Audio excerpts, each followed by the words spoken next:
Everything is okay, Adila. No? It's okay. Yeah. I can't hear this. Talk of it, sir. There's audio. It's only that it's some soft music. You know here you have it's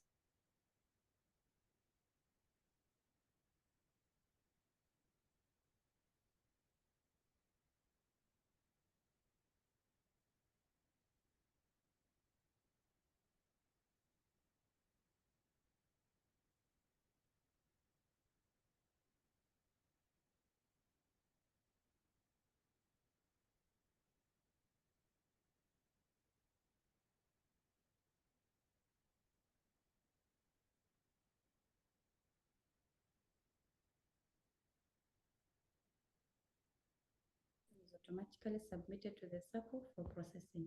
Thank you for choosing Kimisitu Sacco, your partner to prosperity.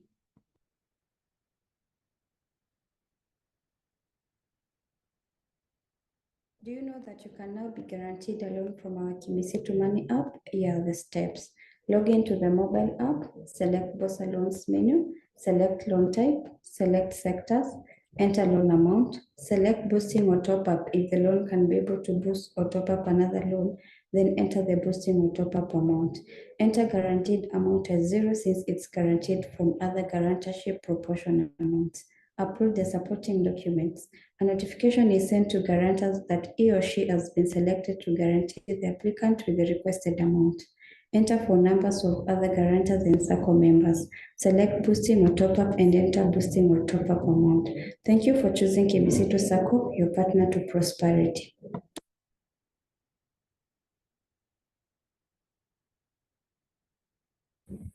Do you know that you can now apply for a loan and self-guarantee yourself from your Kimisitu Money app? Here are the steps.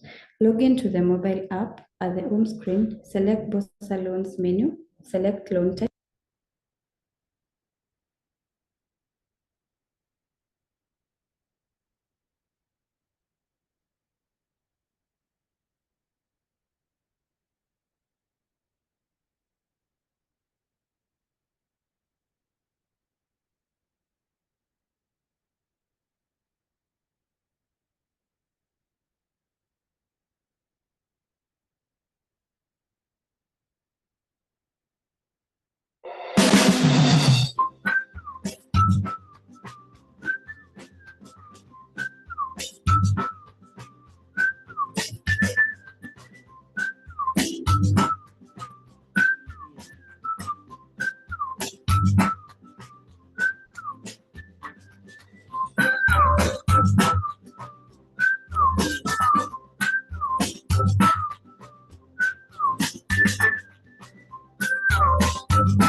Do you know, as a guarantor, you can now approve a loan guarantee request from our Kimisitu Money app? Here are the steps.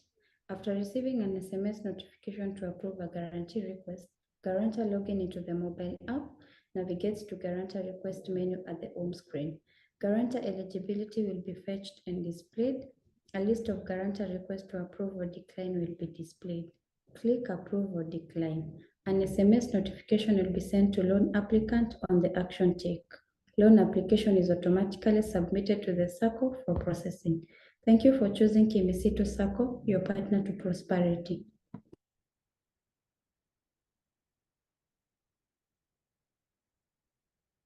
Do you know that you can now be guaranteed a loan from our Kimisitu Money app? Here are the steps. Log into the mobile app, select Bossa Loans menu, select loan type, select sectors, enter loan amount, select boosting or top up if the loan can be able to boost or top up another loan, then enter the boosting or top up amount. Enter guaranteed amount as 0 since it's guaranteed from other guarantorship proportion amounts. Upload the supporting documents.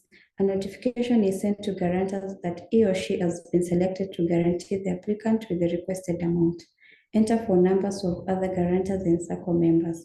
Select boosting or top up and enter boosting or top up amount.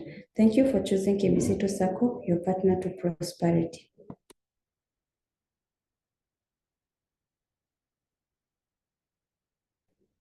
Do you know that you can now apply for a loan and self-guarantee yourself from your Kimisitu Money app? Here are the steps.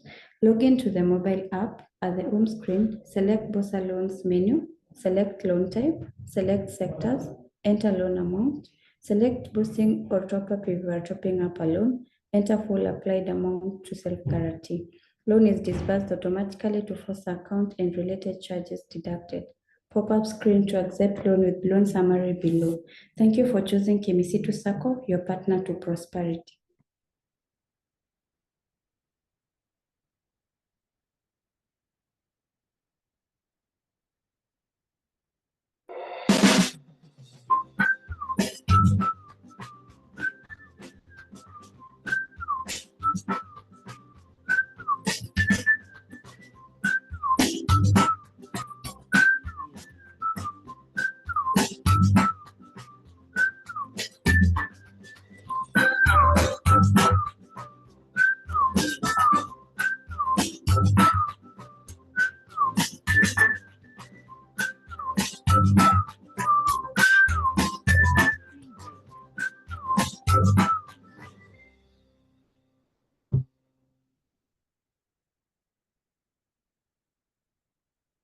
Do you know you can now apply for salary advance loan from our Kimisitu Money app? Here are the steps.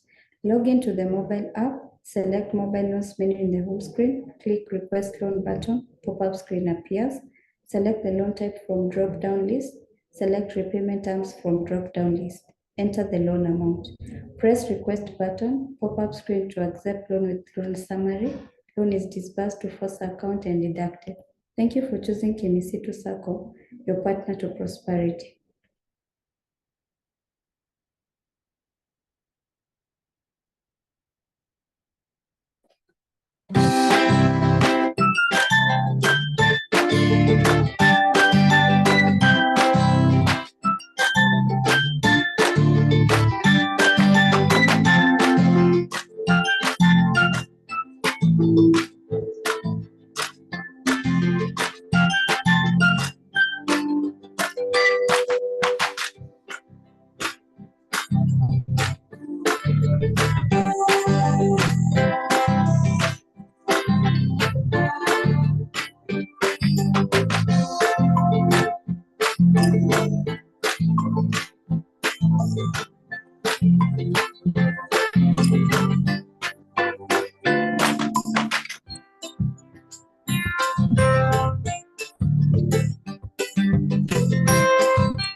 Do you know as a guarantor, you can now approve a loan guarantee request from our Kimisitu Money app? Here are the steps.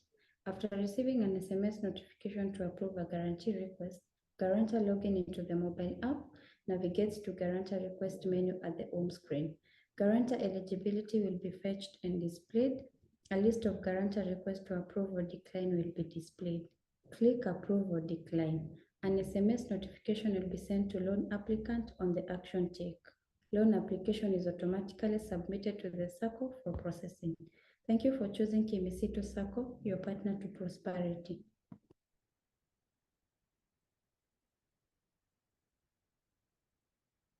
Do you know that you can now be guaranteed a loan from our Kimisitu Money app? Here are the steps.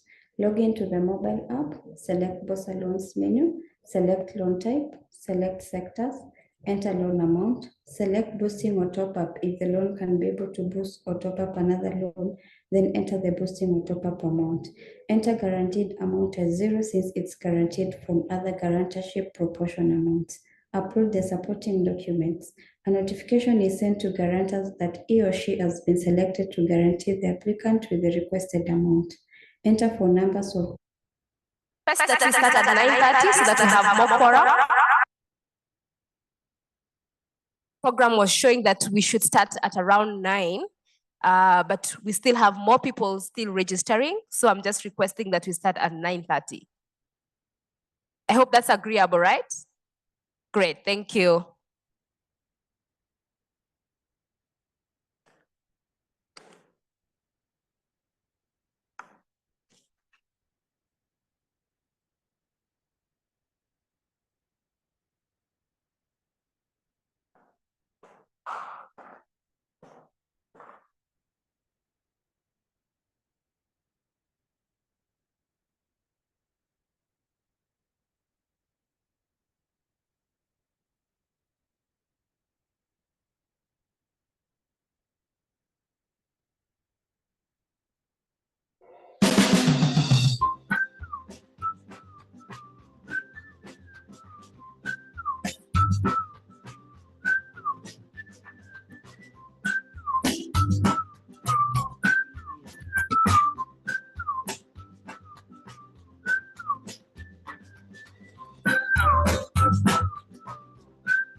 Do you know you can now apply for salary advance loan from our Kimisitu Money app? Here are the steps. Log into the mobile app, select mobile loans menu in the home screen, click request loan button, pop-up screen appears, select the loan type from drop-down list, select repayment terms from drop-down list, enter the loan amount. Press request button, pop-up screen to accept loan withdrawal summary. Loan is disbursed to first account and deducted. Thank you for choosing Kimisitu Sacco, your partner to prosperity.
Hi, my hello.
Mic testing.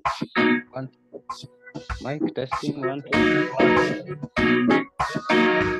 Mic testing. 1, 2. Do you 1, know 2. Mic test. you can now approve a loan guarantee request from our Kimisitu Money app? Here are the steps.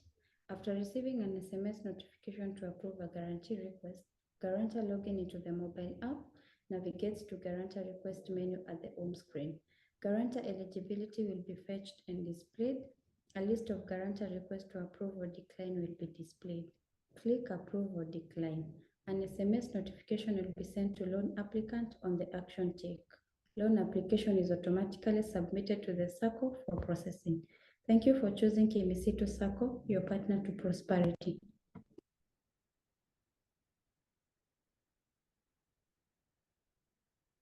Do you know that you can now be guaranteed a loan from our Kimisitu Money app? Here are the steps.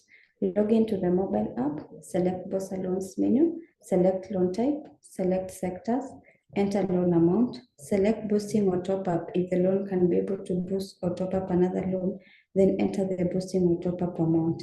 Enter guaranteed amount as 0 since it's guaranteed from other guarantorship proportion amounts. Upload the supporting documents. A notification is sent to guarantors that he or she has been selected to guarantee the applicant with the requested amount. Enter phone numbers of other guarantors and Sacco members. Select boosting or top up and enter boosting or top up amount. Thank you for choosing Kimisitu Sacco, your partner to prosperity.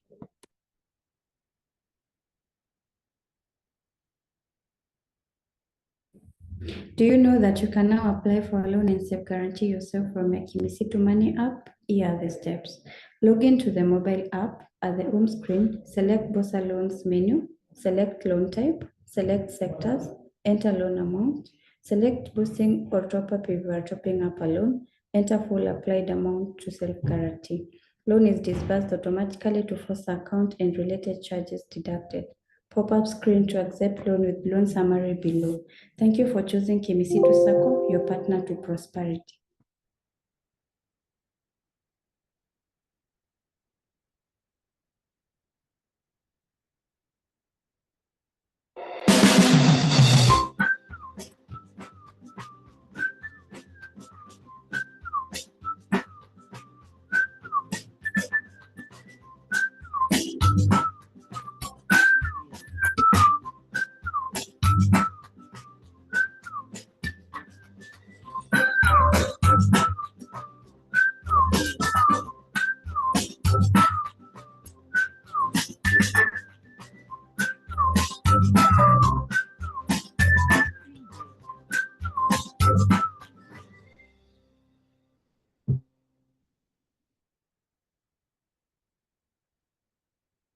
Do you know you can now apply for salary advance loan from our Kimisitu app? Here are the steps. Log into the mobile app, select mobile loans menu in the home screen, click request loan button, pop-up screen appears, select the loan type from drop-down list, select repayment terms from drop-down list, enter the loan amount. Press request button, pop-up screen to accept loan with loan summary. Loan is disbursed to FOSA account and deducted. Thank you for choosing Kimisitu Sacco, your partner to prosperity.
as a guarantor, you can now approve a loan guarantee request from our Kimisitu Money app. Here are the steps.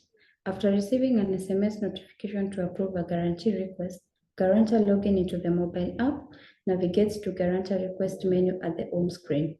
Guarantor eligibility will be fetched and displayed. A list of guarantor requests to approve or decline will be displayed. Click approve or decline. An SMS notification will be sent to loan applicant on the action tick. Loan application is automatically submitted to the Sacco for processing. Thank you for choosing Kimisitu Sacco, your partner to prosperity.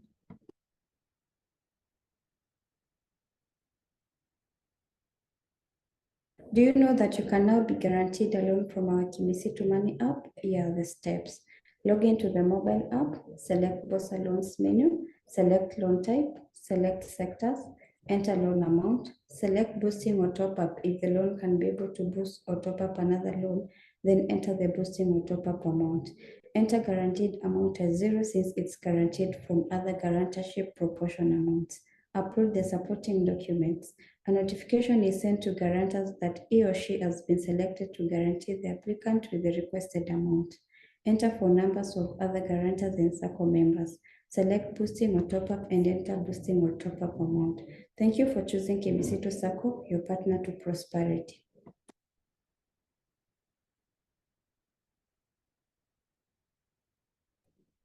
Do you know that you can now apply for a loan and self-guarantee yourself from a Kimisitu Money app? Here are the steps. Log into the mobile app. At the home screen, select Bossa Loans menu, select loan type, select sectors, enter loan amount, select boosting or top up if you are topping up a loan, enter full applied amount to self-guarantee. Loan is disbursed automatically to FOSA account and related charges deducted. Pop-up screen to accept loan with loan summary below. Thank you for choosing Kimisitu Sacco, your partner to prosperity.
Do you know you can now apply for salary advance loan from our Kimisitu Money app? Here are the steps. Log into the mobile app, select the screen, click request loan button, pop-up screen appears. Select the loan type from drop-down list, select repayment terms from drop-down list. Enter the loan amount. Press request button, pop-up screen to accept loan with loan summary. Loan is disbursed to FOSA account and deducted. Thank you for choosing Kimisitu Sacco, your partner to prosperity.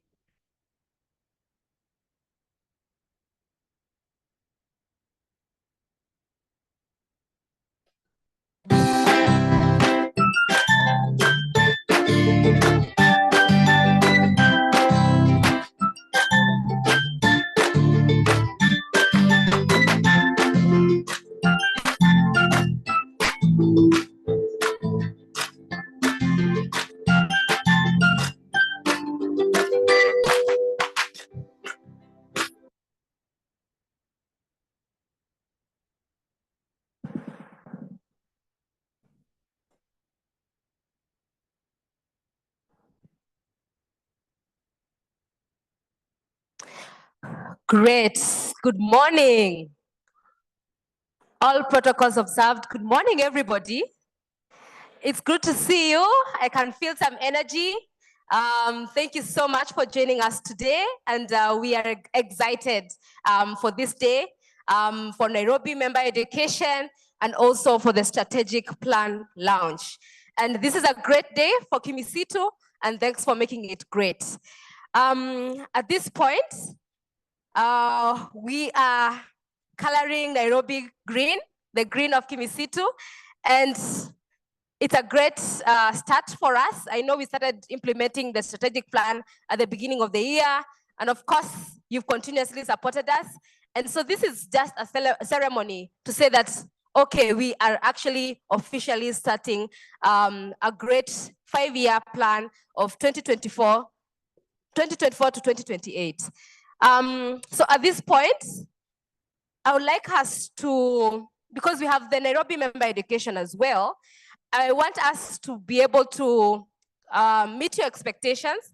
So if you have any particular expectations that you have for the day in terms of education, in terms of the launch, or any other thing around Kimisitu, please write it down so that I, as an MC, I'm here to make sure that your expectations of the day have been met.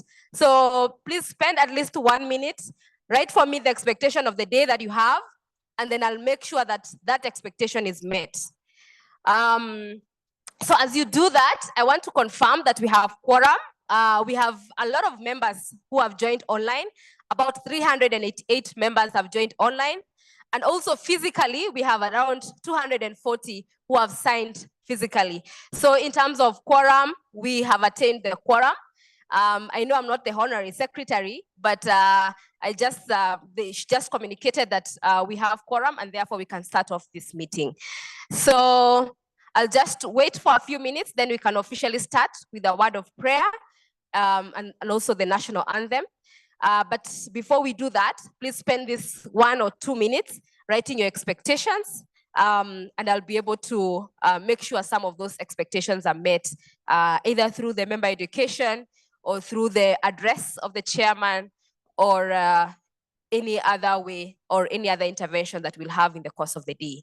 So please spend that 1 minute writing your expectation, and I'll come around collecting them so that we make sure that we meet your expectations of the day.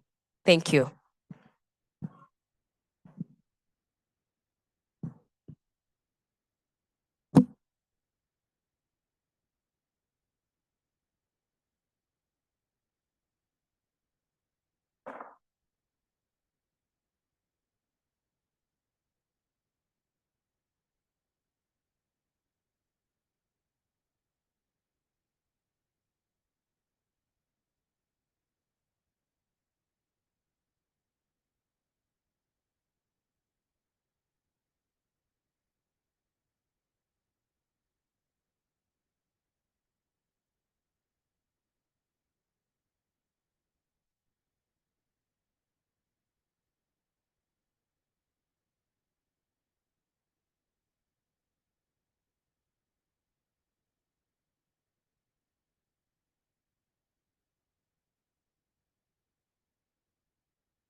Okay, so I've just been reminded that we are techies.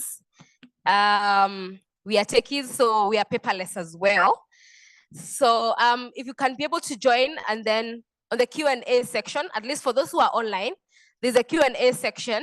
Please post your expectations there, and we'll be able to have access to some of those. If you're here, you can also join online and type them on the Q&A section. But also, if you prefer to write, there's a notebook in your bag. You can also write that as well. So you have several options. Please pick whichever is preferable to you. Yeah, so for those who are coming in, karibuni sana. So we are just writing our expectations of the day. We have both the Nairobi member education and also the strategic plan launch. So if you have any expectations of the day, I know you've left all your businesses, all your assignments to come join us today. And of course, you have your own expectations. So I'm the MC of the day. My role is to ensure that you're all comfortable, all your expectations have been met, and I therefore want to ensure that I've met your expectations. Please write them down or join the online platform and post in the Q&A section. For those who are online, please post them on the Q&A section, and I'll be able to access. And they will be addressed either through the chairman's remarks or during the interventions of the day or through the training of the day as well. So please do that.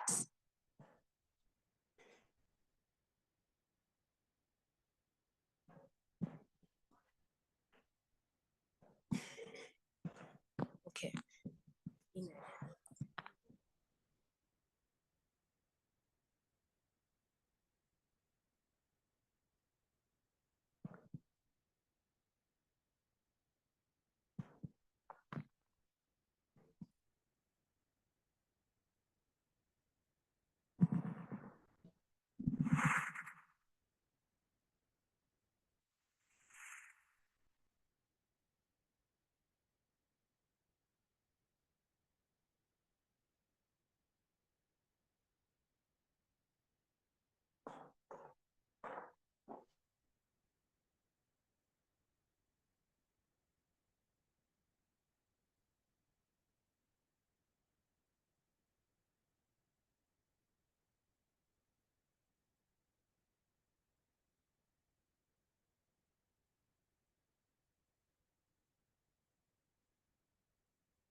Great.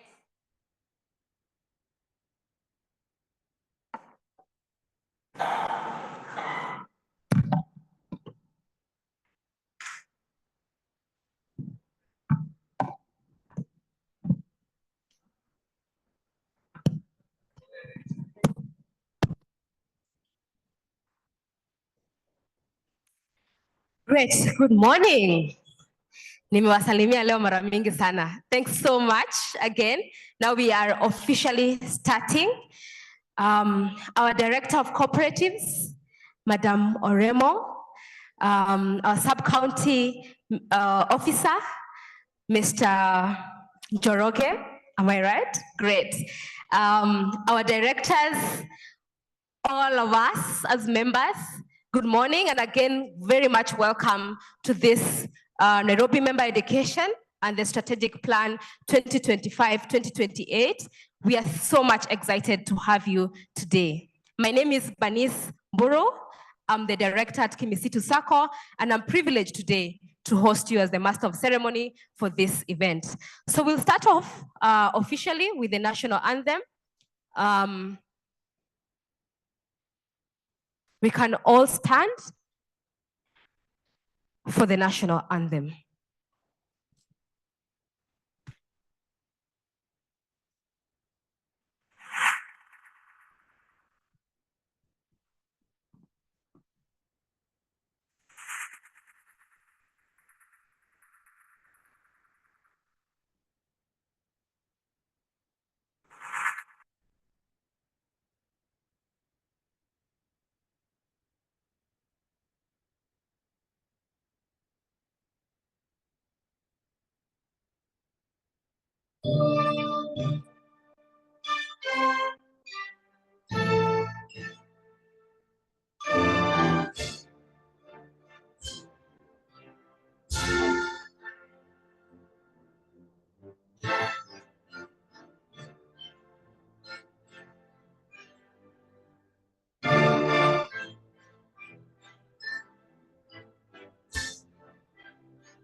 Mungu twaomba uilinde Jumuiya Afrika Mashariki, tuwezeshe kuishi kwa amani, tutimize na malengo yetu.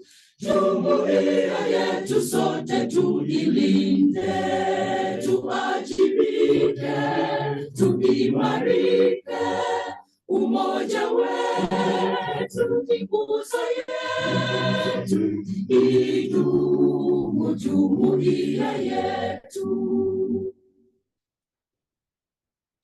Uzalendo pia mshikamano viwe msingi wa umoja wetu, na tulinde uhuru na amani, mila zetu na desturi zetu. Jumuiya yetu sote tuilinde, tuajibike, tuimarike. Umoja wetu ni nguzo yetu, idumu jumuiya yetu. Viwandani na hata mashambani, tufanye kazi sote kwa makini, tujitoe kwa hali na mali, tuijenge jumuiya bora. Jumuiya yetu sote tuilinde, tuajibike, tuimarike. Umoja wetu ni nguzo yetu, idumu jumuiya yetu.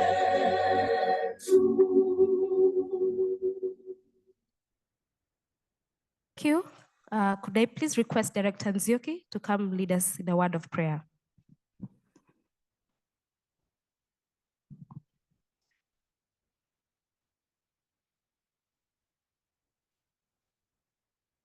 Thank you. Let us believe and pray. Father in heaven, we thank you this morning for your goodness and kindness. We bless you for the gift of each one of us and our families and our resources. We thank you for giving us this opportunity to come for the Member Education Day and the launch of our strategic plan. We pray that you may be with every speaker, every person who will participate today, our stakeholders. Give us clarity of mind, thoughts, and words that we may contribute to the prosperity of this society. We give you thanks and honor. We invite you to be with us, start with us until the end. And it is in Jesus' name that we do pray and believe.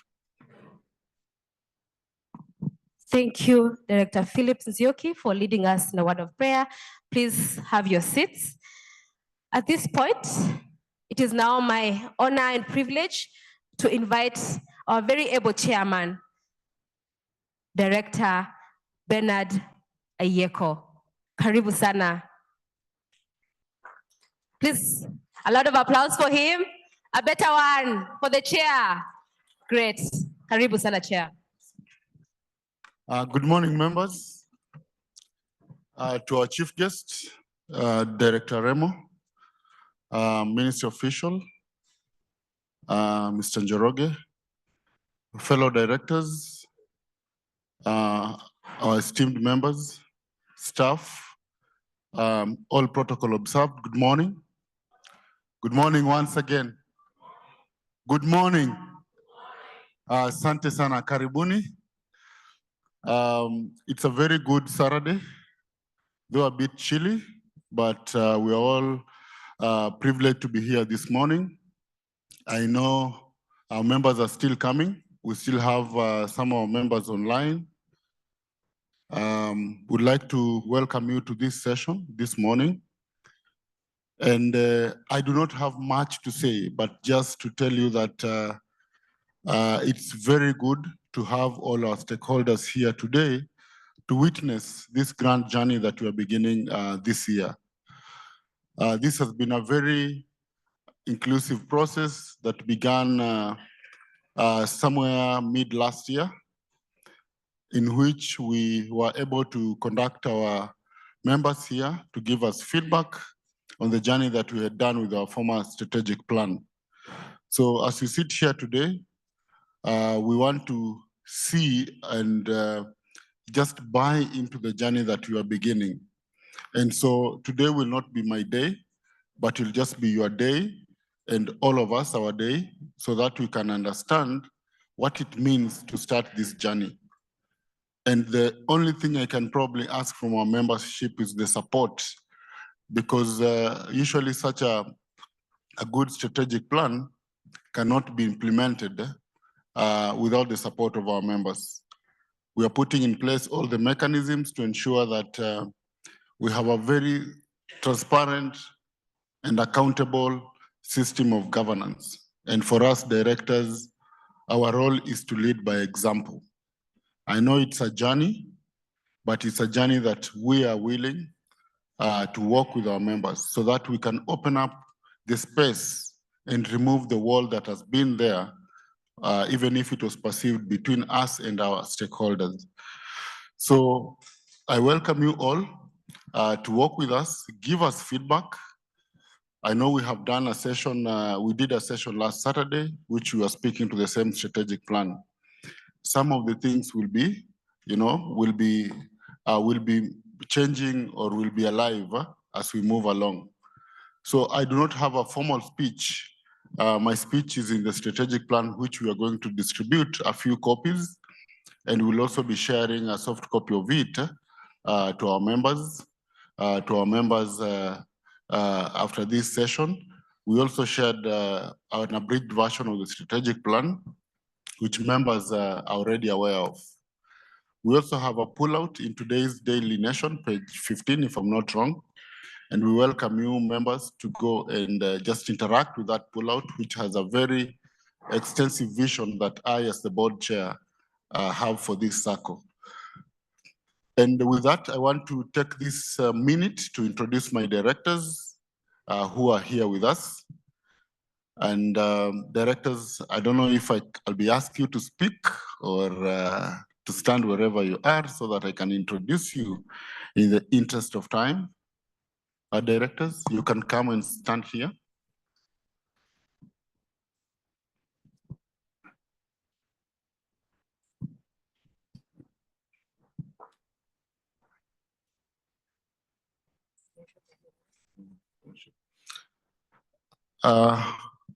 Some of our directors, Jonathan, you can call our directors who are doing something just to come, because I don't think we'll have another session for introduction. Just allow them to come before we finish. So I will give this mic to my vice chairman to start off the introduction, and then I will welcome the CEO to also introduce our management team. Thank you, Vice.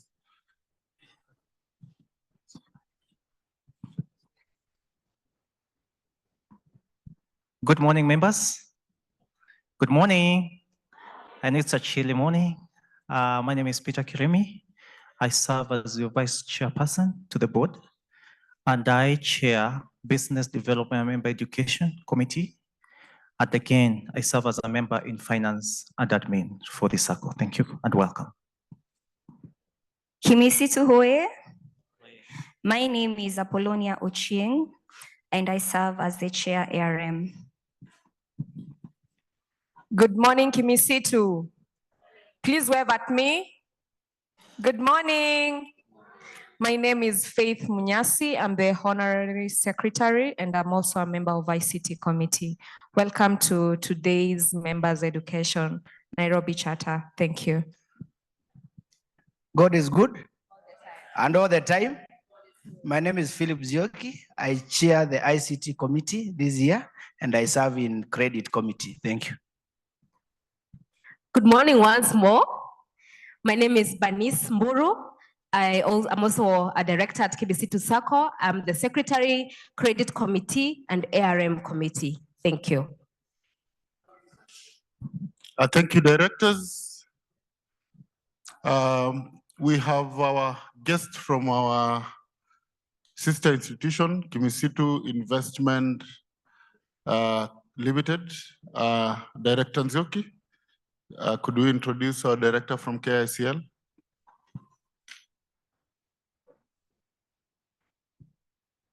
Sorry, thank you. I also serve in KICL, our sister company, where we are shareholders.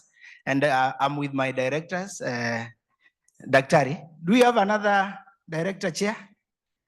Thank you. Thank you very much. My name's Dr. Justa Mwangi, and I serve on the Audit and Risk Committee of KICL, and I also serve in the Committee on Investments and Business Development within KICL. Thank you very much for inviting us. Thank you.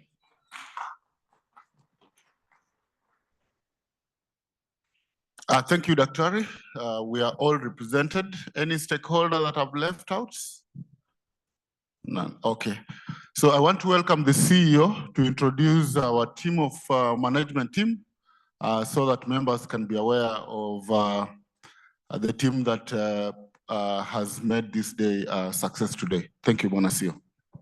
Thank you, Chair. Director of Cooperatives, our sub-county officer, our board chairman, our board of directors, our members at large, good morning. Welcome today to our Member Education Day and the launch of our strategic plan 2024-2028. I will take this opportunity to introduce the team, the management team. My name is Luanga Mbeche. I'm the Chief Executive Officer. We have Catherine Odhiambo. Catherine Odhiambo on the screen is our credit manager. We have Kefo Siemo is our acting finance manager. We have Purity Muridi is our FOSA manager. We have Tobias Opan, who's our senior procurement officer. We have Doreen Otieno, who is our HR and admin manager. We have Jonathan Mtange, who is our business development and marketing manager. We have Ruth Kimani. Ruth Kimani is our ICT manager. And we have Elijah Musungu. Elijah Musungu is our internal audit manager. So thank you very much. We also have a team of staff who are actually here. Just to also let members know is that we have our office here. So for any issue that you might actually have, we have a team waiting to serve you out there. Thank you so much. I hope this is going to be a great day. Great. Thank you, CEO, for introducing the management team and all the staff. We appreciate all the great work that you continue to do for Kimisitu Sacco. So at this point, I would like to recognize the presence of our directors who've just walked in. I'll start off with the Chair Supervisory Committee, Director. She works in a hospital, that's why I'm tempted to do doctor, but that's Director Margaret Wanjiru. You can wave. Great, that's the Chair Supervisory Committee. I'd like also to recognize the presence of Director Eunice Momanyi, please stand and wave. Yes, she's the Secretary, Supervisory Committee, and Karibu Sana. I would like also to recognize the presence of Director, Dr. Esther Kago. Please wave to the members. Great. Thank you so much, and Karibuni Sana. I think we are all well introduced. At this point, I would like to invite our chair, our very able chair, to give the opening remarks. I know it's just protocol for the chair to officially give us the opening remarks. So please do not tire. Please walk up to the stage and give us the opening remarks. And as he does that, there's some pullouts. We are in the Daily Nation today.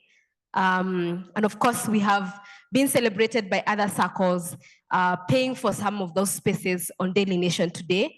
So there are pullouts being circulated. Please ensure you have a copy. They are for free.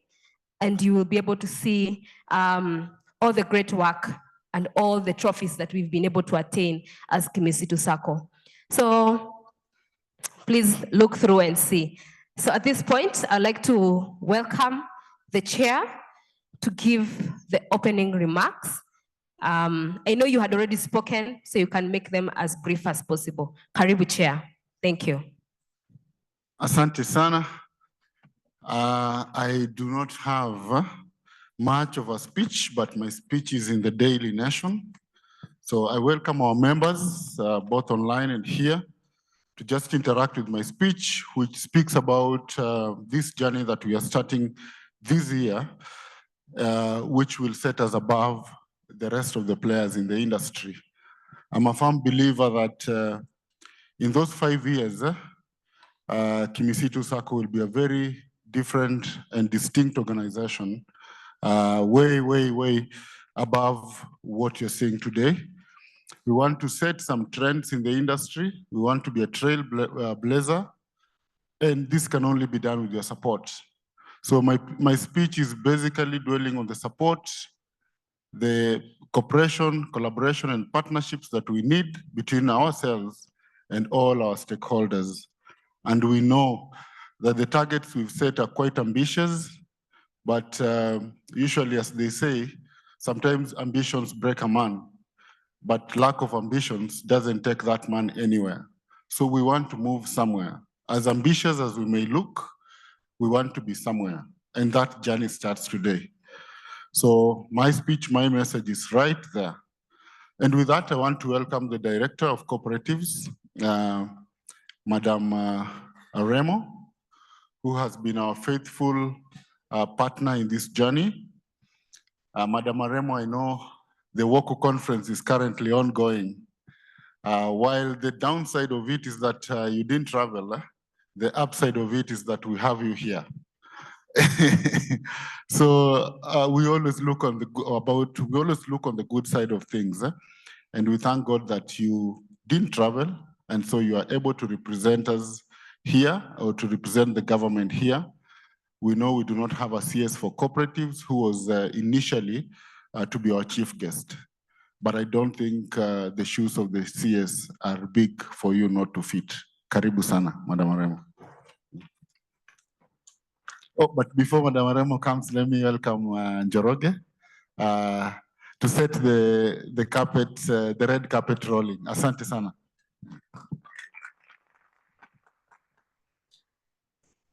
Madam Director, Cooperatives, Nairobi County, Chairman, Kimisitu Sacco, board members, Supervisory Committee, invited guests, members of Kimisitu Sacco, Hamjaboni. Good morning. Yeah, thank you. My name is Njoroge Mwangi. I'm the Sub-County Cooperatives Officer, Dagoretti Sub-County. That is where Kimisitu Sacco falls, because as you are aware that cooperatives is a devolved function. And I'm very happy this morning because Kimisitu Sacco is taking a step ahead, and also in terms of ensuring that you update your strategic plan so that you can be able to have a direction. So that as you achieve, you can be able to tell, are we on the right course? And that is very key in the growth of an institution, as well as considering that today is a members' education day, which is also very key, and more so in the principles of cooperatives. It's the 5th principle of cooperatives that talks about education, training, and information. Therefore, members, let's take this day very serious because we have a facilitator who will be giving us more information in relation to financial literacy. Because Kimisitu Sacco is a financial institution. It's where you save your hard-earned cash. You need to know how do you plan those finances so that they can be beneficial to you as a member. Because remember, you are still aging. A time will come that you can be able to ask yourself, what have I done with Kimisitu Sacco? That is why today is very key, and the board of directors considers every year that we have this day, members education, so that you can be enlightened as much as possible. So with that, let me not say much in relation to the same, because we have my director cooperatives in Nairobi County. We welcome her, Madam Director Aremo, so that she can give us her word. Asanteni sana.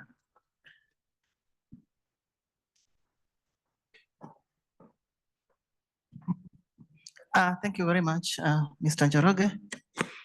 The chairman and the board, the supervisory committee, invited guests, cooperators, good morning. I'm happy to be here with you today. As the chair rightfully says, we were meant to be in Boston today with the commissioner.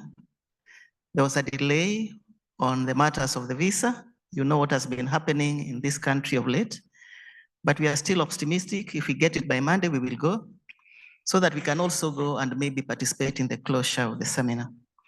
That notwithstanding, maybe God had planned that we needed to be here with you today, because I've also just told the commissioner, and he'll be coming around 11:30 to launch the strategic plan. That is a serious honor. Again, as you heard, we do not have a CS now, but we have the PS is in the office, the commissioner and myself. As you are aware, cooperative is a devolved function. You may look for us in the papers, in your pull-outs today, you will not see us. I think it was a serious oversight, but we are with you and we are part of the cooperative family and also part of Kimisitu. If I'm asked by the governor why we are not there, I'll be able to explain. Sawa Chair, I'll take responsibility on your behalf. But now you know, next time, don't leave us out. My name is Dolphin Aremo Halfsweet. Our role in the county is to promote growth and development of cooperatives. We register cooperatives and ensure that they grow. And that is why you see us with you in almost all our your activities. In the county, we have about 4,900 cooperatives. Majority of them are savings and credit, like this one, but we also have other types of cooperatives. You have seen your sister cooperative here, the investment, but we also have housing, consumer, transport, and many others. Our vision in the county is to have a city of order, dignity, hope, and opportunities for all. And we have realized that through the cooperatives, we can achieve that vision. When you mobilize savings and take loans, make good use of the loans, you'll have dignity, you'll have food, your children will go to school. And that is why we encourage you to ensure that you save as much as possible. In terms of Kimisitu Sacco, I want to confirm it's one of the top cooperatives in Nairobi, one of the top 12. You need to clap for yourselves.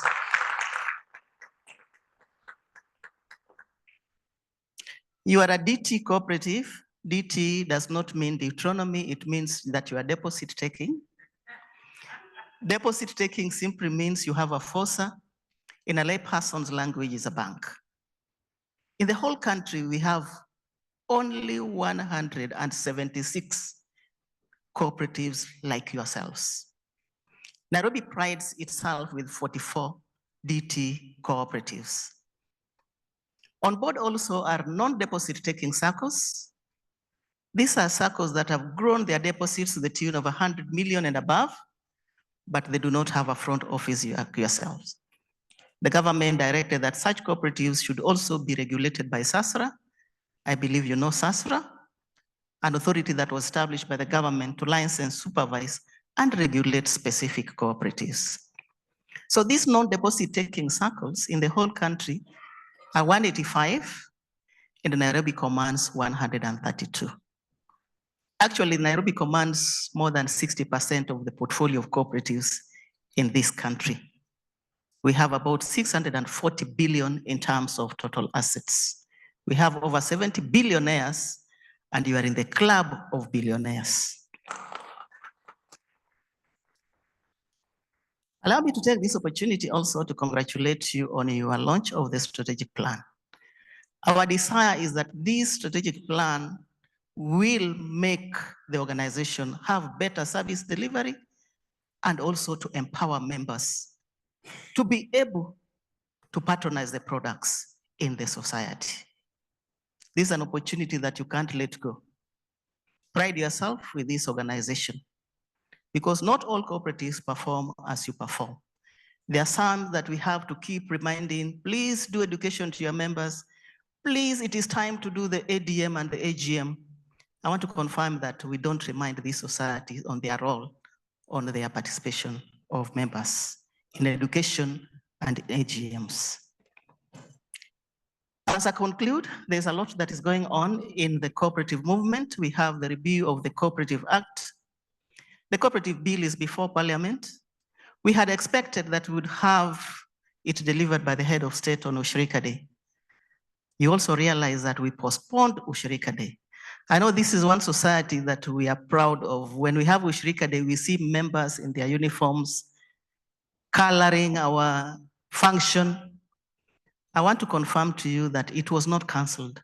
It was only postponed because you know the environment under which we were in at that time was not very conducive to bring 10,000 members to KICC grounds. So Chair, the budget I believe you still have, don't use that budget. Around October, we'll still have our function. Wacha tuache dust settle kidogo. Unajua Gen Z wanatupanga panga. So mnajua? Na tunapangika for the benefit of all of us. Sini hivyo? So I want to take this opportunity to officially open this meeting today. At some point, the commissioner will be coming to launch the strategic plan. I'm very happy to be part of this. I would encourage you that you stay in the meeting. I was told to come at 9 and I came 10 to 9. And I was driving in, I saw some members coloring the city of Nairobi in green. Then I was looking at my watch and asking myself, you mean the meeting has ended? Kumbe, the meeting had not started. A few members came, registered, took the goodies and went. My desire is that wherever they are listening, because there'll be a lot of training today. Co-consultant is here. They'll be able to take us through a lot of things. I will also ensure I sit in so that I also learn, because learning is continuous. I have attended so many of these things, but today I want to give you the day, because I had not booked this diary. My diary was saying I was supposed to be in Boston, but then you benefited by me not going to Boston yesterday. Thank you very much, and may God bless you. Great. But a lot of applause for Director Aremo. Great. You've been a great support for us, and we continuously appreciate you. You've been an amazing partner for us. And Kimisitu, umesikia sisi ni mabingwa, si ndio? Great. I bet a lot of applause for ourselves, the bingwa in us. And I want to assure you, Madam Aremo, in the strategic plan, one of the commitment that we have is the happiness to members and operational efficiency. So you will see that a lot in the next period of 5 years, and we are committed to do that as well. So at this point, I also want to recognize one of our directors who has joined us, Director Joel Musago. Please wave to the members. He's a member of the supervisory committee. Thank you so much for joining us. Great. Remember, I had requested us to write our expectations. Please, if you have not done that on the Q&A section, you can join online and then type. Because I want to really appreciate the BDE committee, that's the Business and Development Committee at Kimisitu Sacco, led by our Vice Chair. They continuously, and of course, Jonathan as well, the team that composes of our Vice Chair, Dr. Kago, and Florence. Oile, Director Florence Oile, they continuously improve on how we can be able to get better member education. And today, we have all lined up a great team from the COP consultancy. And we are looking, I have also a lot of expectation from them to be able to give us a good delivery of education today, but also the team from Kimisitu is around in case we have very specific questions to Kimisitu delivery questions and access to loans or any other access to services. We are all around, even the directors are around to respond to that. But today, we have a great team from COP Consultancy, and I would like to take this opportunity to officially start off the member education, and this will be started by Mr. James Murage Query. Please, you can be walking up to the stage. And he's a corporate speaker, a banker, and a business consultant at COP Consultancy. So he'll be taking us through the member education today, and we're excited to have you today. Thank you and karibu sana. Thank you so much. Madam Director, Cooperatives, the Sub-County Cooperative Officer, Dagoretti County, Board of Directors, Kimisitu Sacco, the CEO and the management team, and dear members, good morning.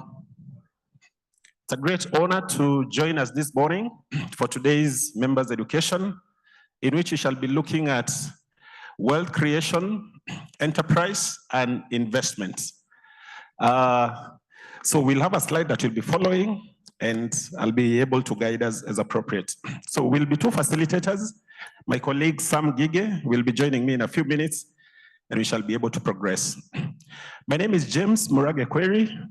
I work as a consultant at COP Consultancy, which is a consulting arm of, of Cooperative Bank, established about 20 years ago to support cooperatives. I do many things. I'm an entrepreneur. I'm a leader. I lead a community. Many times I introduce myself as a village chairman. And I also lead a business forum. As you know, a business forum with about 400 business members. And some of the insights I'll be sharing with us today are insights that I've picked from, from sharing with, or rather from leading from those particular places. So I want to request the person who is doing the slides to have the slides on so that we can start.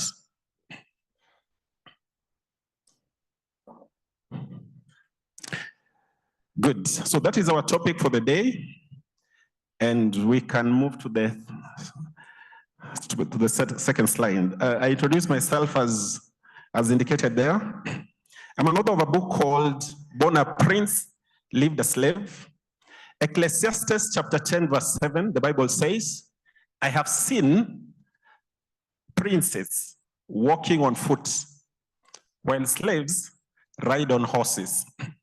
From the year 2017, I started studying that particular idea.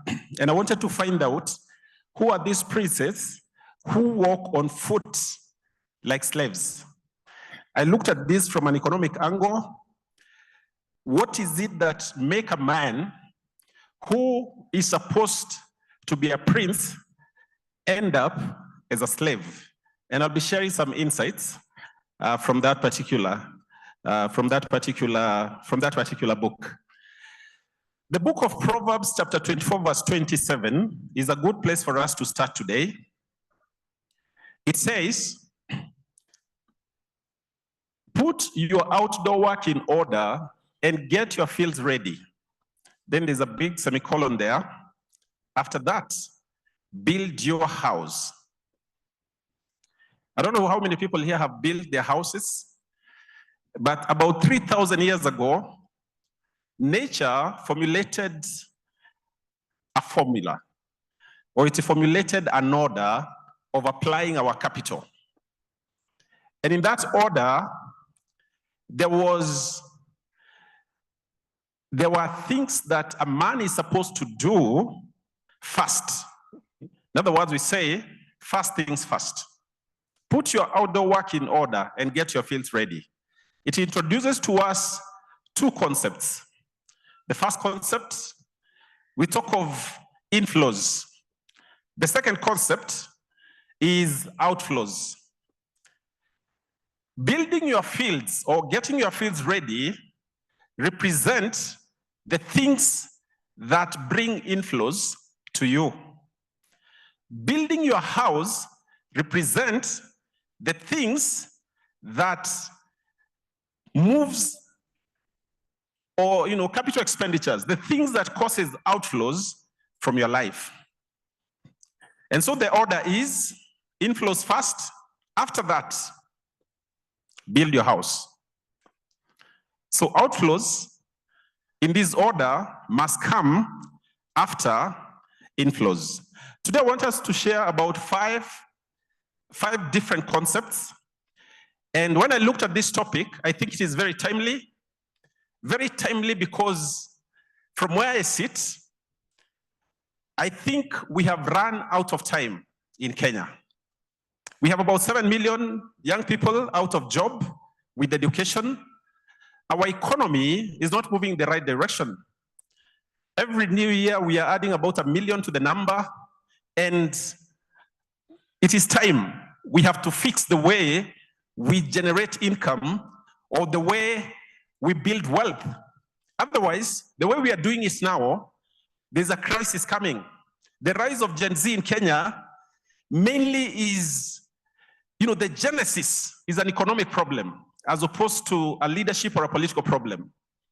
It's an economic problem because you have 7 million of them out of work, and they're asking, what is it that you did not do in your years to get this economy right, so that when we have grown up, we can find an opportunity to work.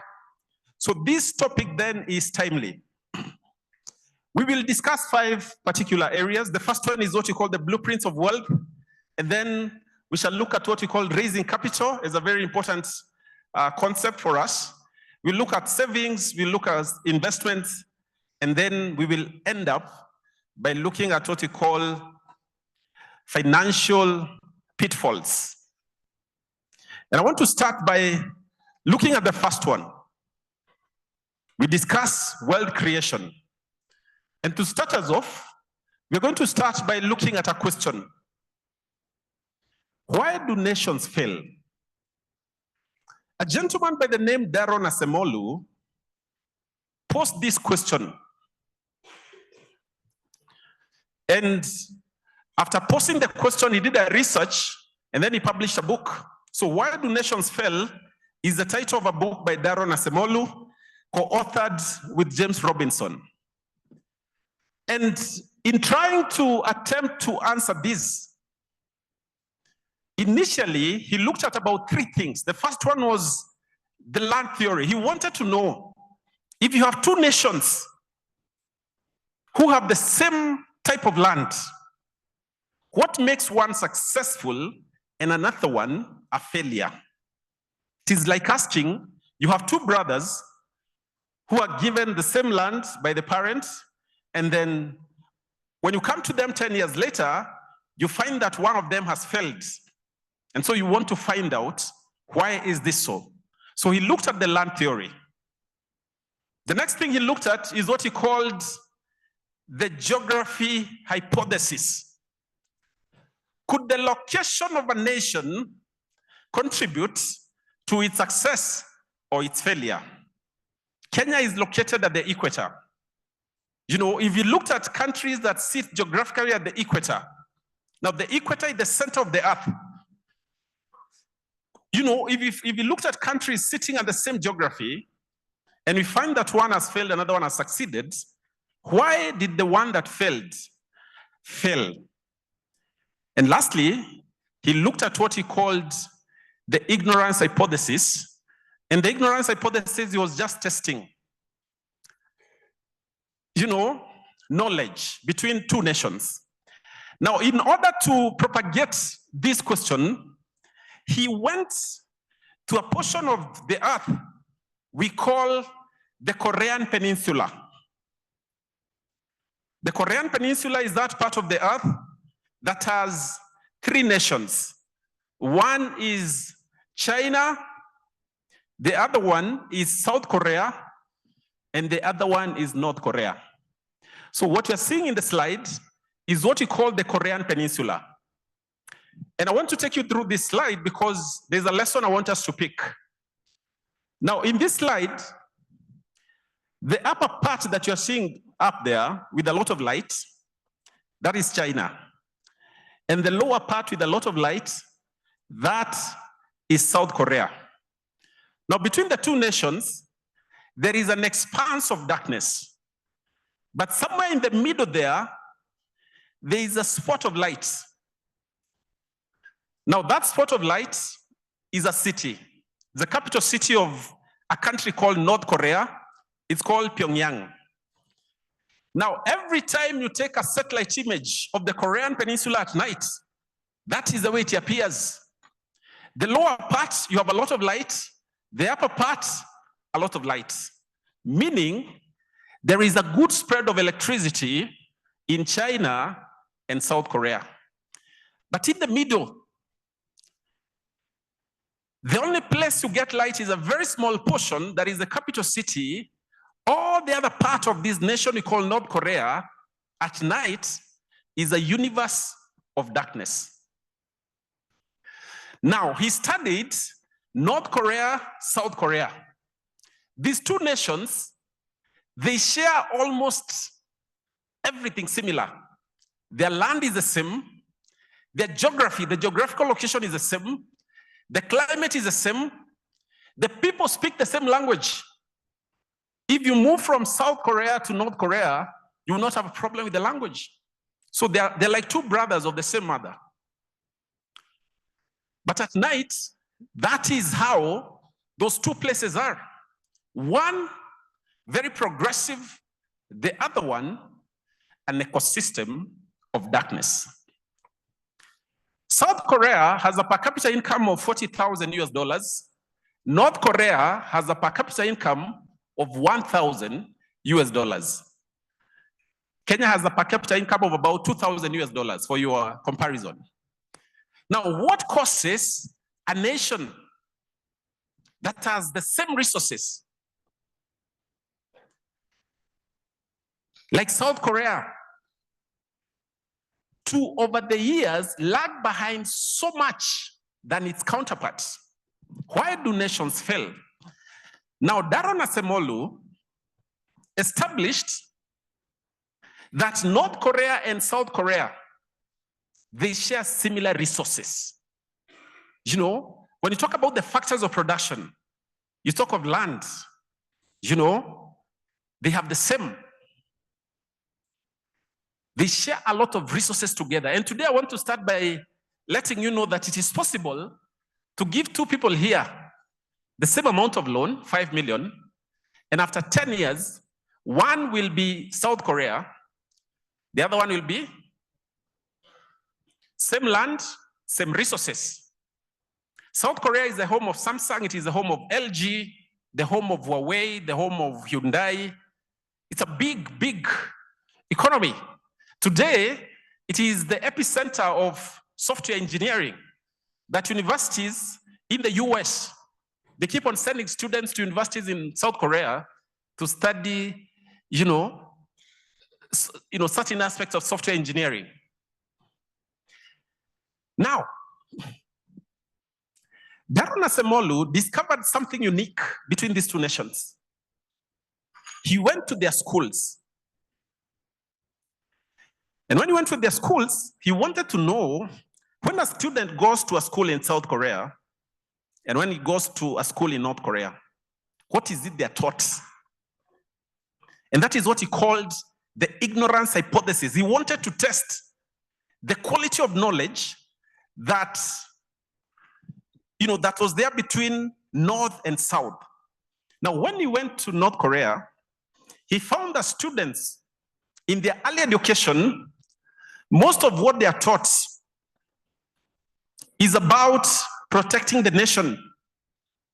Very young people in early classes, when they go to school, They are taught that this nation is at war. We expect, we have enemies that are planning to attack us. And they're told our biggest enemy is a country they don't know, but they are told our biggest enemy are Americans. And so as they grow up, the biggest thing they are taught is to grow up to become soldiers who can protect their country. And so in North Korea, if you want to become an engineer, most likely you might not become, because they do not give you the knowledge to become an engineer.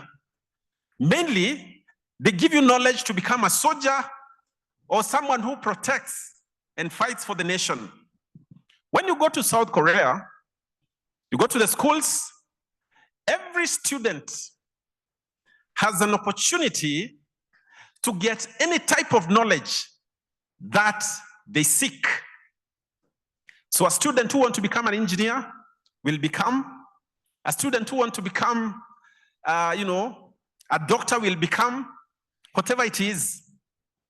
And in his conclusion, Daron Asemolu said, it appears that knowledge, the type of knowledge that people carry, is a great catalyst to their economic activities. That there's a knowledge you will have in North Korea that causes you not to execute your potential, especially economically. And there's a type of knowledge that you'll get in South Korea that causes you, that enables you to execute your potential economically. And today, this being a finance class, I want to introduce the concept that what is going to cause us to be different in our investment journey is the quality of knowledge that we have in regard to the application of certain things, one of them being capital and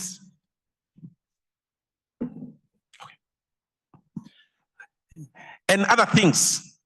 So why do nations fail? The first answer is knowledge. Same thing, if we asked, why do nations succeed?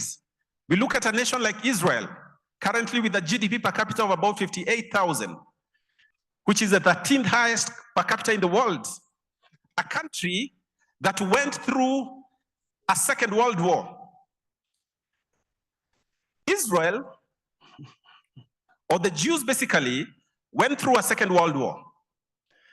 They were totally disrupted. Their way of life was disrupted. But when you look at their history, we find that over the years and historically, they have built what we call a culture of, a culture of knowledge. They have such a rich history in knowledge creation that since 1901, when they started issuing what you call the Nobel Prize, up to 30% of the Nobel Prize winners have been Jews. And they have won Nobel Prizes in very notable areas. One of them being chemistry, another one being economics, another one being literature, physics, and in medicine. For the last 3,000 years, Jews have built a tradition of knowledge. And so, despite going through a Second World War, in which almost half of them are obliterated, they have used knowledge to create a very strong economy today. In 1926, a young man published a book, and he called his book Mein Kampf. In this book, he was trying to answer one question. And the question was, why are Jews successful? So he published a book. This was in 1926. In 1934, the young man who published this book rose to become the prime minister of Germany. His name was Adolf Hitler. In his book, Mein Kampf, he had asked, why are Jews successful? And I want to read an excerpt, the one that is showing on the slide here, just to reinforce why a nation becomes successful. So the question in Mein Kampf, that is the book, that is the cover of the book. Why are Jews successful? This is taken from a book called Jewish Wisdom for Business Success by Levi Brackman. And he says this: in the early part of the last century, the first extended period of time when Jews were allowed to participate in the social, financial, and cultural realms of the larger society in Europe and America, many people struggled with this question. Unfortunately, they too often made the error of assuming that Jews were so successful because they cheated. In the United States, Henry Ford self-published a book about the Jewish problem entitled The International Jew, the World's Foremost Problem, which urged his fellow citizens to stand in the way of this foreign race that was becoming too successful too quickly. In Germany, Adolf Hitler published a similar book, Mein Kampf, and the world banned for more than a decade as a result. The young man who published this book had assumed that these particular people had become very successful because they cheated. In 1938, when the Second World War started, one of the triggering questions was why Jews had become more successful than Germans in their native Germans. And if you follow that story closely, you will find that during the events of the Second World War, part of what Hitler instituted was a study. The study was led by a doctor called Dr. Mengele. And in this study, they were drawing blood from young Jewish children. And they were testing and subjecting those bloods to certain tests. The idea was to find out if there was something, maybe a protein or a DNA in the blood of a Jew that made them maybe quick thinkers or intelligent. The project that was led by Dr. Mengele was supposed to achieve one thing. If they found something in young Jewish children, then they were to use whatever they found and create a way in which it would be passed on to the Germans. And so the Second World War mainly arose out of a contention between why one person becomes successful and another one fails to be successful. Today, as we speak, about 6 out of the 10 biggest companies in the world have major research centers in Israel. Today, what we call technology, ICT, most of it have blueprints developed by Jews, whether they are in Israel or whether they are in Europe or America. But we find a lot of blueprints in ICT coming from Jews. Some of the notable companies that they have started. In 1998, 2 young Jewish men, Larry Page and Sergey Brin, they sat together, wrote a thesis, a PhD thesis, and out of it, they created Google. Google today is one of the biggest companies in technology in the world. Currently, they're leading in AI, artificial intelligence. If you go to one of their AI sites, Gemini.ai, today, you can almost organize all knowledge in the world using Gemini.ai, which is a product of Google.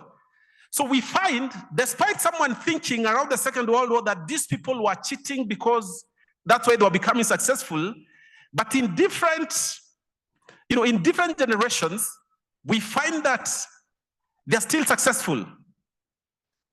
Like today, they're very successful in technology. So the concept that they were successful because they cheated is not true. And that has been studied and recorded by different authors who took to study the Second World War after it had already happened. But what is the blueprint of their success? If you look at the Nobel Prizes I've shown you, what you will see is a tradition of excellence in knowledge development that is, that is attributed to these people. Now, I want to share with us about 3 blueprints for creating wealth. And what I've just remarked is that knowledge becomes the key. There are many ways to make wealth, but we start at the point of knowledge. Do we have the right knowledge, or do we have the wrong knowledge? 3 blueprints of creating wealth. These blueprints, they're not new. They have been there over the ages. Historically, we can be able to trace them in different generations when the blueprints have been applied and they have worked. 3 blueprints for creating wealth. If you can go to that slide.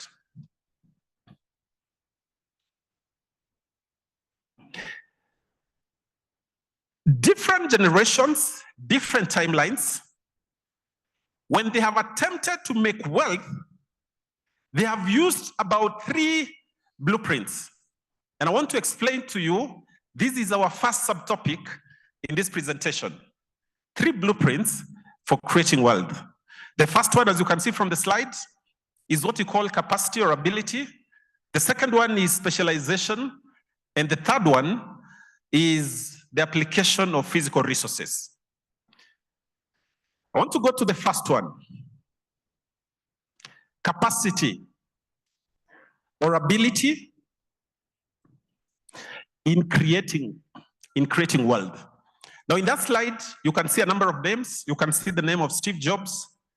You can see the name of Napoleon Hill and Andrew Carnegie. Blueprint number 1. When you look at a Kenyan like Eliud Kipchoge, and then you look at an American like Steve Jobs, then you go to Japan, you look at a Japanese Akio Morita. You go to other places. We say all these men have something in common. Steve Jobs, Eliud Kipchoge, they have something that combines them. They have something in common. And what makes them common is these blueprints, number 1, we are calling capacity or ability. The Hebrew word for capacity is the word appearing on the slide, nimiuta ratzon. And someone has explained nimiuta ratzon as God's investment in a man. What does Eliud Kipchoge and Steve Jobs have in common? And the answer is some capacity or some ability to do something. In the world, when God created men, he gave men abilities in about 2 dimensions. In production, we say men are either scientists or artists. Nimiuta ratzon, God's investment in a man. God invested in men in 2 dimensions. Some, he gave them ability to become scientists. And the other group, he gave them ability to become artists. I want to use the example of Steve Jobs and Eliud Kipchoge to differentiate the 2 and to let you know your responsibility in this. Scientists, their work on earth is to produce physical products. The ability that they have been given is to produce physical products that we can touch. That is the work of scientists. Artists, their work is to produce what we call affective products. Now, if you think about Steve Jobs, his first product was a computer in 1984. It was called the Macintosh, a physical product that you can touch. The laptops and the computers you're using today largely are an improvement of some of the work that were done by the likes of Steve Jobs. Now, every man on earth has been given blueprint number 1 as a seed that all of us, we have the ability to produce a product either as scientists or artists. Now, Eliud Kipchoge, 2 years ago, or I think 3 years ago, he went to run a very famous marathon, the Ineos Marathon, in which he had been challenged to do a 42-kilometer marathon and break human limits. The human limit then was 2 hours. And so the challenge to him was, go and do this, below 2 hours. He went and did it. On the day he did it, about 500 million people logged on onto their computers or their online places to watch him race. And the question becomes, what is it that a man like Eliud Kipchoge carry? Or where does he get that ability to do what he did? The marathon he ran, he did it in Austria, which sits in one of the wealthiest parts of this world. Austria neighbors Germany, neighbors Luxembourg, the wealthiest nation on earth. And on the day he ran the marathon, Austria literally stopped. Steve Jobs, in the month of May, we did a big workshop in Mombasa in which we invited Sacco CEOs. And when they came, we gave them, a gift hamper. And in that gift hamper, we dropped a book called Steve Jobs, the Man Who Thought Different. Every man has a capacity. I've told you the Hebrew word is nimutarazon, which in English can be translated to God's investment in a man. In other words, there is something that nature dropped in every man to either become a scientist who can produce a product, or to become an artist who can produce a service to humanity. Now today, seated here, you either belong to the group of Steve Jobs, people who should be producing certain products to the marketplace, or you belong to the group of Eliud Kipchoge, who gives us a different type of products that I'm going to describe. Steve Jobs, the scientists, their work is to create physical products. In other words, the enablement they have is to make certain things. If you look at where we are today, there are a lot of things that we're using. There are seats, there are equipments, there are clothes you're wearing. There are a lot of things that are supposed to be produced by men. The industry that scientists belong to, in its very small, size, we call it a cottage industry. That when we have a group of members like we are here today, about half of you are naturally enabled to make a physical product. And about half of you are naturally enabled to do something we call the creative economy or the orange economy. Now, I want to start by talking about the scientists in Kenya. If you can move to that slide.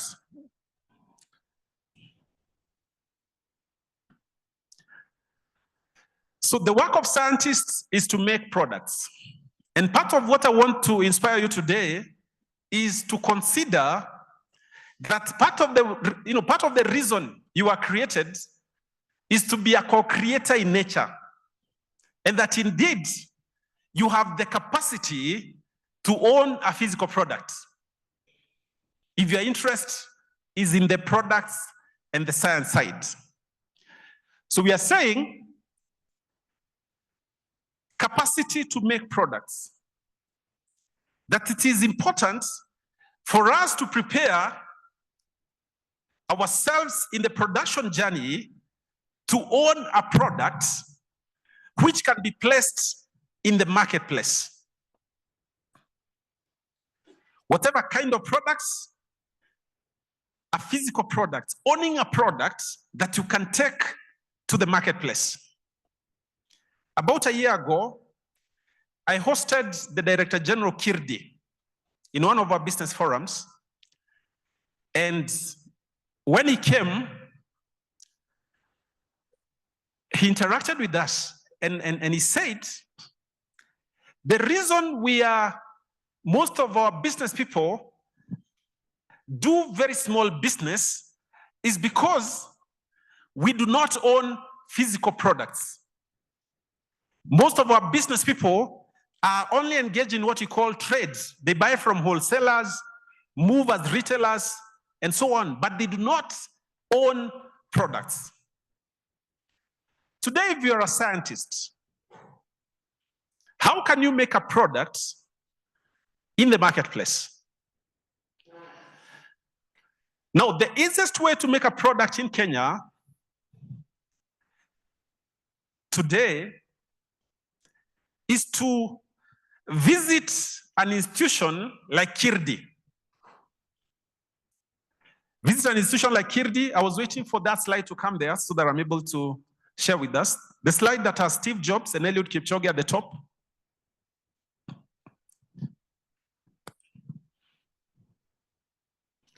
Very good. So Steve Jobs represents the scientists, people who should invest their money and their knowledge in what we call cottage. Eliud Kipchoge represents the orange economy or the creative economy. I want to talk about making products. Most of us who've gone to the university, our universities in Kenya do not prepare people to make products. They prepare people to come out and look for a job. So if today you want to make a product in Kenya, what can you do? Because one of the ways to unlock wealth creation for yourself is to own something in the marketplace. So the easiest way in Kenya today is to visit Kirdi. And I'm saying this because I've walked some journey with them. So I invited the Director General Kirdi to come and speak to our members. And when he came, the first question he asked is, how many people here are dairy farmers? And some people lifted up their hands, and then he continued asking them, now when you slaughter a cow, how many kilos do you get in a Frisian cow? And they gave their answers. And then he went on to a number of products. He went to honey, he went to people in construction, and so on. Now he shared some very interesting insights. And he said, if you're a farmer and you own a cow, and you slaughter a Frisian cow, and you only sell meat, and then you don't do anything with the hide, he said, when you do that, you only get about 10% of the value of your cow. And what he was basically saying is, you farmers, you people who have invested in dairy, you are losing 90% of the value of your units because there is a certain level of knowledge you don't have. And then he moved to different products and he took people through different things. After he completed the speech, I told him I would want to bring these business members to Kirdi so that you can explain to them further what you mean. And so last year, I took a group of people in a number of buses to Kirdi, and I wanted to know, how does a farmer lose 90% value by just slaughtering and selling meat? When we went to Kirdi, we found that, one of the biggest products they move is leather. That when you have a Frisian cow and you slaughter it and then you have this hide, if you can be able to treat it. So at Kirdi, they train people to treat leather. And then out of leather, they produce many different products. One of them being shoes, their bags and their, their belts and what have you. Now, one Frisian cow the hide can support the production of up to 300 leather shoes. And so he said, if you do the mathematics of buying a leather shoe, even in a local market in Nairobi, vis-a-vis the amount of money you can raise in slaughtering a cow, the difference is very humongous. But now the question is, how does a farmer know how to make extra products from his cow? For you to make a product, you need a certain level of knowledge. And that knowledge is what is missing in our market. A farmer will only use a very small portion, yet he has a huge opportunity to do more if he got the right knowledge on how to utilize his products. And then he asked, how many people here have a passion in baking? Baking are those people interested in doing things like breads and what have you. And a number of people lifted up their hands and they were asked, do you have a bread product in the market? None of them had a product. And then he told them this. If you want to make a product such as a bread, all you need to do in Kenya is go to South Sea, Kirdi, carry some unga, go there and pay about 20,000 Kenya shillings to be trained how to make bread.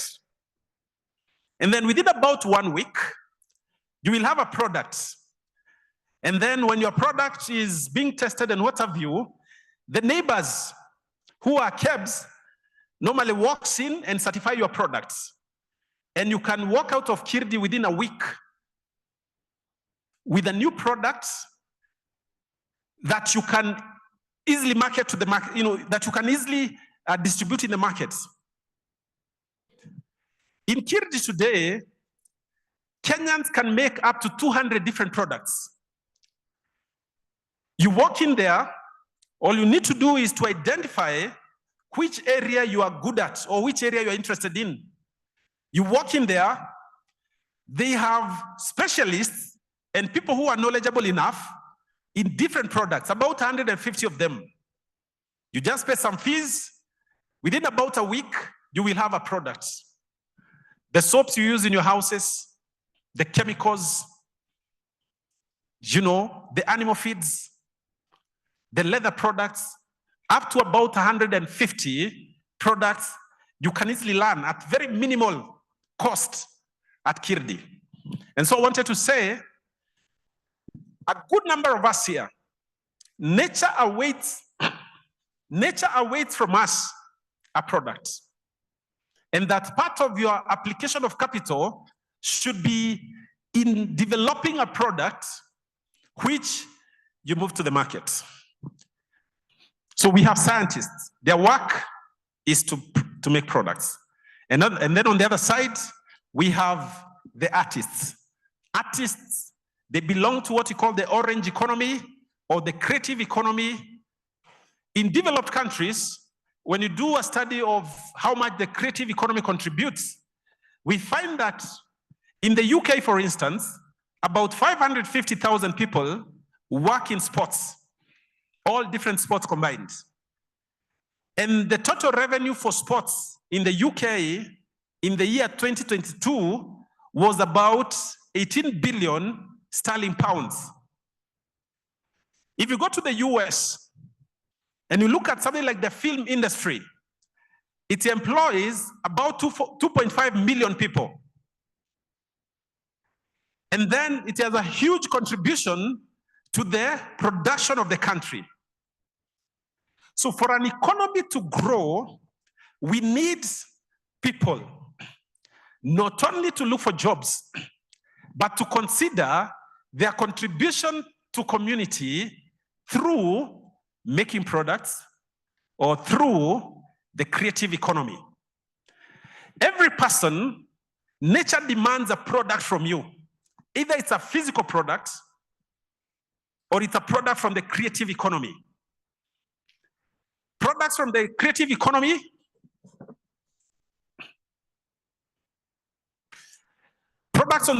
economy could be things like music, books, sports, and so on. And so, part of my challenge to you today is to consider in your production journey, what product are you giving? What product have you developed? Or what product are you preparing to give to the marketplace? Because part of your wealth is tied to products, either it's in the arts or in the sciences. That's blueprint number one. All men carry some ability to create a product. Blueprint number two, we call it specialization. That one of the other ways that men make wealth is through specialization. And specialization, in simple terms, is rising to become an expert. When you become an expert, we say you reduce errors. You become an expert by reducing errors in the things that you do.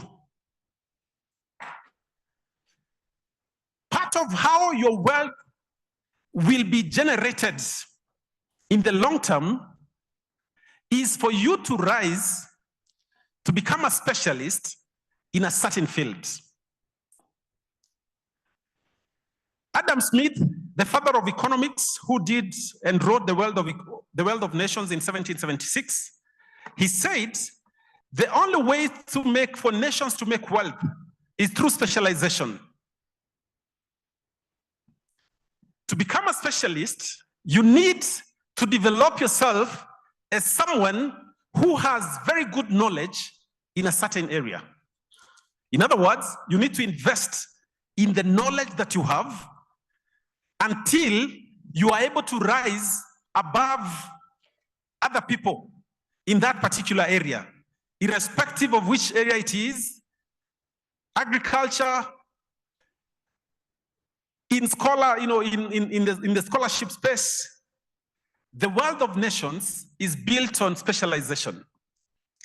When you look at yourself as a member, have you developed yourself to a level where someone can say you are a specialist?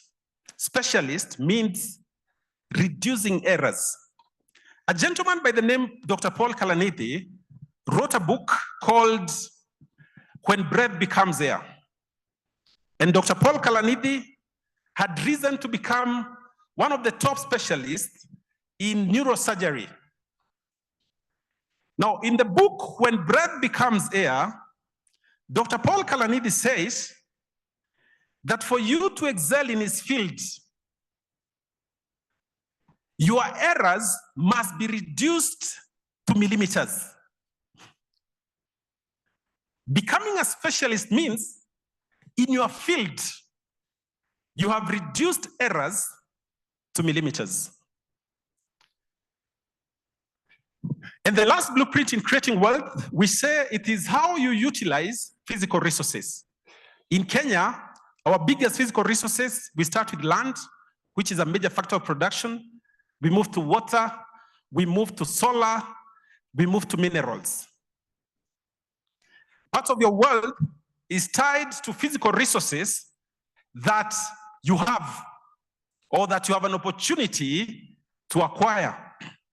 One time I was invited to speak to some delegates in Eldama Ravine. And in our discussion, the issue of land utilization came up. And it came, we realized that as the people who are seated in that meeting, when we asked them about their land ownership, we realized that most of them owned huge chunks of land. Eldama Ravine is in Baringo, and you ask a man sitting in a meeting, how much land do you have? And someone tells you 100. Another one tells you 120. Another one tells you 80.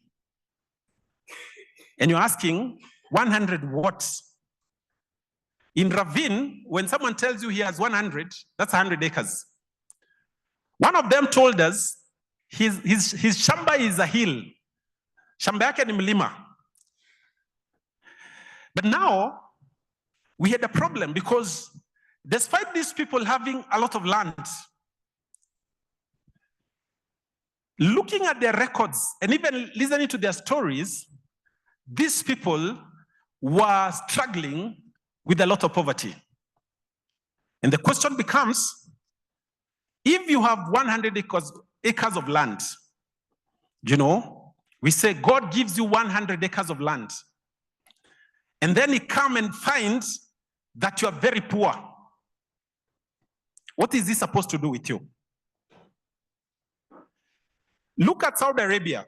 Saudi Arabia is a desert country. Their physical resources, they discovered that their physical resource was not on top of the soil. Most of it was hidden beneath the ground. And so what they did, which is a requirement with the physical resource, is they went and sought experts who came and helped them to derive the value out of their physical resources. So they brought people who are able to dig below the land and get crude oil and so on. For you to benefit substantially from physical resources as a blueprint for wealth, you need some expert advice. Like if you want to drill the ground so that you can get crude oil, you will need experts in that area. If you have land that you want to make money out of, you will need experts in water harvesting, water management. You will need experts in seeds and trees.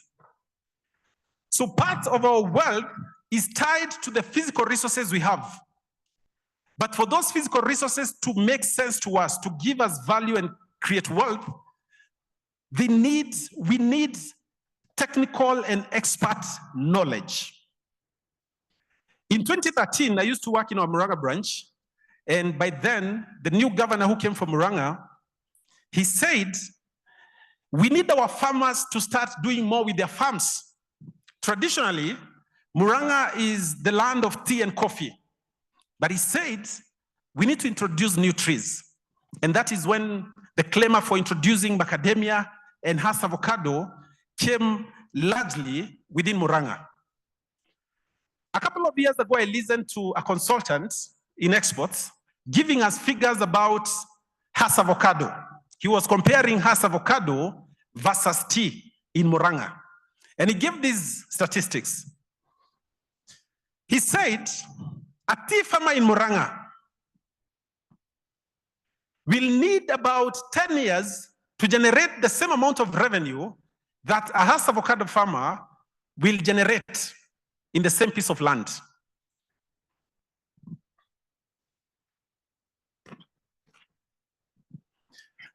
In the same piece of land.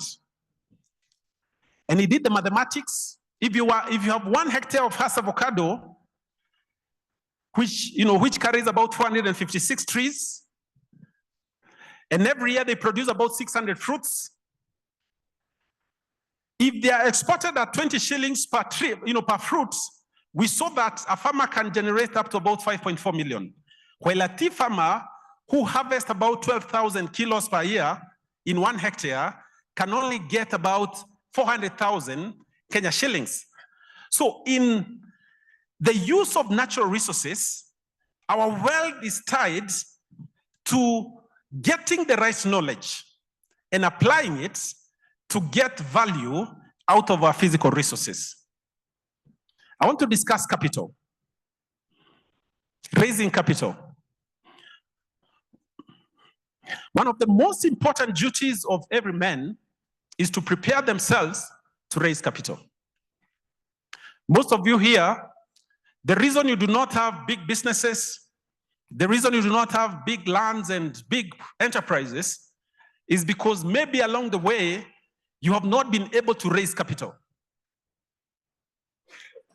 Raising capital is a very important preparation in the journey of wealth creation. A gentleman by the name Hernando de Soto did a book called The Mystery of Dead Capital. And he said he was researching how people raise capital in developed nations and how people raise capital in poor nations. Hernando de Soto, in his book, The Mystery of Dead Capital, says, among the poor people, the biggest challenge in their wealth creation journey, this statement here, the major stumbling block that keeps the rest of the world from benefiting from capitalism, its inability to raise capital from its resources. That even in our nation, one of the greatest struggles by members and by men is to raise capital. So, how do you prepare yourself to raise capital? Now, capital is being able to access liquid money. In some communities, raising capital is easy. Today, when you look at our country, we find that Somalis, they easily move capital among themselves. It's not very difficult. That when you need some capital, you don't need to go through a very lengthy process. Among the Jews, money circulates 18 times among them informally. Meaning, if I have 10 million here, it can move about 18 times, impacting businesses and enterprises among other people before it moves out. Now, the lesson in raising capital is this. Men should prepare to raise capital. There's a scripture that says, you must not lend him money at interest or sell him food at a profit. Many years ago, when God was setting up the nation of Jews, he told them, when you lend among yourself, you must not lend money at an interest. And the question is why? Now, the answer is that he was setting up a nation where raising capital should not be difficult. So part of your preparation as a member in your wealth creation journey is to prepare yourself to raise easy capital. That men who can easily raise capital without a lot of bureaucracy, they are more likely to make it faster in their wealth creation journey. Now, how do we raise capital very fast? The first one is, the easiest one, where you don't have to rely on other people, is through savings. We normally say capital is raised, number one, from families. Number two, most of us come from families where we will not be able to raise capital from there. The number two way in which you raise capital is through preparing yourself. You yourself, you make it intentional to raise capital. So you went to set up a project for 5 million. What do you need to do? As a member of Kimisitu Sacco, you need to understand how Kimisitu Sacco loans, and then you prepare yourself over a period of time. How much money do you need to save so that you can get your 5 million? So savings is a good way to raise capital, and then you can also, in a Sacco, we either save and get credits, but in some places, you can access that capital through a form of credit. Now, how do you access credits? Say in a normal bank. The thing is, you must prepare yourself. You must have you must meet the necessary requirements. If you're an employee, you need to have what it takes for you to get a check of loan. If you're in enterprise, you need to have the right turnovers for you to get that particular credit. The point is, prepare yourself to raise capital in the future. If you're not preparing yourself for that, then you will perpetually have a lot of problems because there's no one point that you are likely to have a lot of money at once. So in the issue of raising capital, you must prepare yourself. And in the Sacco, the direct route is save. Saving is the way that you raise capital, because out of your savings, you will be able to get a multiplied factor, and it can be an easy way for you to raise capital to do what you want to do.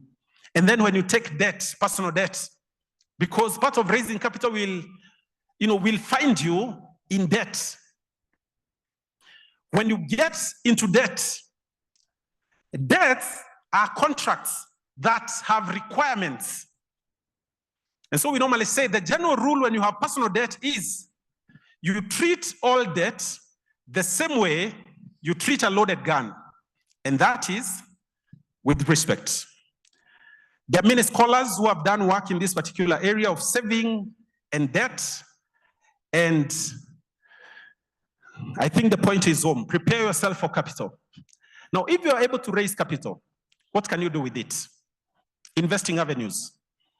The number one way to invest your money is what you call enterprise. Enterprise is where you have a product or a service that you take to the market. The number two way to invest your money is what you call passive income. This is where you're able to raise capital, but maybe situation does not allow you to put your money into enterprise. And so you will put it in a place, in an organized place, where your money is managed for you. Passive income. Today, if you have 20 million, and I'm just about to wind up. Ask your neighbor, if you have 20 million, and you're a member of Kimisitu Sacco, would you put it in real estate, or would you put it in share capital at Kimisitu?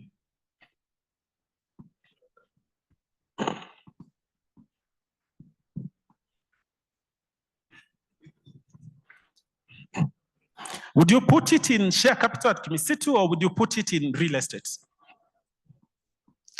So passive income is where you have been able to raise capital, and now you want a place where your money can, your money can work for you, or your money can earn for you. I'm told that the share capital here, the rate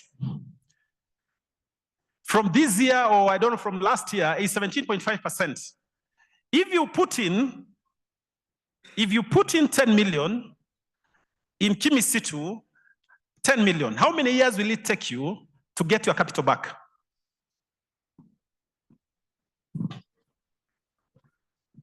The interest rate is about 17.5%. About 6 years, isn't it? Now you have 10 million and you put it in a house where you'll be collecting rentals. How many years will it take you to recover your 10 million? The average period now in real estate in Kenya is between 12 years to 15 years, if your house is in a good place. So when you have been able to raise capital, you also need to have the right knowledge to know where to put your money. Today, there are many options, and I've told you, Kimisitu Sacco is one of them. And lastly, last year, I was asked by KBC in one of their radio stations to help them in developing content on educating Kenyans, especially Kikuyus, because it was a Kikuyu radio station, on how to manage their money. And the specific topic was how to stop wasting your money. Our last topic, subtopic for the day, before I invite my colleague, is on avoiding financial scams.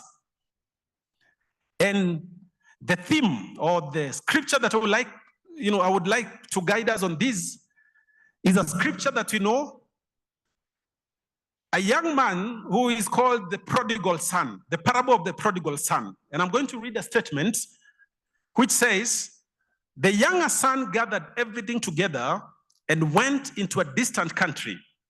And there he squandered his estate with loose living. When we look at Kenya today, apart from the many challenges we are seeing in the economy, we are seeing a lot of indicators of loose living. Loose living is where people have been able maybe to raise capital, they have some money, but instead of applying it to the various blueprints we are discussing, they squander the money in loose living. How do people squander money in Kenya? Number one is through conspicuous consumption. That is, people consume for the sake of consumption, even when it is not necessary. Conspicuous consumption. Too much consumption. Our economy is doing bad, but if you visit clubs across the country, you find that at night, they are so full.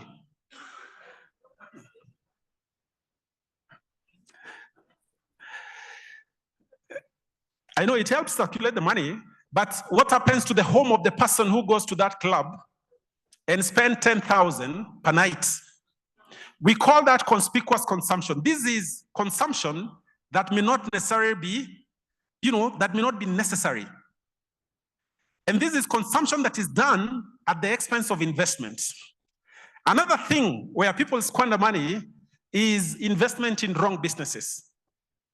The United Nations, through ILO, International Labour Organization, has the best content on starting a business. Many times people come and ask, what business should I invest in? The International Labour Organization has the best content. They have something called, Start and Improve Your Business is a program. And in that program, there's a module called Generate Your Business Idea. Not all businesses were meant for you. Anytime you start a business which closes after some time, you waste capital and you waste time. So, do not get into businesses without the right foundation, because as bankers, we have seen too many people investing in all manner of things and then losing their money. There is good structured knowledge about how you should get into business. The United Nations, their first point normally is that for you to train a man to do business, then the first thing you must help him identify is what they call passion. And actually, the statement comes as follows, that there is no need to train a man business if you cannot help him to identify his passion. So there is good knowledge that can help you. Before you get into business, there's good knowledge that can help you set up the right business. And then we have a lot of frauds. In cybersecurity, which I'm a practitioner, Kenya today is a scene of crime. Cybersecurity, cyber issues, people losing money left, right, and center through their phones. Today, your phone is such a critical security gadget, you don't want to lose it even 1 minute, because a lot of mess can be done. There is so much fraud happening in this country. And this fraud is not even affecting the people up there. It is affecting the common man. People are losing money. You must protect yourself. Now, people also get into things that we call obsessions. Like betting in Kenya has affected very many people, especially the younger generation. SIM swapping is just an example of fraud where you lose your phone and within a short time, a lot of your money is stolen. So you need to protect yourself. Protect your hard-gotten wealth from squandering. I think that is a message. And my last point, because of time, is I would like to mention one of the ways that you lose your money, very silently. The government set up an agency called Unclaimed Financial Assets Authority.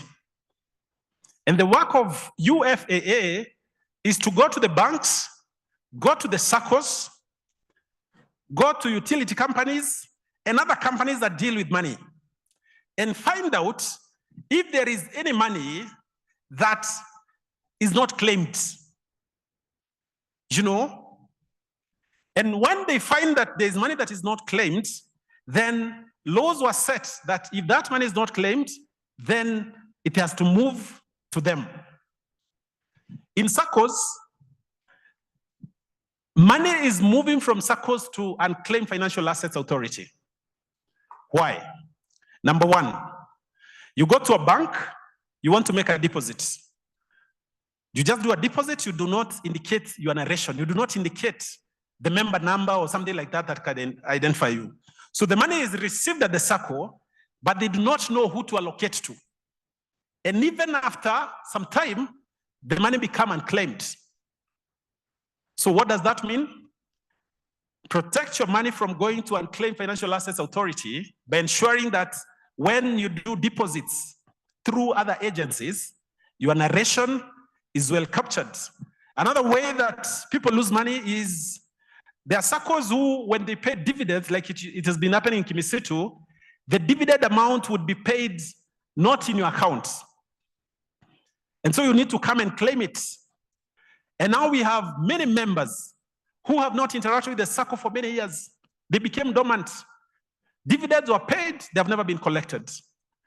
There's a law. If they're not collected up to some time, maybe 2 years, then that money has to be rendered to the Unclaimed Financial Assets Authority. I think losing money and having your money moved to Financial Assets Authority is unfortunate, just because either you didn't follow the SACCO or you didn't do a proper narration. I want to stop it at that point so that my colleague can come and, add a few things, and then shall be well. Thank you so much. Great. I bet a lot of applause for James Murage. Sorry, we did not see your game earlier. At first, I was like, Korea. I was like, oh, wow, philosophy. But I think he's really delivered the points, right? Great. I bet a lot of applause for him. Thank you so much. And he's challenged me to do a lot of investment in share capital. I hope we have all been challenged, right? Remember, in the strategic plan, we are looking forward to increase our share capital by 38% of what we have now. So I hope you are all challenged to do that. Thank you. And at this point, I'd like to welcome Mr. Samuel Ngigi. Mr. Samuel Ngigi is the head business development and client service at COP Consultancy. It is your time. Karibu sana. Thank you. The Commissioner, Cooperatives Director, the Board of Directors, Kimisitu, invited guests, and dear esteemed members, good morning. Yes, good morning. How are you? Thank you very much. So my name is Samuel Ngige. I'll take a bit of your time, roughly 35 minutes to be exact. We just go through a small financial exercise. Mutaniitikisha nikuwe bilingual kidogo, sini sawa? Yes, I'm a Kenyan. I speak in Kiswahili and also in English. I don't know, our prompter, you can assist me to have my slides displayed next to me so that we can move together and quickly. I want to begin with a very small exercise of what we call financial goals. Growing up when I was a very small boy, I had this dream that probably one day I'll become a driver. And what it meant is at some point, nitakuwa na gari, si ndio? The thing is, when you're growing up and you're 5 years or 10 years, uko na pesa kweli? Hauna pesa, si ndio? So I grew up in a farm, na ile pesa nilikuwa napata, tulikuwa tunachuna kahawa. For those who grew up in coffee zones. So when you pluck coffee, unalipwa na bucket ama kasuku, si ndio? And growing up, kasuku moja was 3 shillings. Back then, my financial goal ilikuwa mandazi. Na kitu kingine tulikuwa tunaita mguu ya tractor. They were very small biscuits, very nice. Unaona? But the thing is, a financial goal is that I had a vision, right? I knew. Now, if you don't know, do you think uko na goal? You must have somewhere you are. Yes, you cannot just play football without wanting to get that football in a very small space. Sindio? The field ni kubwa, lakini pali unapeleka mpira ni kidogo. Thank you very much. So financial goals are vary. So as we continue to grow up, you have several goals. Is it a house? Is it a car? Is it land, investments, and many more others? Now, one of the few things that I love that we are here, Kimisitu is called a vehicle. And do you know what the vehicle does? It gets you from point A to point. Sindio, it gets you from point A to point. Thank you very much. So what you want to achieve is can be provided. So we go to the next type of investment versus goals. Now, when you're investing or when you're continuing to put your money aside, you have different objectives. Number one could be capital preservation. And to assist me with this, I don't know if the cameraman can be able to show what I'm holding. Tunajua hii ni nini? Ni shilingi ya Kenya, si ndio? 10 of them to be exact. Now, a 10 shilling or a shilling, by the way, 1 shilling makes a million. Because if you remove 1 shilling from a million, what do you have? 999, si ndio? Now, your goal can be, this 1 shilling, you can preserve it. Uiweke chini ya kitanda, itakuanga shilingi kuu. Hii inaitwa capital preserve. Aya, na ya pili, hii shilingi 10 unaweza taka kuizalisha. Ndio next week ikuwe 20 bob. So it can generate an income. Sawa sawa. Number 3, you can make it grow. That you want to put your 10 shillings somewhere. Let me give an example. Share Safaricom ikiuzwa mara ya kwanza ilikuwa pesa ngapi? Kobole, si ndio? So ulikuwa na shares ngapi hapa? 2, si ndio? Ukinunua shares 2, sasa hii ungekuwa na pesa ngapi? Do you follow? How much is Safaricom worth now? 18-20 bob, si ndio? So hizo share 2, what would they be worth? 40 bob, si ndio? Asset growth. Si unaona ulitumia 10 bob yako, sasa uko na 40 bob, si ndio? Na kuna ingine inaitangwa speculative. Sitaki kuongea hiyo sana, juu unaweza kuulinunua mayai ya quail, uweke ati ndio uuze moja 70 bob, lakini bado ni investment, ama ulinunua Bitcoin, si ndio? Aya, so those are the types of income. So the next thing ni kitu inaitangwa risk. Pahali, what is your risk? Kuna kuanga kitu inaitangwa risk tolerance na risk appetite. Sawa sawa. Risk appetite ni, do I want to take the risk? Najisikia. Unajua, najisikia kwenda kazi leo. Hiyo ni appetite, lakini unakumbuka utaki umaskini, so your appetite is inaenda kazi. Na kuna ile ingine inaitwa risk tolerance. So kwa mfuko, risk tolerance is how much of this 10 shilling probably you are willing to put up to lose. Tumeelewa difference? Sawa sawa. So when it comes to risk tolerance, kuna zile vitu mtu anaangalianga akifanya investment. Kitu ya kwanza inaitangwa institutional risk. Do you know why we are members of Kimisitu Sacco and not another Sacco? And I can tell you why. Institutional risk, there is a reason why your board of management will publish accounts, they will come up with a strategic plan, because they want you to know that the risk of you investing with Kimisitu haita end up na tusako twingine tunasikianga na hapo kando. Si tumejua? Si we know them? Yes. So where your money is very safe, because as per your financials, it is perform. And I know they have very good news today. There is kitu inaitangwa market and systematic risk, si ndio? Unajua ukienda kuuza mayai siku ya maandamano, what is the likelihood hiyo mayai itakuliwa bila kulipwa?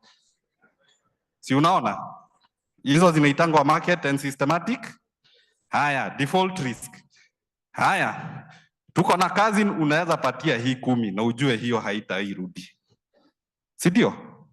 So default risk pia ni pahali unaweka pesa kama zitaru. Si ndio? So unaweza kuwa Shylock ama uweke pesa Kimisitu. Your decision is haya, currency risk, watu wa Bitcoin. Unaona? You can buy something in another currency. Inflation risk. Inflation risk is very key. Kuna yule mtu aliweka hii shilingi 10 kwa kitanda. Si ndio? Haya, when I was growing up in primary school, we used to buy half a bread for 10 bob. Tulikuwa tunaita kagui in where I come from. Kadogi, si ndio? If back then niliweka 10 bob, nikuja ninunue kadogi sahi, would this surely be enough? Why? Fantastic. So, pahali uko sahi, when you retire, ukieka 10 bob kwa mattress, surely utaweza kununua ile kitu unanunua nayo. Be aware of inflation. That is why Kimisitu is there. Does Kimisitu just sit with your money? Hata kama ni yako na umeiweka deposit uchukue loan, see they still give you interest. Thank you. Haya. Interest rate risk. This is where investment will fluctuate. This comes in very well when you look even at the loan products that we have in Kimisi. One of the greatest things that we learn is having the ability to shaifanya kitu inaitwa budgeting. Tushaisikia fixed cost na variable cost. Niliambiwa tuko na accountants. Sawa. Ukibudget, you want to have consistently fixed cost. Ukifanya budget na unajua rent yako ni 20,000. Ingekuwa unaambiwa hapana next month ni 35. Would surely that budget inaweza kuwa inaingiana? Si ndio? So even when you are having kakitu kama debt, you want the rate of nini that you are paying is sort of imekwa pahali hayumba yumbi. Sawa. Interest rate risk. And it's one of the good platforms that the Sacco have, that umeambiwa rate yako ni 12% na imekaa tu si ndio? Ama nimedanganyana bwana CEO? Sina baki hapo 12. Thank you. Liquidity risk. Haya. Liquidity risk is if I need money today, let's say for an emergency, or let's say kuna kadil kametokeleze. Si kuna tu deal tunakujanga. Shaisikia mtu anachapiwa, kuna kadila hapa uko na do. The ability for you to be able to access quick cash. Si kuna kakitu kanaitango emergency loan. Hiyo inakupatianga liquid. Kawewe si member wa Kimisitu uko na hiyo facility. Thank you. So you also, when you are looking at where to invest, you also need the ability to decide whether you have liquidity risk, opportunity risk, that you didn't put your money here or elsewhere. Okay? Mfanyi biashara. Uko Kamokoji, si ndio? Unauza sufuria. Alafu unasikia kuna container ya vijiko inauzwa. Surely, si unaweza uzia mtu mwenye amenunua sufuria kijiko. Si ndio?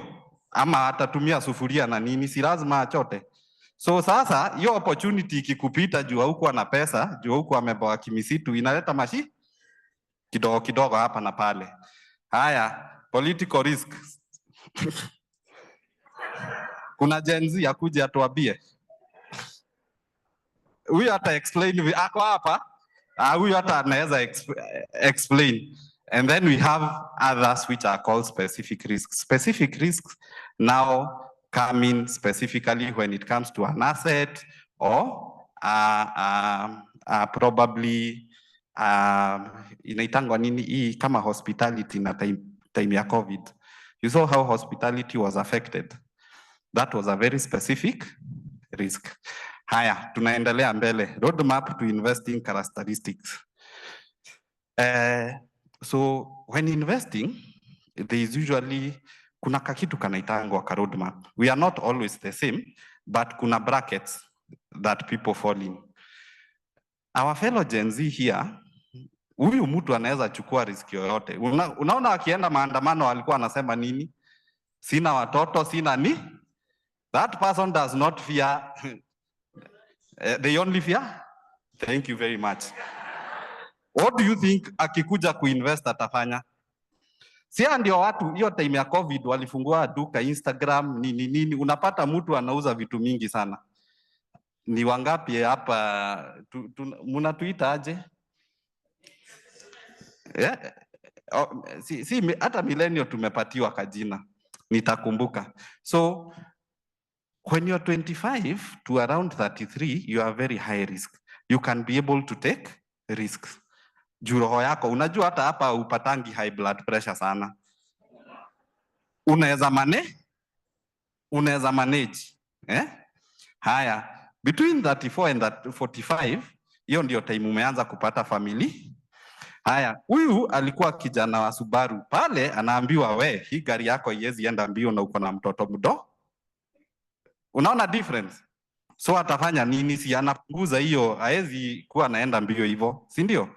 Hata investment ni kai ya Subaru, naambiwa we kakando, nunua Toyota Corolla minivan pale, si ndio? Unaenda kwa mtarata, hiyo ndio time, at least you will still take a bit of risk, but it will be very calculated risk. Now 46 to 55 years, medium risk. Where are you in life? Hii ndio unajitayarisha kulipa campus, si ndio? Ndio jenzi wako wako kwa streets. You see, hypertension inatokelezeanga wapi? Inatokeanga hapa. So you want your investments to be good, but also isikupeleke huko ICU ama huko nini. Unaona? So you want to go a bit medium. So hapa mbele mtu anaweza chukua maloni mingi. Pale 46, 45 unachukuanga very strategic loans.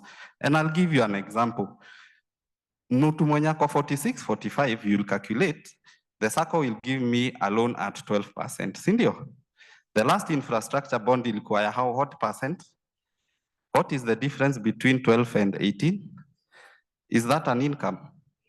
Thank you. Huyu wa 25 si atanunua Uber.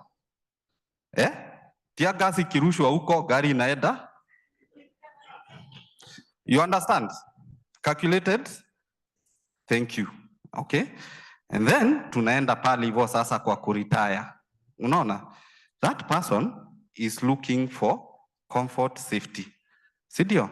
Unataka uamke asubuhi, uchukue golf club zako uende wapi? Hapa Railways ama Royal. Si ndio? You are able to pay your card, you are able to pay your health insurance. Kwa sababu ulikuwa umejipanga na ile namba ya manager wa Kimisitu Insurance Agency iko wapi? Amekunegotiatea. So there you only want investment, unataka dividend zako na deposit zako, unapigia tu simu wewe niwekee kwa account ya Fosa na withdraw.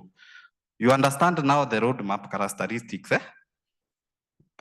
Aya, next slide. Aya, horizons, goals, and time horizons. So, if you are planning to retire, myself, I'm 35. Is it long term, medium term, or short term? That's a long term goal. Basically, because it's something which I want. So even when we are investing, you look at it that way. Now, if you want a loan from Kimisitu, you have to be a member for 6 months. Oh, ni karibu. Lakini si ni below 1 year. So the short-term goal is I want to save a certain amount of deposit within this 1 year, niweze kupata facility. Si ndio? Short-term goal. Then when I get that facility, what do I want to do? Okay? Probably nataka kwenda kuanza biashara. Kabiashara kadogo tu, niende tu vitu tu electronics China, nikuje nieke. So in the medium term, I want the capital that I have to earn me a high yielding income. Lakini si bado ninataka kukua na kashamba. So you work on your medium term to realize your long term. So let's go to the next slide. The next one, because of time. Okay, so considerations when you're investing. Short-term goals are normally achieved by putting capital in somewhere you can preserve. So, and it requires a lot of discipline because starting is the key element. By the way, there's something I wanted to say. Sacco gives us a platform of being disciplined because if you have it's called direct debt, ile ya kutolewa kwa salary ni check off. Check off na ile yenye unajiwekea ni gani mnaona kama inakupatia discipline? Check off. Mimi nilikuwa unfortunate. My mom was a member of a Sacco, I think from 1986. Aliniambia, saa zingine tunachukuanga kalon zako ndio ukatwe. Tujui kikuja huku mutakula kuku. and she was true because unaona ikitolewa wewe hauioni, si ndio? Well, you live by the means that you have. Otherwise, you see that money. Utafuata? Itapata, yupata kazi. Jioni, hata si kesho. By the way, study has shown it's better a small consistent income for a long time than a lump sum. Hiyo lump sum ukiekewa, the statistics 90% of the time inapatanga tu miguu. Haya. So marketing balance between goals and savings, investment type. Now, this is where now you consider where am I putting my money. So do I need a consistent growth? Do I need to take calculated risks? Do I need probably to have security like an emergency fund? You need to know how you allocate. Kuna pesa inaenda housing, si ndio? Ni yote? Si yote, si ndio? Kuna ingine inakaa deposit, si ndio? You still have ability to take a loan. You still need your savings. Si tuko na savings product. Unaeka hapo, unajua hii inwani anaweza ichukua nifanyie kitu. Next slide. So one of the easiest steps that you can follow when it comes to goal setting and steps is number one, kitu inaitangwa consolidating debt.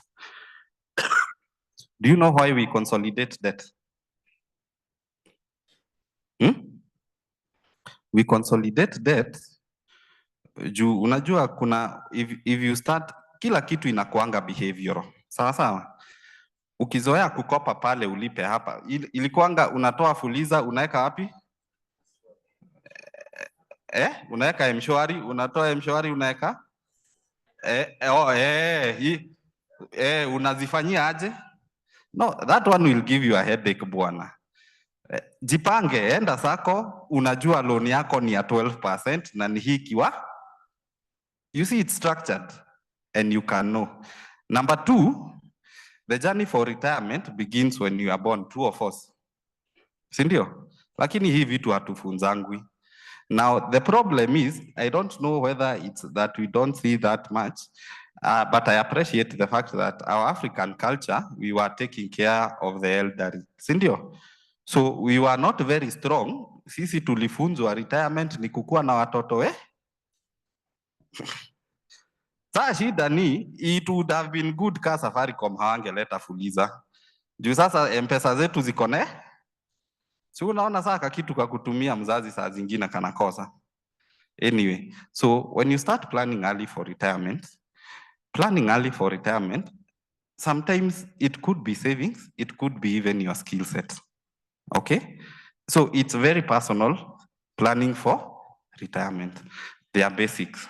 Si utagojeka at some point. Tunasemaga grease imeisha wapi? Si ndio? Grease ikiisha, if I was a farmer na nilikuwa najikamulia ng'ombe, surely nitaweza kukamua hiyo ng'ombe? Si nitashindwa? Lazima nitafute Yes.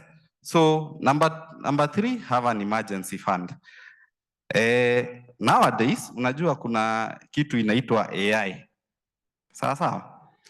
Sijui kama mnasomanga articles za AI. What is it doing mostly sahi? Kuna two jobs in a replace. Si ndio? I saw even one which was a manager for a coffee shop. So it will track the productivity of an employee. So they actually don't need a manager. So sometimes having an emergency fund inakusaidianga kukupatia time ya kujipanga. Sawa sawa?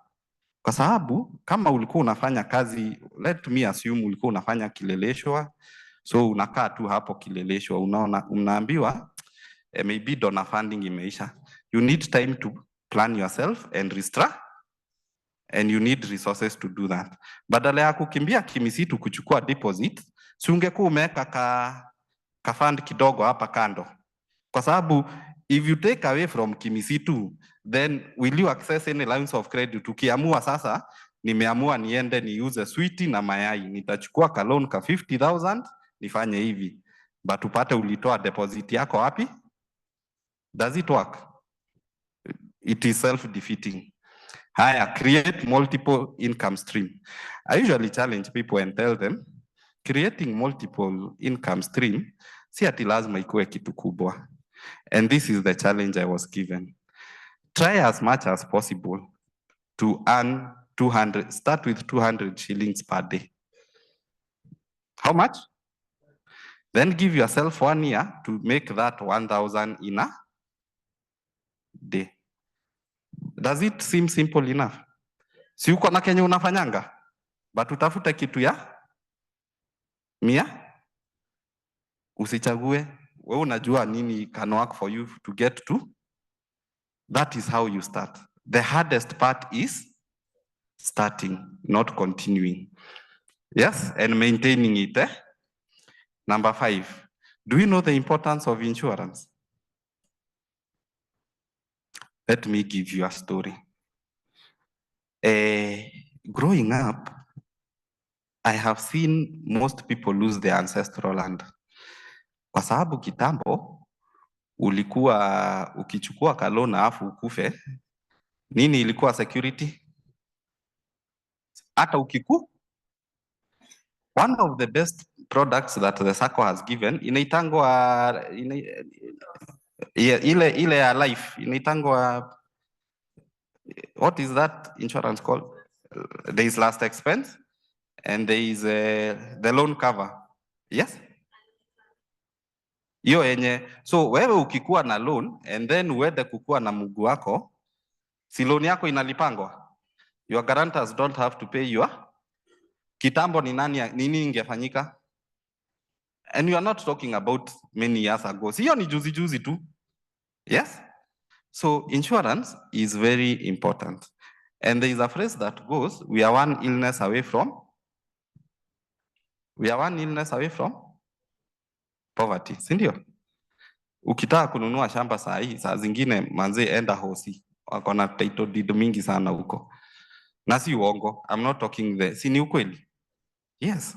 You cannot be treated without a title deed. So by the way, mununue mashamba. Yeah? Yeah.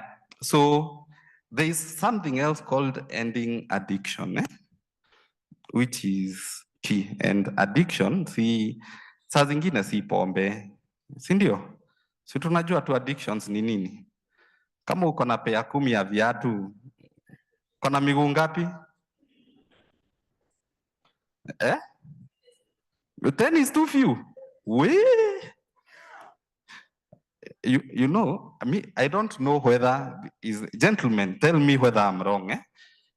And acha nikueleze. Napendeanga wanaume kidogo hapa. Mwanaume, I swear, acha ni bibi yake anamwambianga abadilishe sabuni. Ungekuwa unaoga na yenye ulikuwa unaoga nayo high school. You take that one and you run. Si ni ukweli? I know bwana CEO anaweza kuwa na viatu pea 2.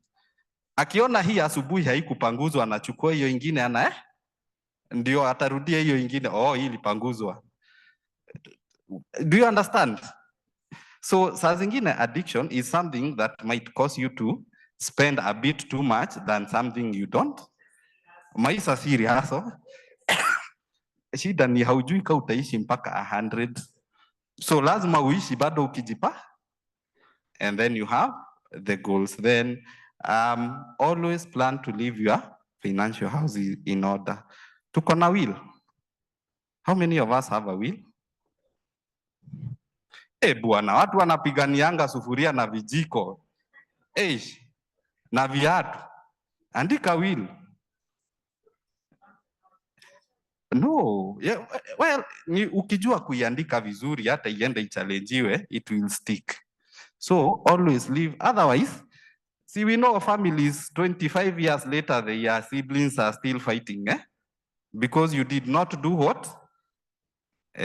Ndio maana, that's why you had to create an authority with over 60 billion in.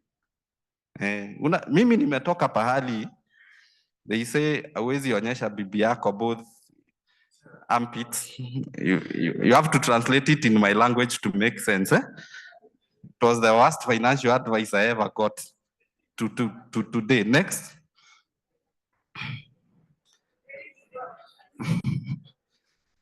Haya.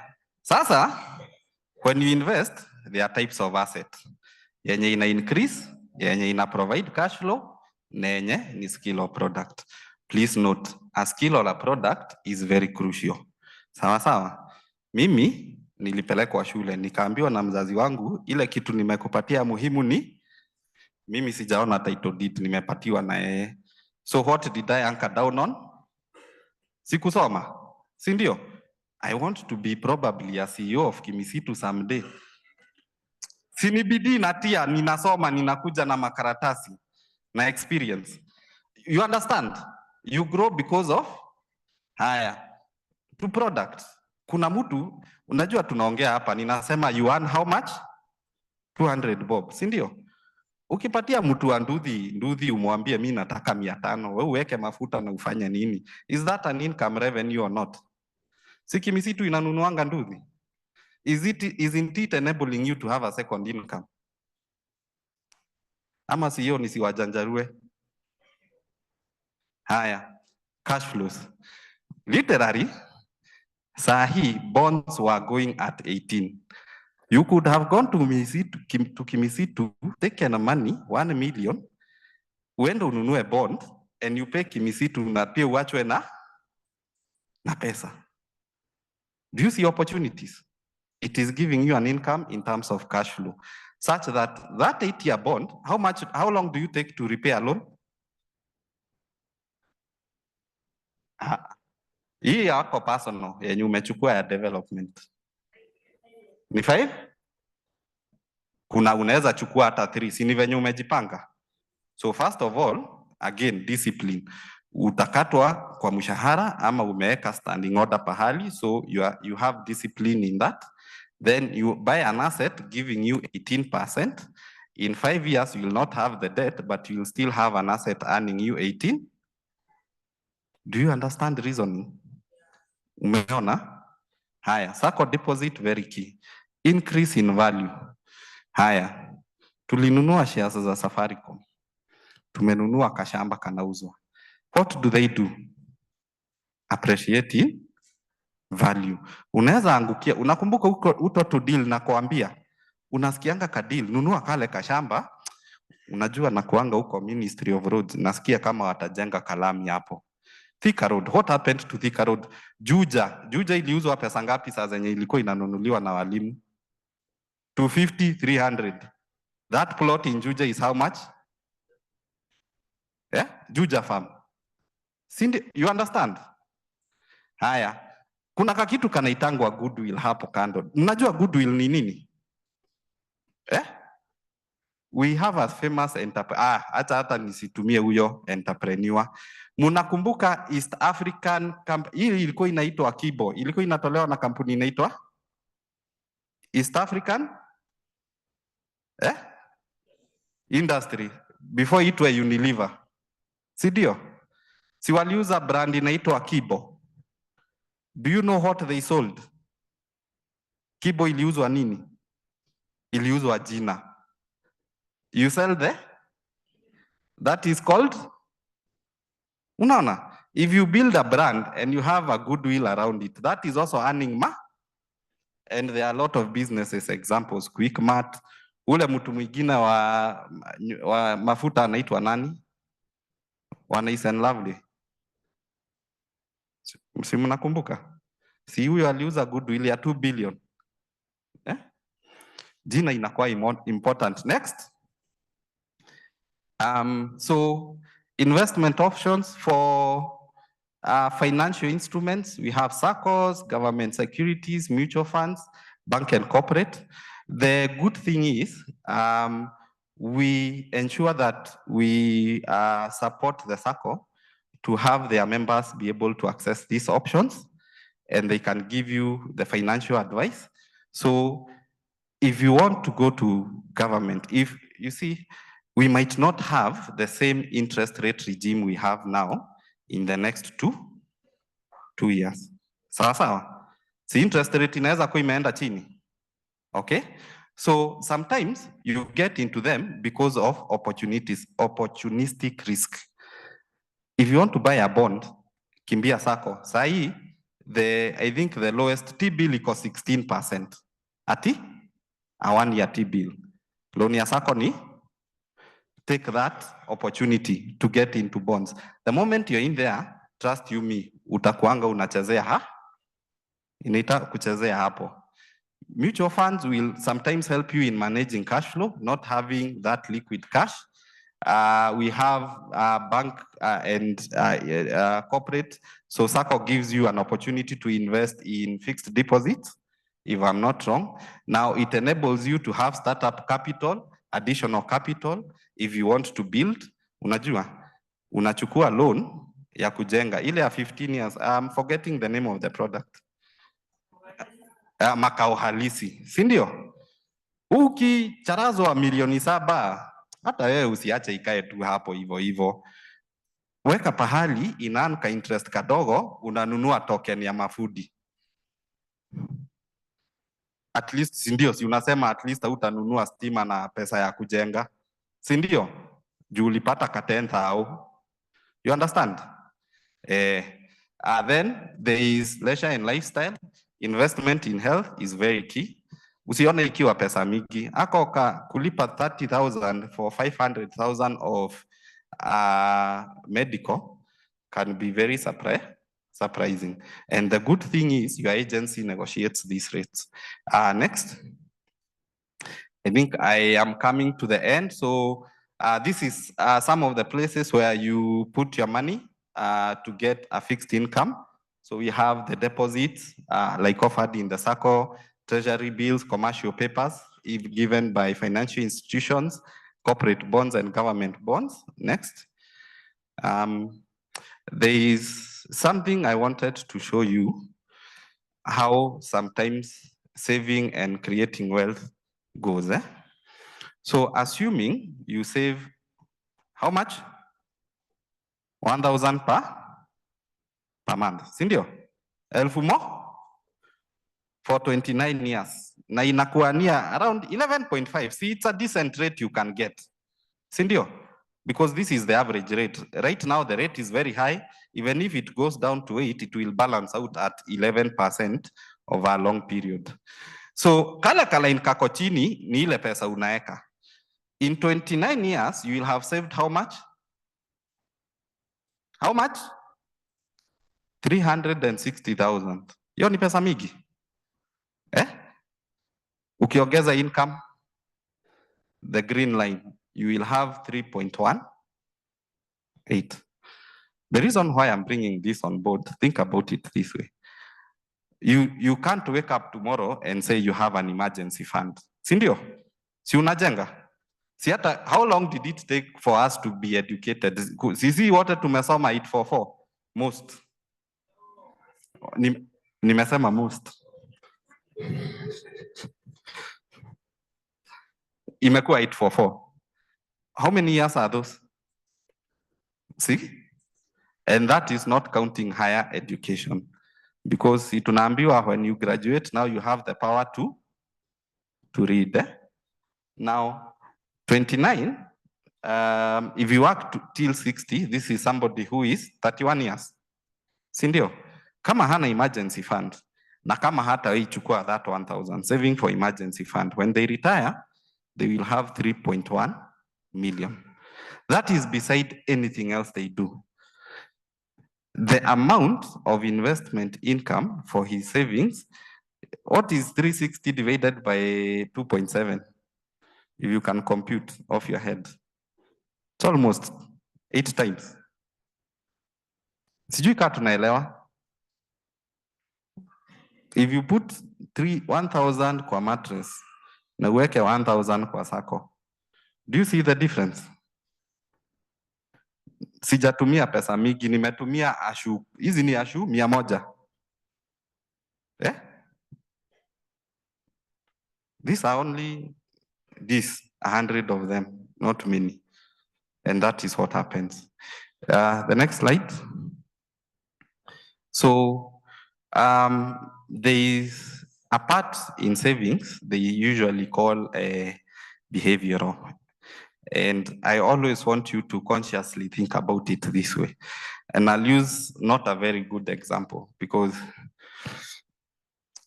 inakuanga nini? What do you, tunasikianga nini kuhusu wasichana wa Kabete?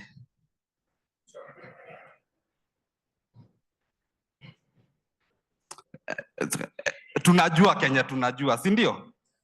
Kwa sababu kuna ka event kali happen, tuka create belief, na the consequence ni ukisikia mtu ni wa Kabete ina, but they are very functional families from the area. You understand? But ni kakitu kaliingia kwa aki. Sawa? So in savings, it is the same, inakuanga hiyo trajectory. Maybe ulifunzwa loan saa zingine inaweza kuwa mbaya. Ama unaambiwa sako ni mbaya, utaanza kulipia watu loan. Si unajua uto tu vitu.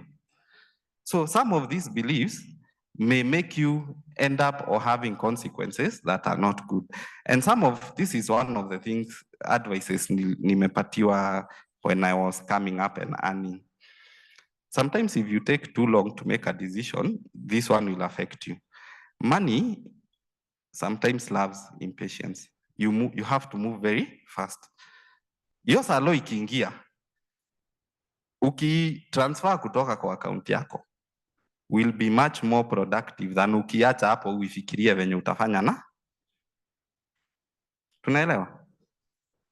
If you don't move with fast. So events make you have a belief and ends up in a consequence. Think about your financial position. What are those things zimekuhapenia? Unaona? Mama watoto anatumianga pesa vibaya kwa sababu alinunua kiatu pea moja. So mi siwezi mtrust na pesa, sini belief. So consequence, hata simpatii pesa. Okay, you understand the sequence of events. The next slide. I actually am to the end. There's something which we call locus of control. Locus of control is like, where do your impulses come from? The best example mi natumianga kwa hii ni saa zingine ni kwenye watoto wanaenda shule. Sasa si inakuanga competition saa zingine between your peers. Mtoto wangu anaenda kianda school. Unajua huko maybe unatakanga kuambia watu anaendanga huko. Si unaelewa? Lakini hiyo ni juu umeangalia hao wengine sijui wanaenda wapi. Si unacheza kama wewe, unaona mimi naweza afford hii 35. Si atasoma bado. Curriculum ni ile hii. Most of the learning we have done tumefanyia nyumbani. Actually, most of us hapa wameenda public school. Si ndio? So something like that, if you take your children because your neighbors and friends are taking their children there, that is called an external locus of control. And that one will lead you to poverty. Internal, you have control over your things. When you say that you have sound financial management, it is not because of the amount of money you have, it is how well you are managing the money you. Tuhamwe, nimalizie hapo. Kuna slide ingine? Hebu tuende hiyo ingine. Kulikuwa na ya retirement. I had some statistics about retirement. Thank you. So when planning for retirement, there is a study which was done by our regulator where people will invest and then take lump sum.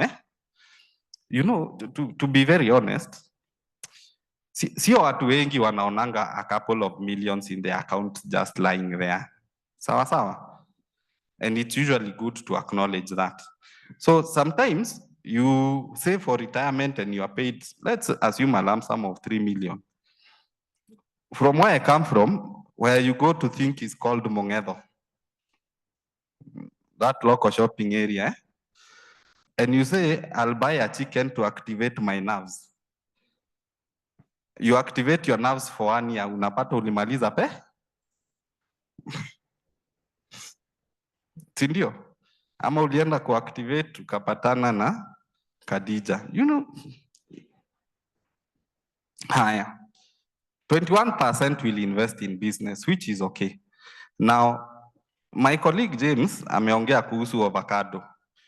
Most of us eat, they don't plant, si ndio? So if you go to start an avocado business, surely, if you haven't planted an avocado, hata kwa hii, si tuko na tree planting day Kenya. Hata ukisema unaenda kununua seedlings, utajuaje zitamea? Kuna vitu hata zinaitagwa soil nini, hii unaenda mchaga yako unaambiwa ni nini utaeka. So some invest in business. I'm not saying everything is not successful, but you cannot go, an old dog cannot learn. Sidio? Haya.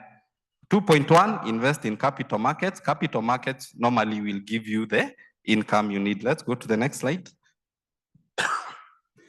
So inherently, those monies which goes to business, the statistics found out 48% become unprofitable, 31% operating profitably, and 21% collapsed.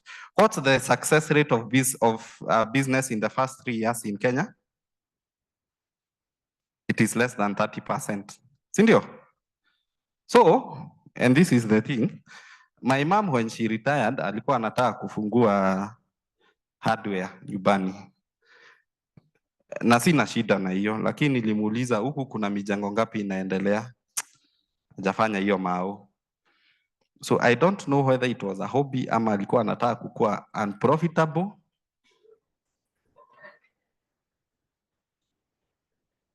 Si unajua saa zingine Wakikuyu na hardware wanakuaga.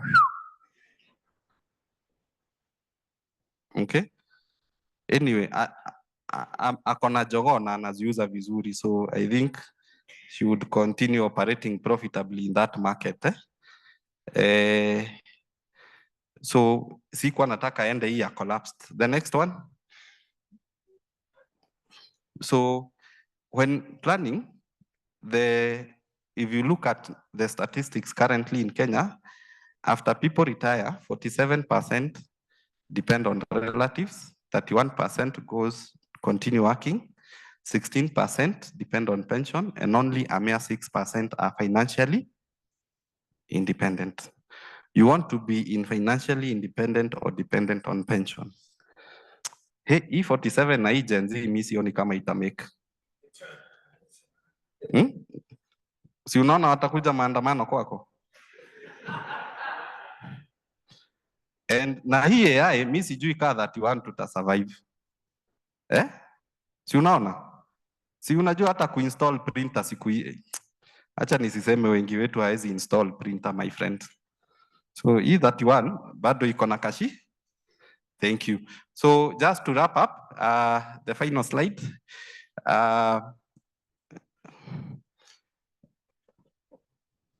There is no right time to prepare for retirement, but the earlier the better. We have to take it kurudi, change age. And this is a true story. I have worked with parastatals where people change the year. So this is something which is literally happening. Okay? I know our CEO amejipanga vizuri, juu tuliongea akaniambia, but nilimwambia akiona kuna pahali kuna hitilafu, I know he's 25. He's 25, ni venye anaambianga hii ingine. Anyway, thank you very much. I appreciate your time. Great. Please don't go down somewhere. You will sit here. Wow. Wasn't that powerful? Great. It was great delivery, Samuel, and we appreciate. And as Gen Zs, tunawaita millennials kama vintage generation. Great. I really love the stories. And I believe we are all adult learners. You know, those stories really make the presentation very powerful. So thank you so much for that. I have also received a lot of requests about the recording and the presentation. So we will share that after today in your usual emails. So be assured that the presentation and the recording of the sessions on financial literacy training will be shared with you. I want to recognize our members online. We have over 1,000 members online. So from Baghdad, we have Nicholas Othiambo and so many others. I am not able to mention all of you. So we recognize and we appreciate you for joining us online. One more thing, we also have clinics outside. We have our customer service. If you have any queries, any complaints, any loan, haifiki haraka, please visit our customer care desk and they'll be able to respond to your queries, questions, complaints, all manner of things. Please visit those. We also have tents for our partners in case you are interested in whatever they're offering. Please visit their tents as well. And this is just for you. We made them available for you. So now, I know we had a very great presentation coming up, and most of us have questions. So at this point, I'd like to invite Mr. James Murage up on stage. You will join Samuel, and in case you have any questions for them, please raise your hand and we'll be able to respond. For those online, I'm checking my platform, so I'll be able to ask the questions for you. But in case you want to ask the questions yourself, please also let me know and we'll be able to facilitate that as well. So it is your time now. Do you have any questions? And Doreen and my colleagues at Kimisitu, please roam the mics for me, if you don't mind. So that they can be able to ask the questions. Doreen, or who is in charge? Okay, let me start off with roaming the mic. Thank you very much for this opportunity to ask the question.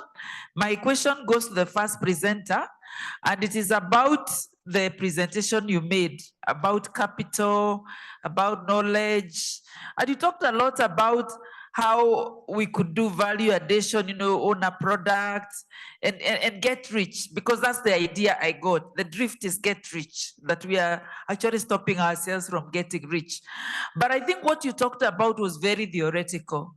If you come to the practical side, you look at our Kenyans, we are very hardworking, and we are also very knowledgeable. Our youth, especially the Gen Z, they are very, very hardworking and they have a lot of knowledge.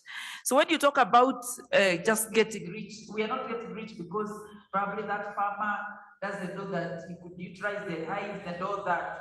It's very theoretical. The real practical issues on the ground where the rubber meets the tarmac is different. And I'm talking as somebody who has worked with the grassroots communities. When I look at the issue in Kenya, it's more about the broken value chains, the broken links to the markets. Because we have, in Nauru, for example, we have farmers in Darwa throwing away cabbages. We have people doing value addition, but they do not have the access to the markets.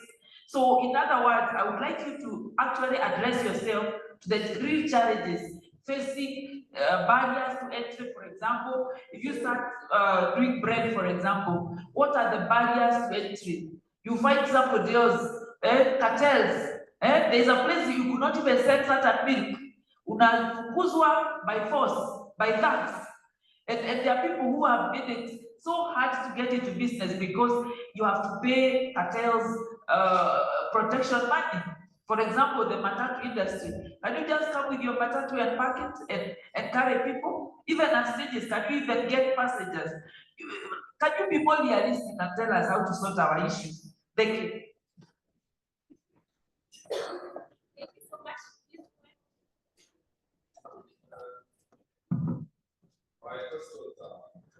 Wow.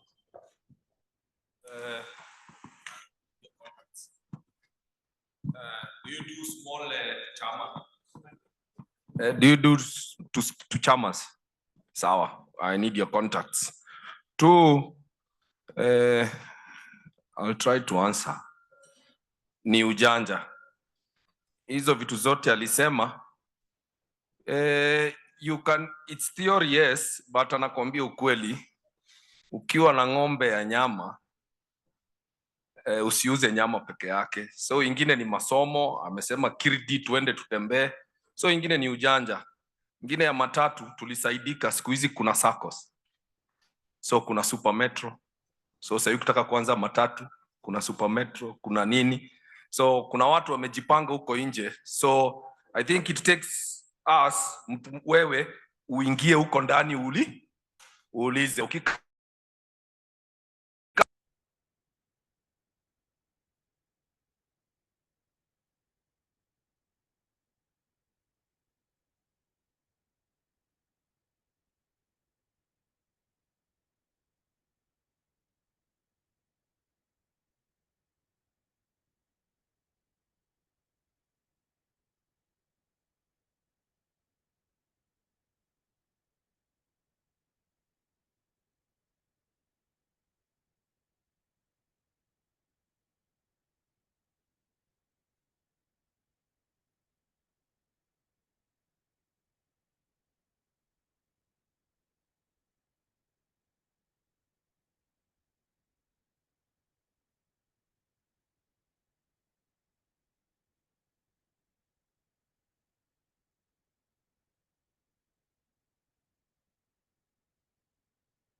Having worked closely, I'm chairman of Sitam Business Forum, Thika chapter with 400 business members.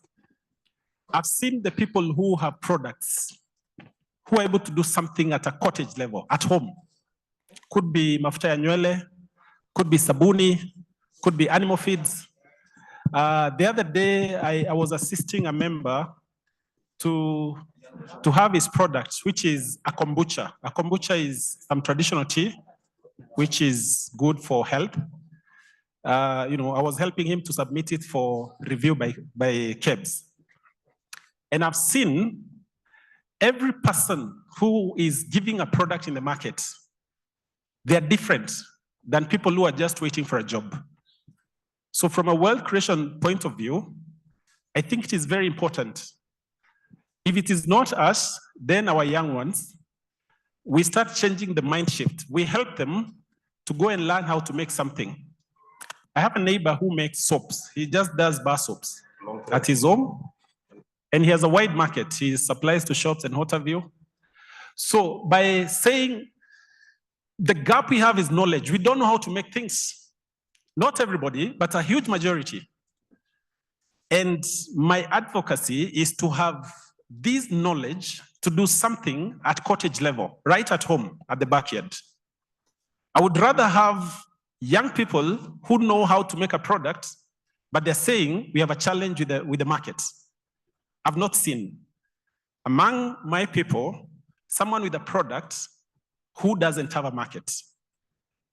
Someone, they do it at cottage level and they're able to move it in the market.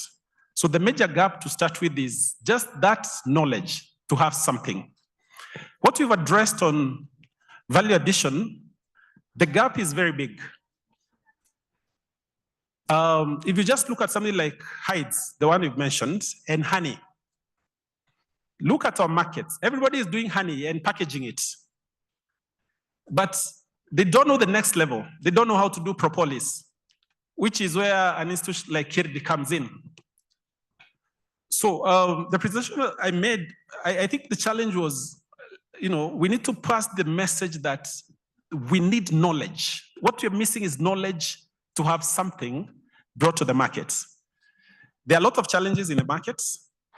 I own a truck, and sometimes I see moving a truck in Kenya, we get a lot of challenges. You have police on the roads, you have weighbridge people. There are a lot of people who are struggling to make your business difficult, but we still move. So challenges are there. When you have something you're delivering to the market, it is better than when you're just sitting and saying, I'm waiting to get a job. We have graduates in sciences, chemistry, physics, who come out of university, they do masters, but they cannot produce one thing. I give you the challenge of Kirdi. I'm saying this because I've worked with them I've taken now 2 different groups. If you intend to produce, the multiple income is talking about. The next level is, and I would challenge you, please visit. Go through the 150 products, choose one, learn it, pay for your son or your daughter to start doing it. Let them learn the metal, let them learn the chemicals, let them learn the foods and the drinks. Let them have a product at home, and then you are struggling with, where will we sell this? And the market is not necessarily local. It doesn't have to be local. There is opportunity to do good products in Kenya, take them to the neighboring countries, export them, but we must have a product. Thank you. But I get your point. I get your point about the frustration in the market. It is very real. But I would rather we have people who know how to do certain things, then we look at how to overcome those challenges. Our contacts we will share, and I think our presentation too will be shared. Thank you. Thank you, Mr. James and Samuel. Yes, we are just getting the contacts, and we'll have our ICT team project the contacts on the screen. So before I ask the questions from online, I would like to recognize the chair of Kenya Kimisitu Investment Company Limited. The chair is Mr. Simon Mburu. Mr. Simon Mburu, are you in the house? That's our sister company. Great. That's the chair of KICL and also a member. Thank you so much. I would like also to recognize the Honsec of KICL, Kimisitu Investment Company Limited. His name is Patrick Alube. Patrick, Mr. Patrick, great. Thank you so much. That's our sister company, KICL. And I know we also have Kimisitu Foundation. And, you know, when Mr. Samuel was talking about insurance, I was like, we have Kimisitu Insurance Agency. Are we all patronizing Kimisitu Insurance Agency? It's a challenge for all of us to be able to utilize the insurance products. So at this point, I'd like to ask the questions from online. Okay, this one I can respond myself. When is the start and the end of financial year for Kimisitu? The start is January and the end is December. Then a question to Samuel. Are you able to say something about money market fund? Members were looking forward to hear what you have to say around that. And then what is the level of stability of government bonds? You mentioned about, you know, investing in government bonds and securities, and especially now in the context of political uncertainty, what do you have to say around investment in that area? Mr. James, this is for you. You quite mentioned around the KIRDI, the Kenya Industrial, ni kama sikumbuki hiyo ingine, Research and Development. So maybe you can give them details on the opportunities that are existing in KIRDI. They would like to patronize some of those. One more question for Jonathan Mtange. If you can hear me, please listen to this question. Can the Sacco help us in getting the affordable houses from the government? Do we have any partnership so you can respond comprehensively? So Samuel. Thank you. I'll begin with the first question. If I can say anything about money market. Yes. This is one of our area of expertise. Money markets are basically funds that assist you to access liquidity. They will basically or normally have what we call the prevailing short-term rates of interest. Depending on the institution, they will give you the conditions of investing. The main pointers are, number one, review the institution that is offering the product. Number two, be aware of where they're investing your funds because of institutional risk. So if they are keeping your funds in sound institutions licensed, that would be a plus. Number three, their flexibility, turnaround time is also something to be able to review, and also their reputation. So they are very good also instruments when it comes to savings. They assist you to also get a good rate of return as while not keeping your money idle. It could be one of the avenues. You could place your money, let's say you have a development loan, maybe you want to earn that extra shilling as you draw down on the loan. So once you review the terms and conditions of the fund, you could be able to know whether you are putting your money in a safe money market fund. The next question was on the stability of government bonds. I'll begin by saying that for over 60 years, the country has not defaulted on any bond. Even during the period of COVID, the government of Kenya did not default on any bond.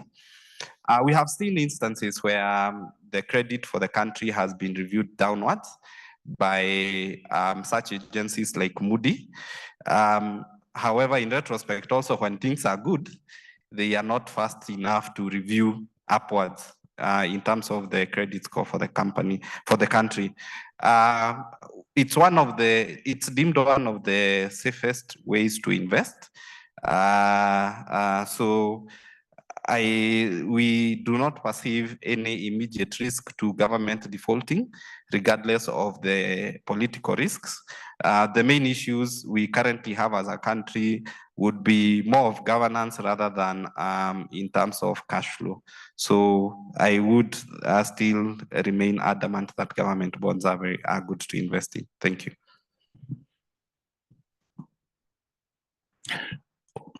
Okay, there was a question about more details about Kirdi.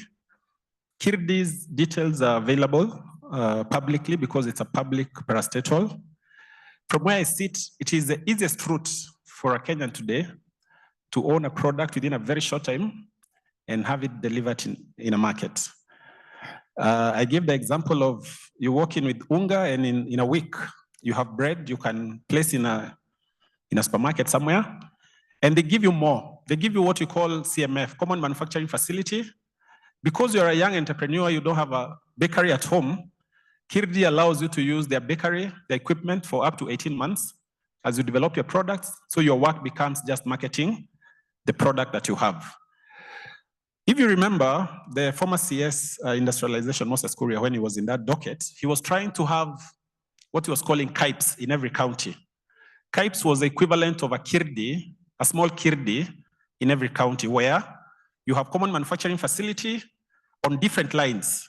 I told you about 150 products. You can walk in and be able to do those products. In different areas, you have foods, all types of foods and drinks. You have chemicals, all kinds of products that people use that are chemical in nature. Soaps, mafuta, ladies' products, different things. Babies' products, diapers, what have you, metal products, leather, up to about, they have 5 different sub-industries that you can develop a product in. Because we have 7 million people not working, we need to think practically of what they can be engaged in, and we leave them with struggling with the market. Yeah, we need products on hands for those who are able to do physical products. And then for those others, I mentioned in the other category, it is also good to endeavor to have something you give to the market. And our young people too, if they're good in music, if they're good in artistry, let's promote them to have a product that they bring to the market for people to buy. Thank you.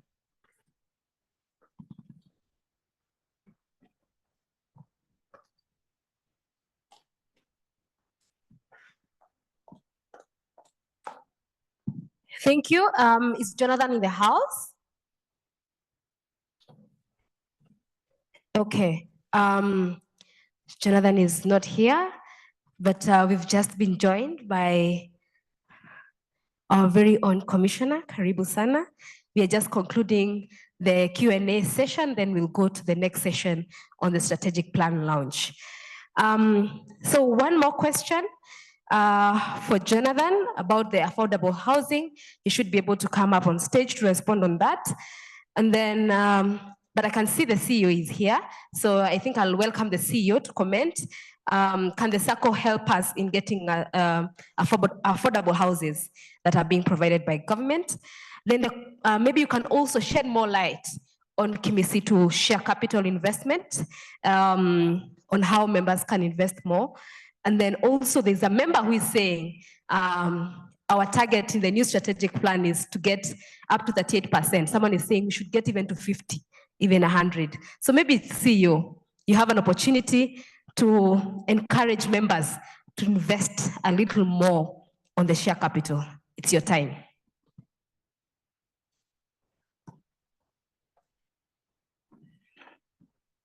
Thank you, Director Mbuki. I will start with the share capital, and one of our presenters brought it up, and we did the maths, and we noted that one, you can get an apartment for 10 million. That is the first investment. You can use the same money and put in our share capital.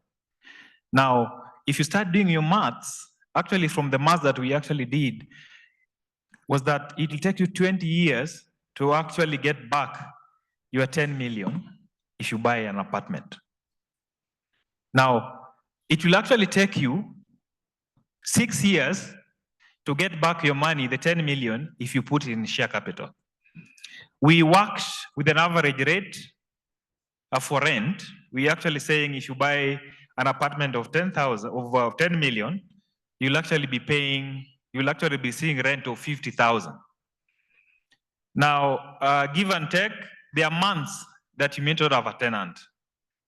You'll actually have to be paying repair cost, maintenance cost for the house. So that leaves us with 500 shillings. Because again, if you are charging rent of 50,000, then it means in a year you'll actually be earning 600,000. Now, give and take, when you have a tenant or not, you'll actually be getting 500,000 every year. Now, you invest the 10 million in the share capital. Every year, we've actually said for the next 5 years, we anticipate to pay dividends of 17.5% every year. So basically, that means that every year in your bank account, there'll be 1.75 million less tax. If you are the rental, it means again that you'll only be having 500,000 in your bank account. Now, assuming you are retired and you divide that by 12 months and you assume now, when you're paying dividends, leave it in my first account, but get me a standing order where every month, we talked about liquidity, cash flow. There's money that will be coming into my account. So what means that every month, 145,000 will be moved to your account. So you'll be earning your salary over the year because of 1.7 million that will actually get. Now, you can go ahead and now buy the apartment and use the 145,000 that you're earning every month to pay for that loan.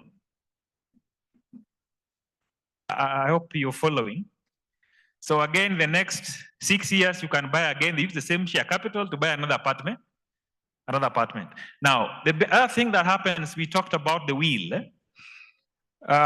If you first also get the apartment, what will happen is, of course, I will have left a will. The probability is it might be sold 3 months after I'm gone. And that will be the end of it. When I have the share capital, I will actually be now, my beneficiaries now will take up my share capital. And so long as Kimisitu exists, it means that my family will benefit. I hope you're together. Now, moving into affordable housing, one of the things that we've actually done is that we've picked high-end and we also picked affordable housing. We've come up with partners. We have Mivida out here, we have Centum out here, we have Nachu. We have all these firms that provide from affordable housing, partners that provide from affordable housing to the high-end housing. The last time we did the Mivida, we have members actually who actually bought a partner from Mivida. And what happens is that already they are rented. So that means you are buying and already you have a tenant and the tenant is paying 150,000. Then how much are you actually going to add in to pay the loan? So basically somebody else is paying your loan. At the end of the period, you have your house. So we have Makao Alisi again that actually supports in actually helping members to buy or acquire this property. And there's no any other Sacco that gives 7 times multiplier. And we did that so that our members are actually able to buy. And so many of them, if you look at the statistics in terms of the Makawalisi loan, it's actually exceeding now development loan. So that tells you how much uptake we're actually having this. So the best thing that we do, you reach out to us, we'll actually link you with the partners that we actually have. Or again, if you're the one going alone, basically what you do, you present us the papers that you actually have. And remember, this, when we are doing this housing business, there's no guarantee because it becomes its own security. So you do not have to look for any guarantee again. So you to actually be able to get this loan. We even go further that we actually have a share boost. So if you have $1 million, we can boost by $1 million and give you a multiplier again. If you have 500,000, we give you another 500. We top up your deposit by 500,000 and give you a multiplier. So again, and then the period is quiet. We're having 12 years for the residential housing. We're having 15 years. That is it for business. We were actually also looking into getting into KMC, KMRC. We wrote to them last year, but again, it's a shareholder firm. So as soon as they open the shareholding, we'll actually be getting there. And again, that will be more, also we'll having more benefits from our membership. Thank you. Great, a lot of applause for our CEO.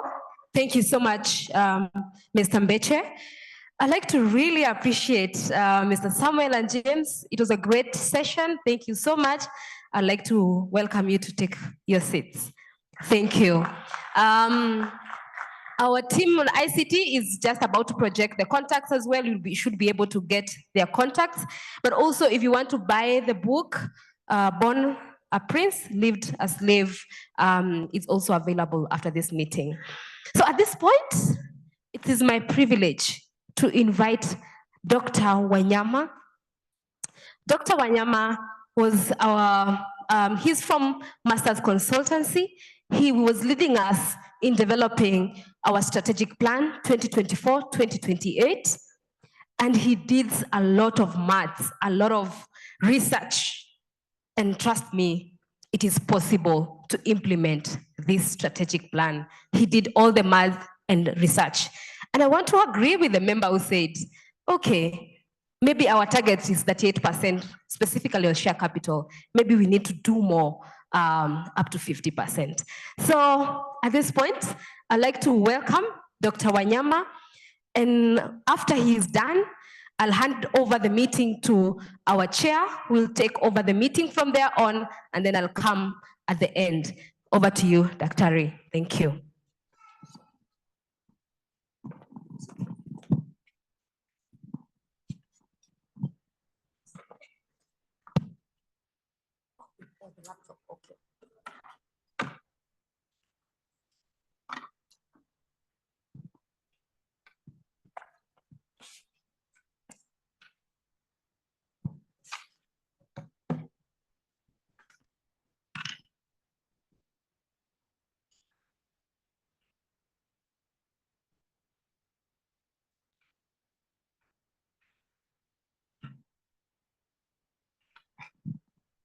Yeah, good afternoon.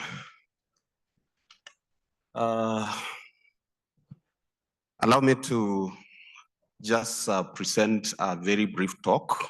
I have been given quite some few minutes.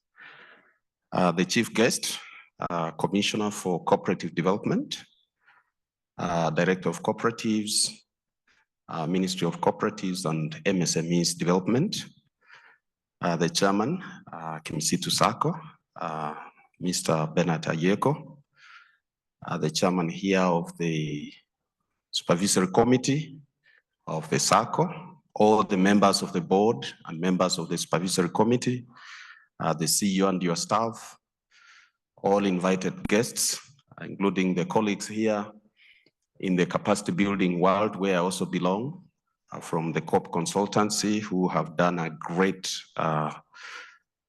financial literacy training, all the other invited guests, esteemed members of Kimisitu Sacco. Good afternoon. I want to observe all protocols. Ladies and gentlemen, I come from Master Consultants Limited. Sometimes there is usually a challenge with the name. I'm very honored to stand before you today as we embark on a very exciting journey with the launch of the Kimisitu Sacco's 5-year strategic plan, 2024-2028, of which I was privileged to participate in its formulation as a lead consultant. Kimisitu is a great Sacco, and I'm very privileged to be part of the people that are to be included in the chronicles of this Sacco. This plan was prepared during a very challenging microeconomic environment. And I'm sure that we all relate to this because we are in this country and we are living at such a time, especially exacerbated by the 3 C's as they have come to be referred to. The COVID-19, the issues of conflicts around the world, and also the issues of climate change. When we were preparing or working on this strategic plan, we did not have sight of when the situations or the situation will become better. And I don't think that even right now we have sight of that. Of course,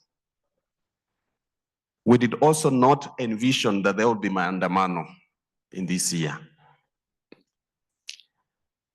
But at least we made assumptions that would then ensure that the organization can be able to project and design a roadmap that will guarantee that the members' funds are not just safeguarded, but that the members continues to get value by belonging to this institution.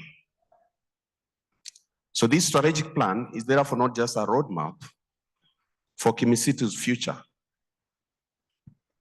It is a bold response to this difficult environment that we find ourselves in. We are all victims of these global forces that have disrupted the economic structures and reduced the income flows for us all. And this definitely has compelled each one of us to seek new avenues for financial stability and independence. And let me just tell you, members, that you are privileged to have elected into office such a great team of board of directors who are very critical in guiding the strategic direction of this institution for the next 5 years. Initially, when we started the process, the thinking was 3 years, but then they had to extend it by 2 more years to make it 5 years. And I remember on that night when we were doing the strategy retreat at Lukenya Getaway in Athi River, they were very adamant and they said we have to grow this institution for the members. And when you hear Director Mbuki talk about the analysis, we were so challenged as consultants that we had to go back and do a lot of research and ask ourselves, are these proposals that the directors are making achievable? Are they realistic? Can they work? Can they not work? And we had to take enough time to try to collect data, to synthesize, to analyze, to engage with other institutions in the marketplace, just to be able to confirm whether indeed it was true that this organization can grow within those bounds that were established by the directors, even when the environment is such difficult. Kimisitu Sacco understands the challenges that we are in today, and they do have a deep understanding of these challenges. But to the members, The Sacco recognizes the need for the individuals to diversify and create multiple revenue streams so as to safeguard their future. Let me just take a moment and remind us of what happened during COVID-19 when it was higher up there. Most of us lost jobs, or when we didn't lose jobs, we had pay cuts. And so we lost income. Some people went up country. Some people who were in business, they closed shops.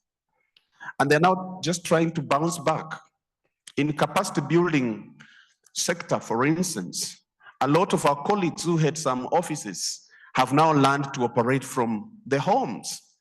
It's no longer a sin to operate from your laptop. We used to be called briefcase consultants those years. But nowadays, you don't even hear people asking, where is your office? Most of the time, they're just interested in the services that you are providing. It hasn't been easy. But let me say, the biggest challenge is that as our income shrunk, life did not become cheaper.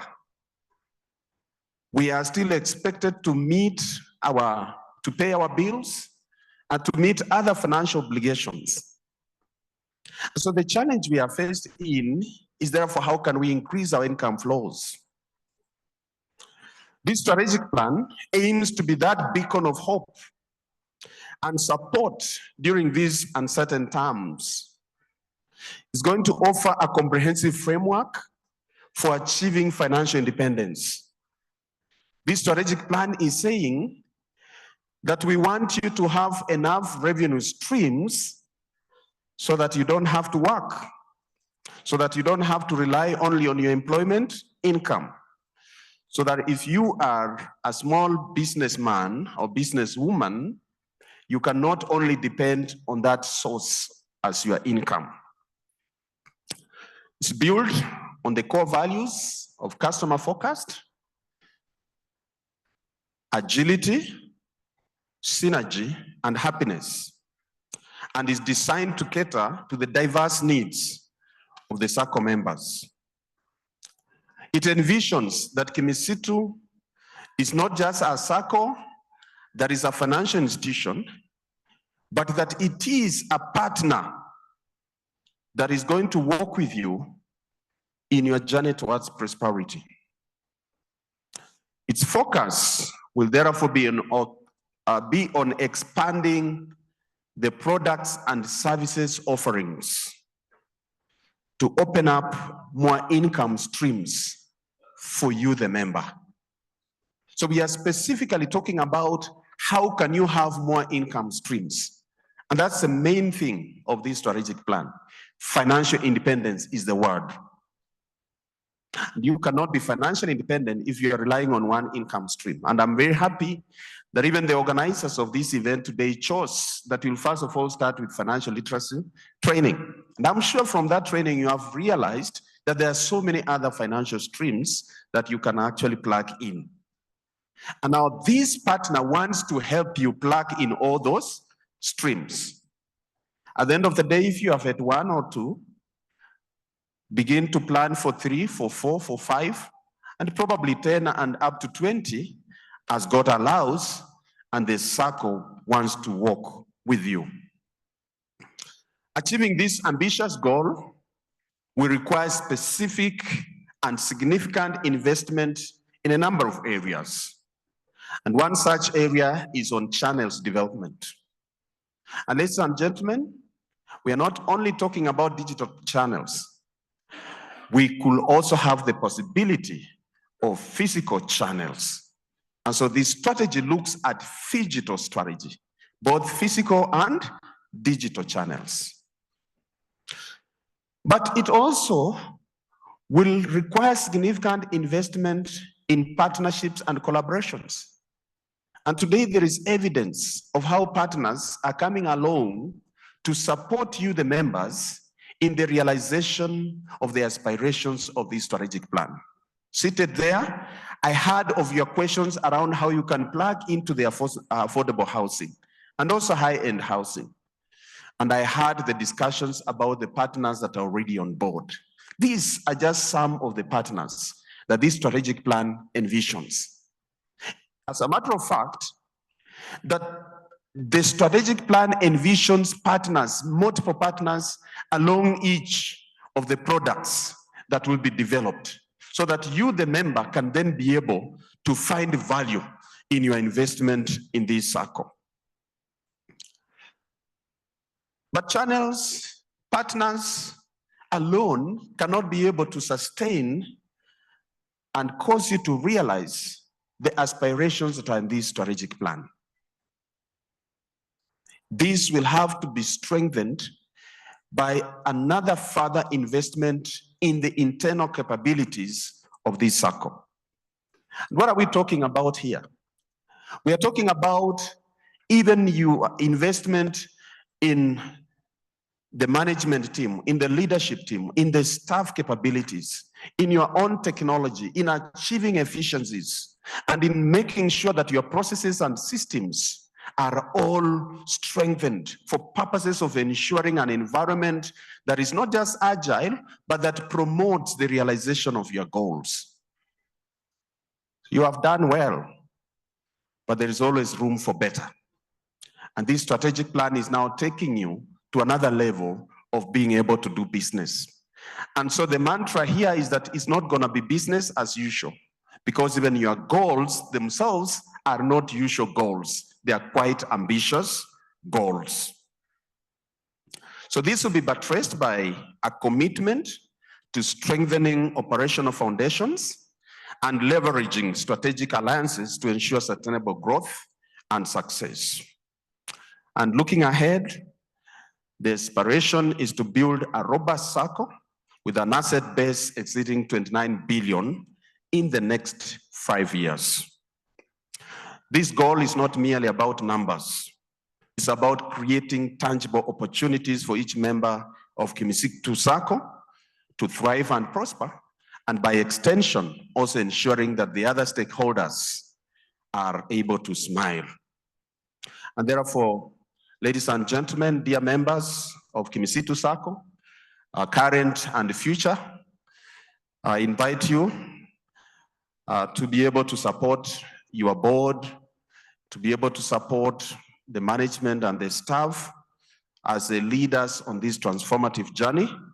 Let us make Kimisitu the real champion of building a future where financial independence is within the reach for every member who wants to join Kimisitu Sacco.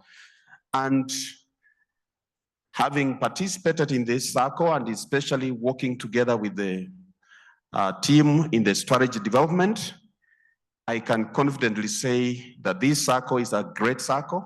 It's here to support you, it's here to empower you, and it's here to be your partner in achieving your dreams. I thank you. Great, powerful, powerful presentation by Daktari. A better round of applause for him. Great, asante sana. Now I'd like to hand over the program to our chairperson, advocate, CPA. What's the other title? Meta Chairman, Karibut, and take over the program. Thank you. It was my honor. Thank you, thank you. Thank you, Director. This afternoon, I think we are quite privileged to have our members in full swing. And we are coming to the near end of the program. And I don't have much to say, but to invite our directors to the high table and our chief guest together with the commissioner. And we have enough seats even for our consultants here. Please come in front. It's nearly that time of the day that those things that fly into the air happen. But before we do that, allow me to appreciate in our midst the presence of our sister organization, Kimisitu Investments, directors who are here, the chairman, Engineer Simon Buru. You could wave to the members wherever you are. Engineer? Engineer, yes, engineer is right there. Director Albert, are you around? KSCL? Director Albert is here. Thank you so much. Members, we have already introduced Daktari. We did it at the beginning of the meeting. Karibu tena Daktari. Welcome to our meeting. We feel privileged to be associated with you. And with that, it's my humble duty to welcome the director. But before I do that, I understand that our treasurer, CPA Jotham Opio, is joining us online. He's been under the weather. He could not join us physically. Let's pray for him to have a quick recovery and to join us in our next activities. Get well, Director Jotham.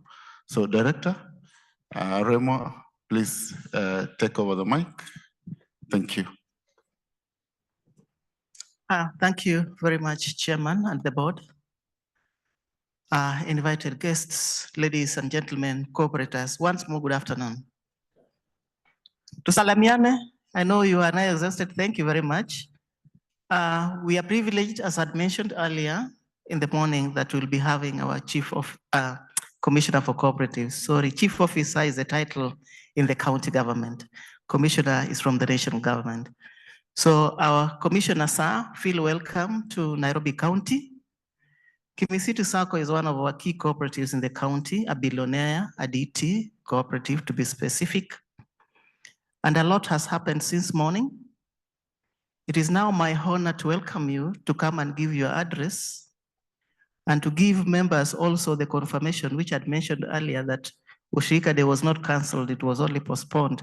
So maybe you can give us a clue when we are likely to come together again and celebrate. Without much ado, sir, I want to invite you to come and give your address and maybe also launch the strategic plan. Let us welcome the Commissioner with a clap. The name of our Commissioner is Mr. David Obonya. Karibu sana, sir.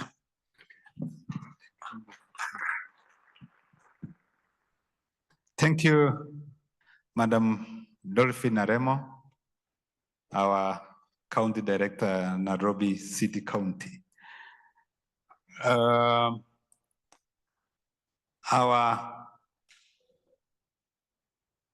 Apple Chairman, Bernard Ayeko, and all your entire board and the supervisory, the CEO of this great Sacco, Kimisitu,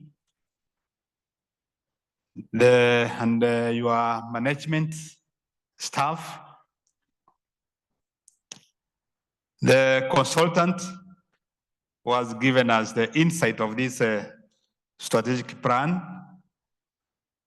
That's master consultant. The trainers of today, COP consultants, distinguished members, ladies and gentlemen, good afternoon. Good afternoon once again. I know time has gone. It's more or less lunchtime, and a number of us, we feel we need to have our lunch.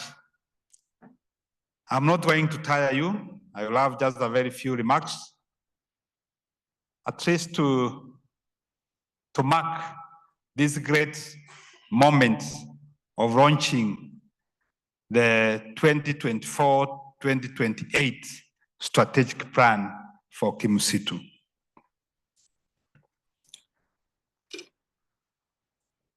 It is indeed a great pleasure for me to join you today on this auspicious occasion for the launch of your new strategic plan.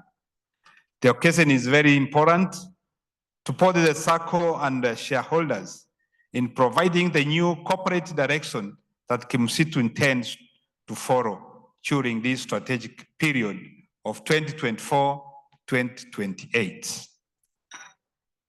I invite you all as key players to take your rightful position to actualize the desired trajectory of this plan in order to steer the Sacco to the next level of growth and development. And I'm happy that Your strategic plan, the focus is on customer, agility, synergy, and happiness. Those are the very 4 key words that have been selected. And I believe if we live to the spirit of those 4 key words, I have no doubt your circle will be in the next level. We will not be talking about 11 billion deposit. We will be talking something over more than 20 billion. I want to pick on one word, happiness. What is happiness? You know, in most cases, happiness we associate it with the well-being. It's an holistic situation where you find yourself when you are happy. When you are happy, it's a combination of so many things. We may grow, we may increase our deposit, we may increase our membership, but we may not be happy. Do you agree with me? So what is happiness? Happiness, the way I want to conceptualize, Bwana Chairman, is how can we satisfy the aspirations of our members? Satisfaction. And here satisfaction, as human beings, you have to meet our economic aspiration as well as even our socioeconomic aspiration. Because if we are not able to meet our basic needs, we may not be happy. We might be having a lot of deposits, but if we are not having a comfortable homes, if our children are not going to school, if our health is not good, we may not be happy. So you are giving yourself a very big target. I have not gotten time to go into the details of your strategic plan, but I believe you have thrown very key and specific targets and areas on how you are going to make your members happy and be satisfied with the services they are getting from Kimisitu. I know we have only one country which normally they don't consider their GDP. They consider the level of satisfaction into the members, how happy they are. And I hope you know the country. So mnajua ni gani? I know you come from the NGO world and you are widely traveled. Satisfaction is very key. Thank you. Kudos for whoever who came up with this word, happiness. Chairman, Sacco societies no longer have an assured captive market. They continue to operate in a highly competitive and dynamic financial sector. It is therefore necessary for the Sacco leaders to remain innovative so that they are able to come up with financial products and services which are member-centric, demand-driven, and sustainable. You are not a monopoly. You are operating in a sphere, in a space where we have right now we have over 300 regulated circles in the country. What will determine your membership and the retention of your members is all about the nature of services and products you are offering to your members. And these services must be geared towards making your members happy. They have to be cheap, affordable,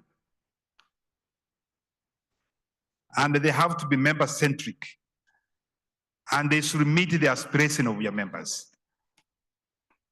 I know at times we focus so much on dividends and interest on deposits, which is good. But interest and dividend alone is not enough. And it is high time, I want to encourage Chair, let us try to segregate members. I know we have members who want to invest. Their major interest is to save money so that they get high returns. But equally, we have other members who want to save so that they can access an affordable loan. How are we marrying those two parties? Are we able to meet the expectations of those people who want to save and they are not so much interested on taking a loan, so that we are able to give them better returns? Let me tell you this. There is a lot of money out there if we can give competitive interest on returns. There are quite a number of people who are ready to invest and save with your Sacco. But as we do that also, let us not make our own products to be very expensive to a point that some members don't see a reason why they need to join you to get a credit, which they can equally get from a commercial bank. Am I communicating? So here is a game of balance. And we must always be geared towards satisfying all these category of members. And that is the only time that we can be able to realize our aspirations. The SACCOs have a unique advantage since their clients are also shareholders.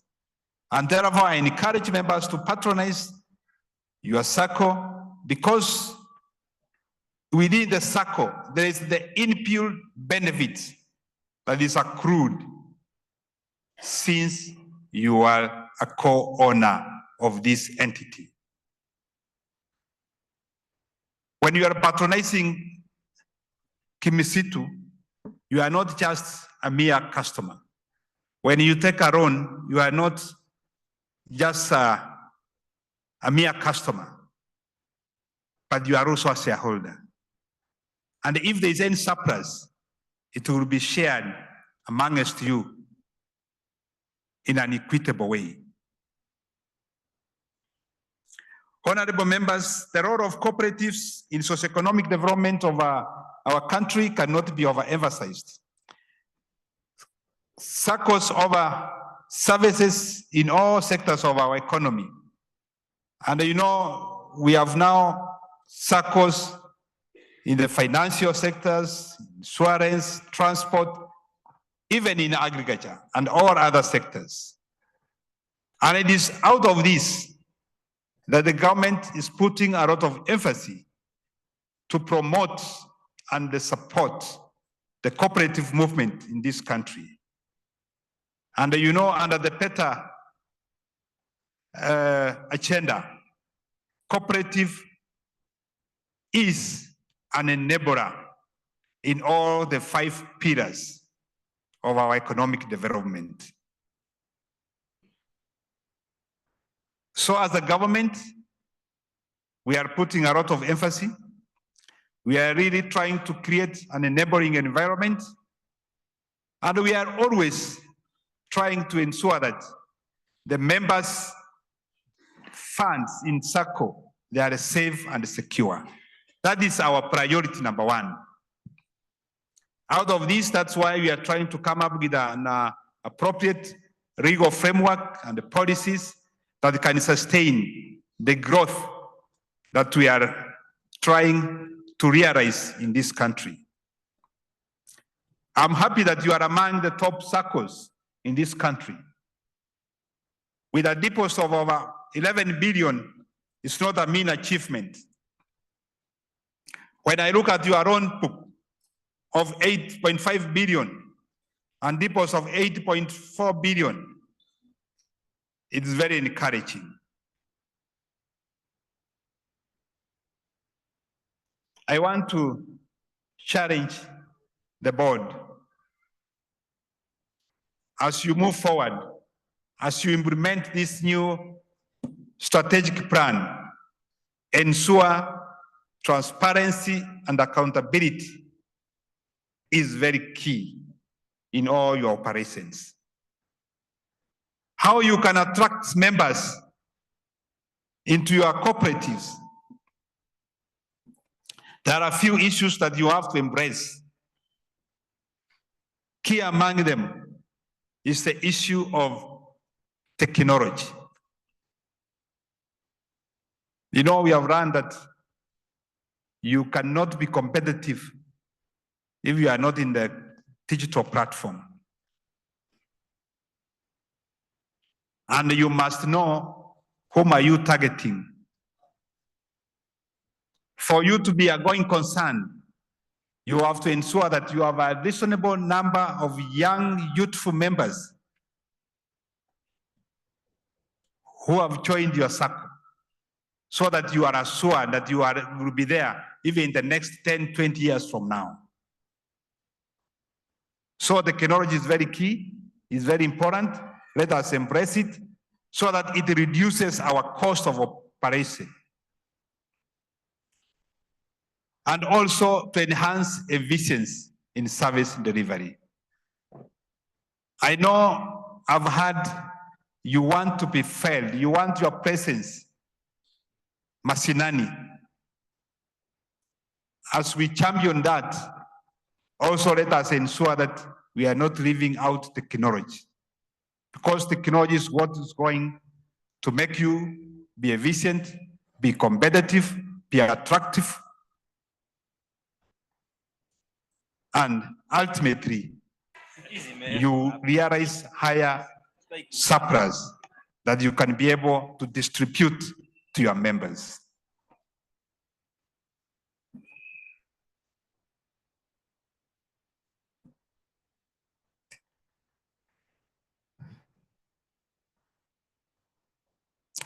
Somebody mentioned about the issue of affordable housing. And we talked about making members happy. I know when it comes to investment, it's at bit. Is housing a prudent way to invest?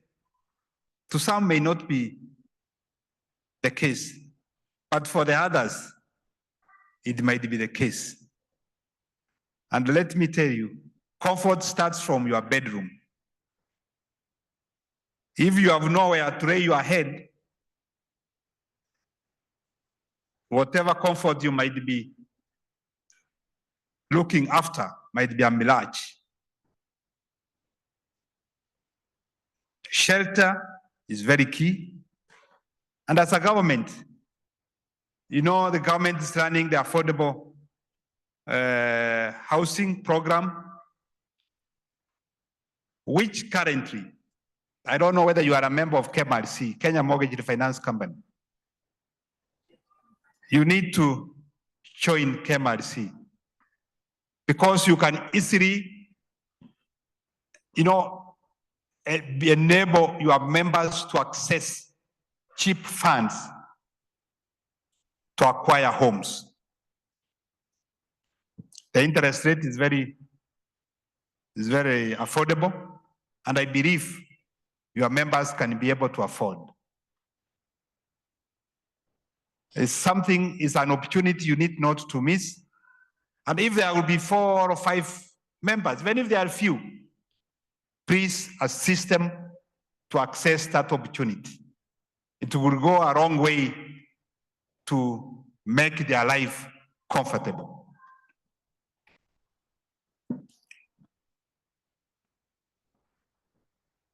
Chair, I'm aware that since inception, that was in 1985, Kimisitu has grown tremendously.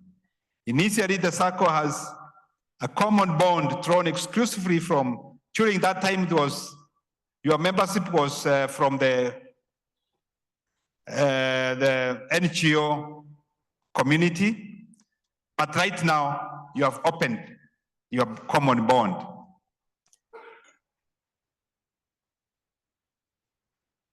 And as you implement this new strategic plan, I congratulate you for this milestone because it's not easy. Some people, they don't want to change. You know, they want to remain. They are fearful of the unknown, but you have allowed yourself to open your common bond. And as you open common bond, there are a number of opportunities that will come alongside with the open common bond. But also, there are also some other challenges that you have to be aware of. And some of the challenges I want you to be aware of is that when you allow members, ensure there are members who understand your values and your principles. Because I've seen some circles, they open, some people out there, they imagine that is free money from NGO. They will take the loan and they will not repay, they will run away. So it's a high time, as you allow new members to come in, to join you, have a vetting criteria so that at least you understand your members. And if possible, circles have come of age. The issue of honorical guarantorship may not take us far, especially where a member is taking a loan of huge amount. It's important that we try to bring in other collateral issues as security so that we are able to safeguard the members' funds. You may be generous to give out loans, but if you are not able to recover that loan from whoever you have granted the loan, then it means members will lose their deposits. So you have to be very careful, you have to be very keen, and ensure that all your processes, they are very clear, and you have a mechanism to recover each and every penny that has been given out in form of loans. As I conclude,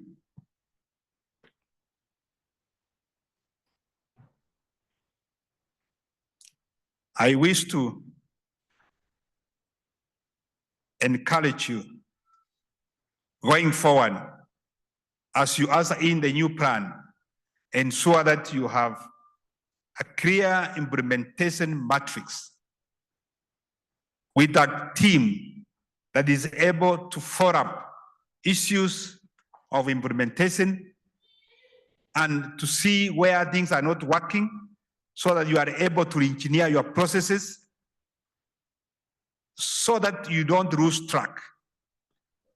Having a beautiful strategic plan is one thing, and having it working for members is another thing. We can have a very good document, but if it's not well implemented, it may not realize the desired objective. So with this good strategic plan, have a mechanism, have a deliberate team that is able to follow up, especially to ensure that you are on track. And for any reason, if there is any obstacle in between, try to reassess and redesign and re-engineer your process so that you don't stall.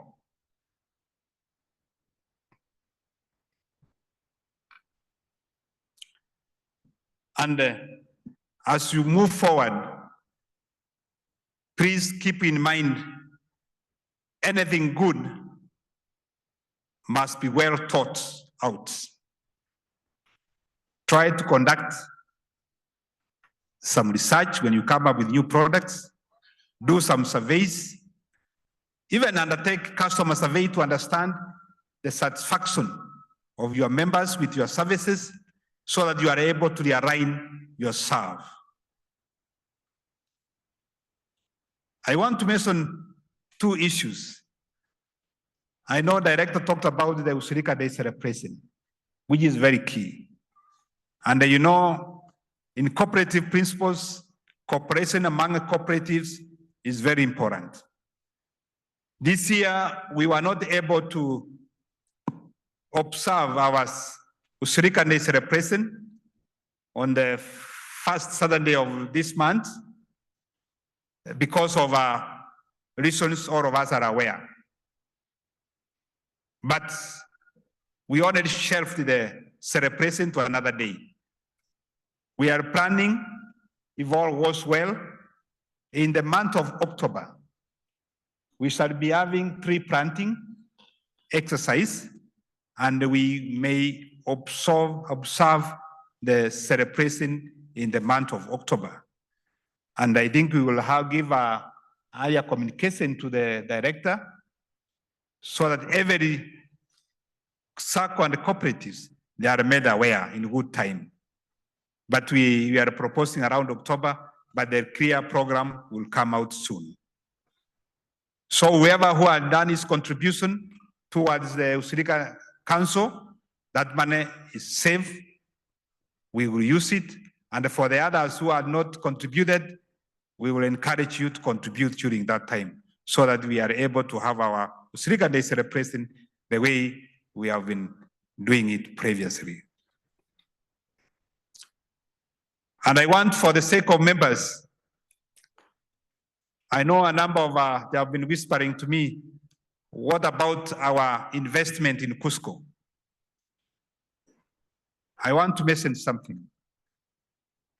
Yes, Cusco had a few financial challenges. And as a ministry we came in, we are trying to turn around things. The top management and the board, they stepped aside. I think we had a meeting in this same room. Yeah, this year around, I think that was June or May, April, 25th of April. We had a meeting here. This hall was full packed, and members resolved that the board to step aside, and we have appointed an interim team. The team is trying to turn around the business, and I believe their term is 1 year. Before the end of this year, we shall have a meeting and give the progress on so far, what have we achieved. But the records are there and they are very clear. Whoever who invested money in Cusco, he will get back his money. But we are first to re-engineer our businesses so that we come back into profitability, so that to be able to start refunding. So bear with us, we are aware and we are working on it. Ladies and gentlemen, in conclusion, let me thank the leadership and the membership of the Sacco, this Kimisitu Sacco, for promoting teamwork amongst you. The success of the Sacco is dependent on the leadership and the loyalty of the members to their organization. The leadership of the Sacco should always be guided by the prudent business and the commercial practices. And this should be driven by teamwork and a clear reflection on how the Sacco is realizing the members' socioeconomic aspirations. This aspiration is what is going to make members happy. And with these few remarks, I wish you success as we launch our new strategic plan 2024-2028. May God bless you all.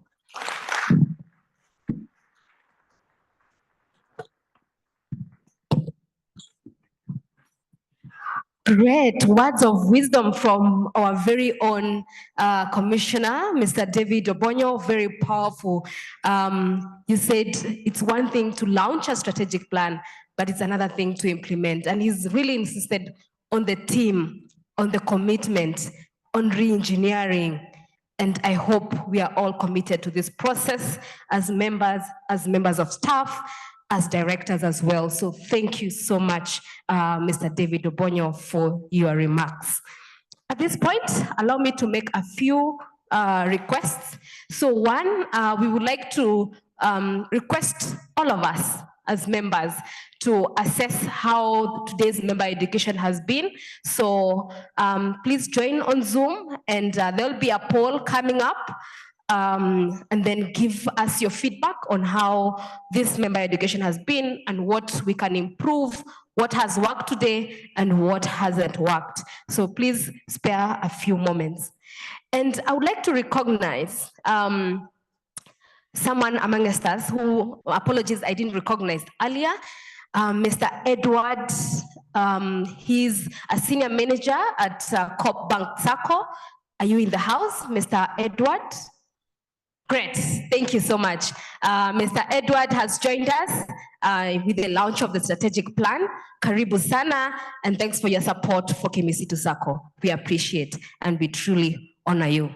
So, we are at the very moment that we've all been looking forward to, the launch of the strategic plan. And I'd like to invite our guest of honor, Mr. David Obonyo, to join me here, and Director Remo as well, our chair, the CEO. You'll come at the middle center here. Then directors will be standing by the side. You can also come towards this end. Yeah. Please allow us to organize ourselves so that we can be able to launch the strategic plan.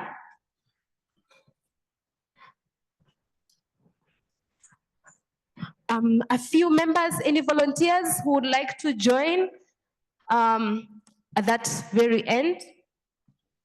I don't know whether we can all fit on this side. Maybe I can request some of us to go down. Directors, is that okay?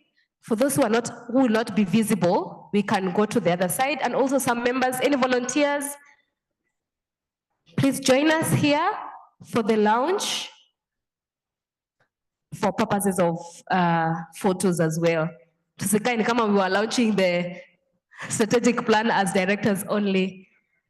Kindly, a few of us, we can come here.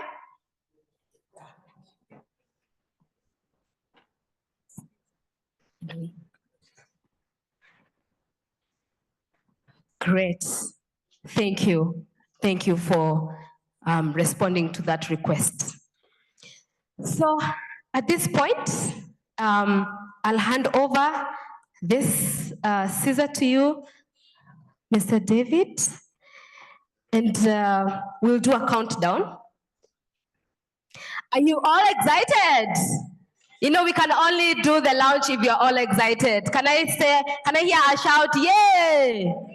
Ah, great, we are ready. So we'll do a countdown from 5, and then when I get to 1, our commissioner, you can cut the ribbon for us.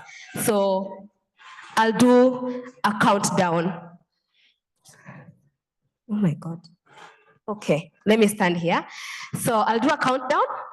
5, 4, 3, 2, 1. Woo! Wow, congratulations, Kimisitu. Our strategic plan is launched.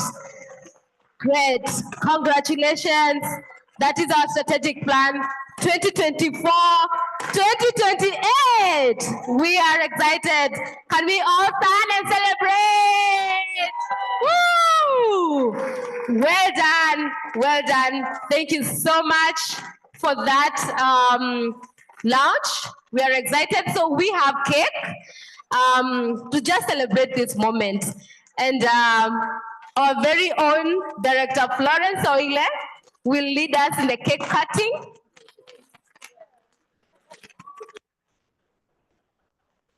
Thank you. Perfect. Great. I'd like to invite Director Florence Oile to lead us in the cake cutting, and we are all welcome to enjoy the cake. Please enjoy. And as I invite Director Florence to cut the cake, as you go down, Director, I want to give someone my lunch today, my lunch of 1,000, if you get this question right. So we had a tagline in the former strategic plan, and we have a new tagline. So what's the previous tagline and what's the new tagline? If you get that correct, I owe you my lunch today. The tagline. No, not directors, please. Not staff and not directors. It has to be a member. We had, last Saturday we had an online member engagement. And actually, the leakage is with you in that bag you're holding. In that bag you're holding. But the guy in a blue jacket, you raised your hand, right? Great. So I probably owe you lunch. Let's see. Let's see. Give us the tagline, the former and the current. Thank you. Former tagline, Kimisitu, your partner to prosperity. Current one, Kimisitu, cash for independence. Well done. A lot of applause. Great. So at this point, I'd like to welcome Director Florence to lead us in the cake cutting process. Thank you, and over to you, Director Florence.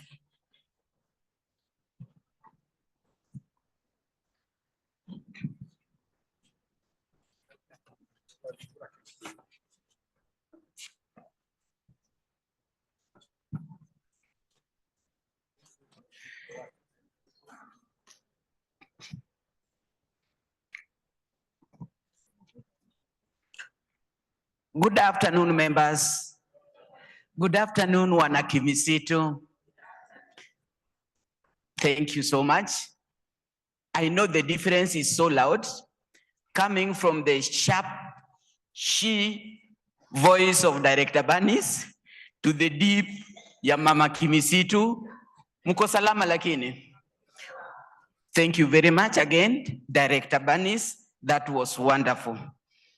At some stage, I got converted. Before today morning, I was 35%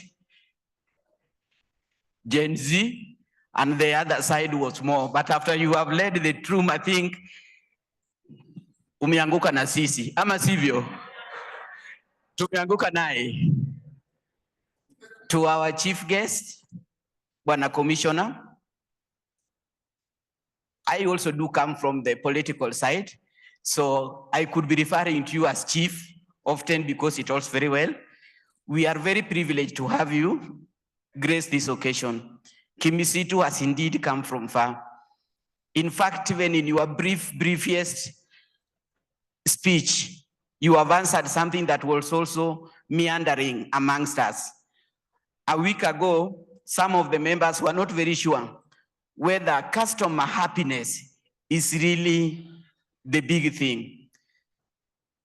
At some stage, I was almost getting convinced that, are you sure? Was it really worth it? But after listening to you today, it was almost biblical. Of what does it benefit a man if you have the deposit, if you have the money, and you are not happy? Was it that the question? So happiness actually means it all. Thank you so much for bringing it in a way that cannot be equalized with anything else. I may appear to be the biggest, but I'm actually the new baby on the board. I was elected last AGM. Thank you very much. Thank you. It is nice to hear that from somebody of your office. Even though it is not here, not there, not very true. I was this Kimisitu where I started my life. And by many standards, it looks like I will be also ending that life. I have come towards the end of the life, and I'm enjoying myself seriously. So Kimisitu members, allow me to take this opportunity to thank you again for giving me another shot at this board. I really do enjoy myself when I have these occasions with you. I grow a lot, it changes me, and I will forever remain grateful. I'm looking forward to great 3 years of working again with you and changing Kimisitu for the better. For the coming generation, we will do it. So for this opportunity, I'm going to lead to that ceremony, which I love and sits very well with my title. Mama Kimisitu, Mama Nyumbani is to give people food. So if you saw it twice that I lead the cutting of the cake, after all, ni kidogo sana, hata kwangu napika ugali kushinda hii. Sasa hii ni mchezo. Sisi tunapiganga ile kubwa, si hivyo? So hii tutakata. But because things have changed, allow me now also to extend the invitation. I don't like doing things alone. So I would request that we are 3. And the 3 groups that are here, I'm going to invite a gentleman. You know, it is not just enough to be a man, you must be a gentleman. So if you call yourself, and I will not point at anyone. Chief guest, I'm also religious, so I know where in the Bible, Jesus asked his people, wanasemanga huko nje mimi ni nani? Mmesoma hiyo? Everybody was whispering an answer. We ni Messiah, we ndio ulitumwa. Then he said, na nyinyi mnasema mimi ni nani? So now we want the answer. What do you call yourself? If you are a gentleman, please just come and assist me here. Yani hakuna gentleman Kimisitu. Thank you so much. Please welcome the gentleman. We would even ask a question. Ulijuaje wewe ni gentleman lakini wewe kuja tu umeshakuja. Now a lady. Not a girl, not just a female, but a lady. Tafadhali. Okaha, thank you so much. Fortunately, it is never hard to get ladies. You see a gentleman, we took 5 minutes, but thank God you saved them. Now we have a lady. You are welcome. Now, ndio tusichapwe Gen Z. Please, apart from you, any Gen Z in the house, we want to remain compliant, please. Please, no, wacheni nyinyi mko booked. No, you are already taken. So Gen Z of the crowd. Thank you. There are many. Thank you so much. So we are cutting the cake.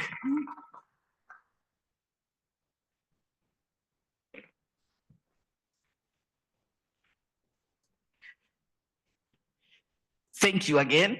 You have just done what I used to do when I was young and your age. When there's an opportunity, grab it. Tuko pamoja.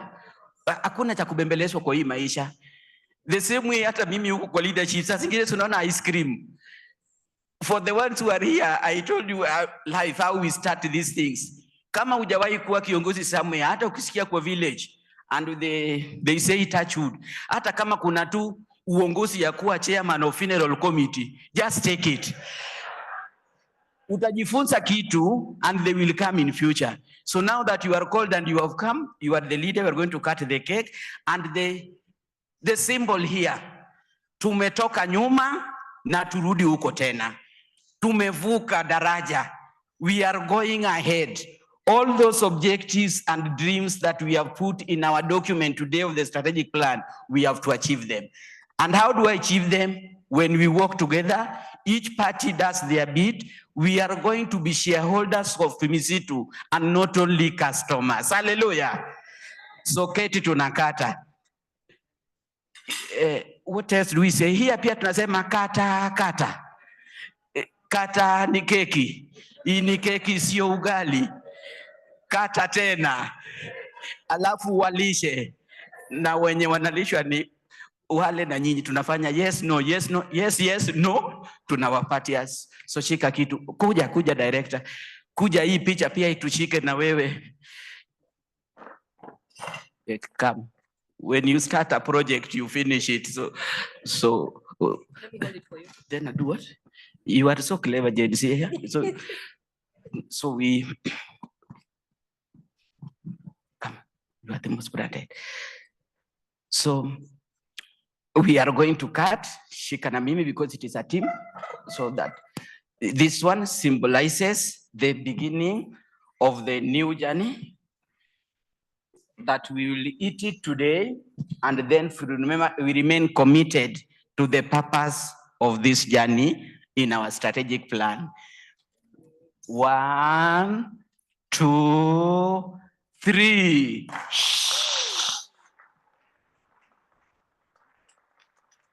Again. 1, 2, 3. Shia. Woo. Kata, kata. Kata. Kata, kata. Kata. Kata leo kata. Kata. Hii ni keki kata. Kata. Wala sio ugali. Kata. Wala sio mukimo. Kata. Hata sio mchele. Kata. Na keki tunakula. Kata. Thank you so much. Great, great. Well done. You know, I was hoping, Mama, you'd help me also serve our guest of honor and Director Aremo.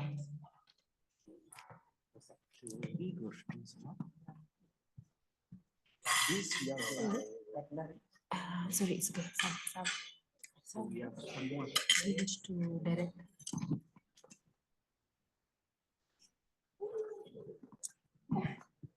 Great. So as we continue to serve the cake, there's something that is popping on your screen, the QR code. Please scan the QR code and give feedback on how today's member education and strategic plan launch has been. So your feedback is highly appreciated. We want to keep improving and making this experience even better. So I welcome you to please give a response. At this point, I have the great honor to invite the chair of Business Development and Education Committee. If it was not for his committee and his leadership, maybe we would not be here. So I'd like to invite him to give a vote of thanks. He's also the vice chair of the board, and his name is Director Peter Kirimi. Karibu sana. Thank you. Thank you so much, Director Banis.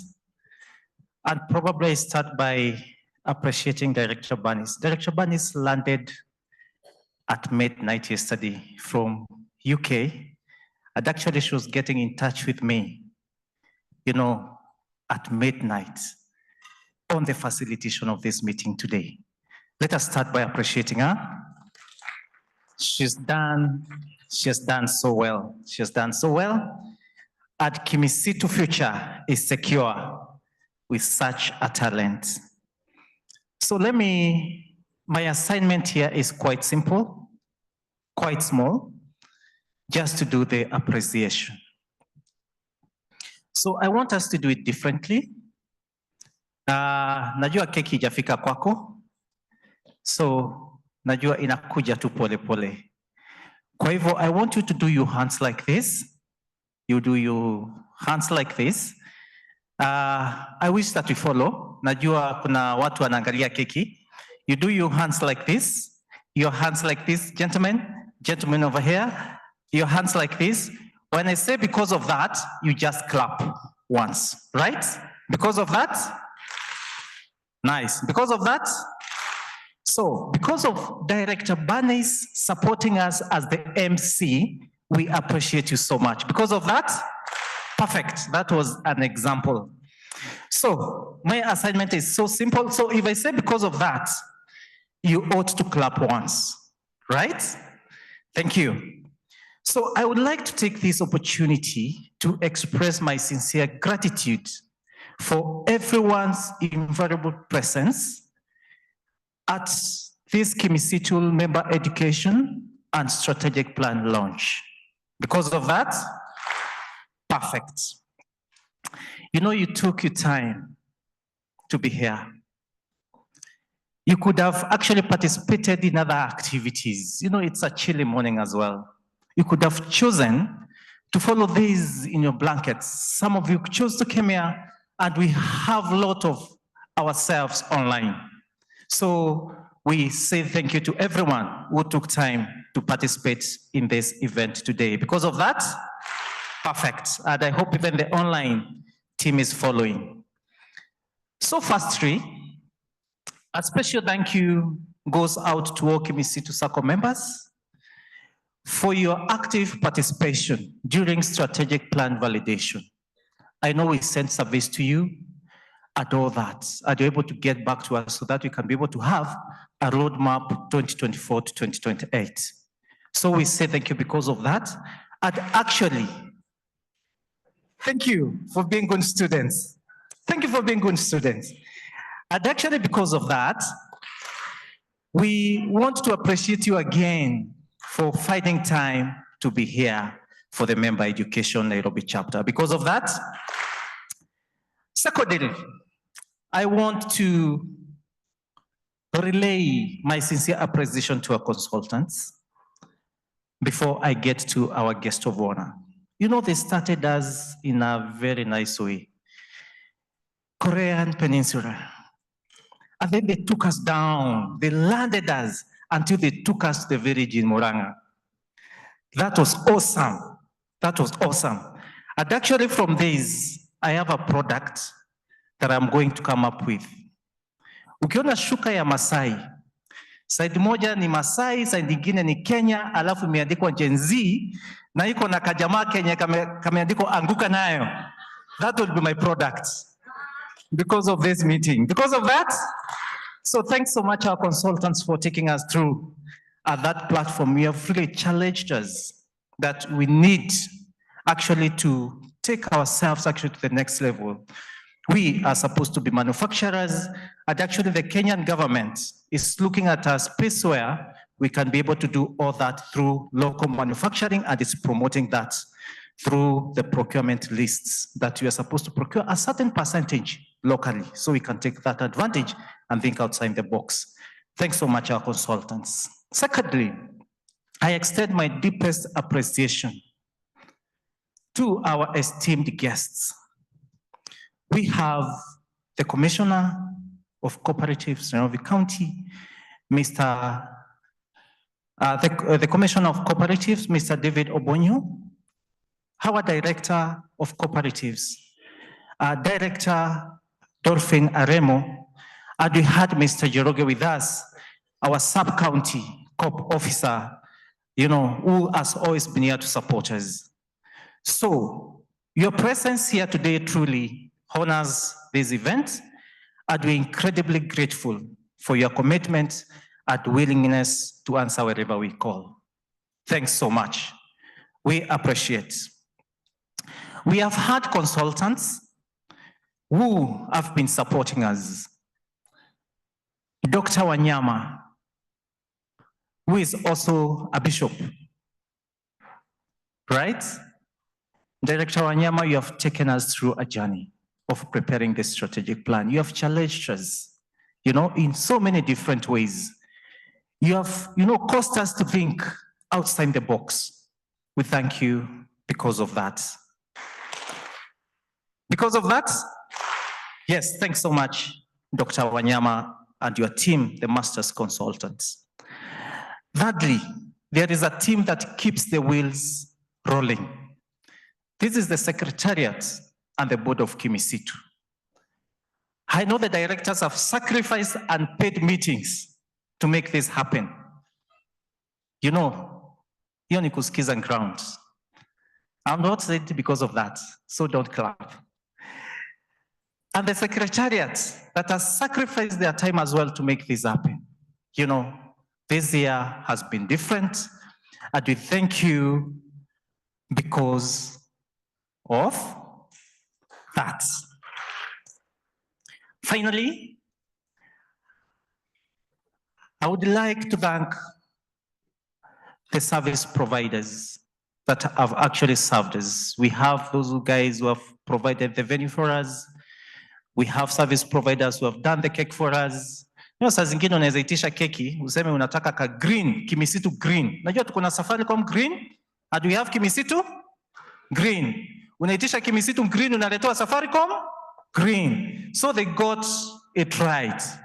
So we want to thank our service providers. I can see the booklet.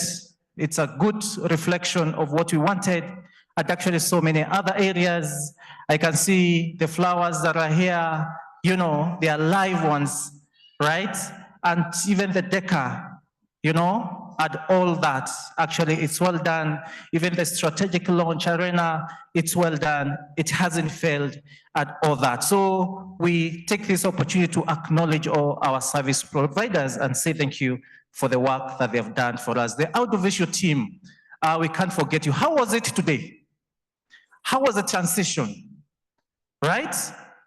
Mwenye alikuwa online alikuwa anaona kama video, si ndio? Si kama drama, kama, you know, it was coming out so well, and actually the transitions were so nice. You know, I was logged in, I could see, you know, what the online members were able to see. So I want to thank each and every one of us.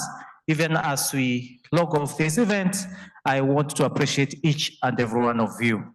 So make sure that you have a cake before you go to celebrate the journey, and you patronize the journey that we're going to do from 2024 to 2028. Be an active participant in this strategic plan. May God bless you, and because of that, thanks so much.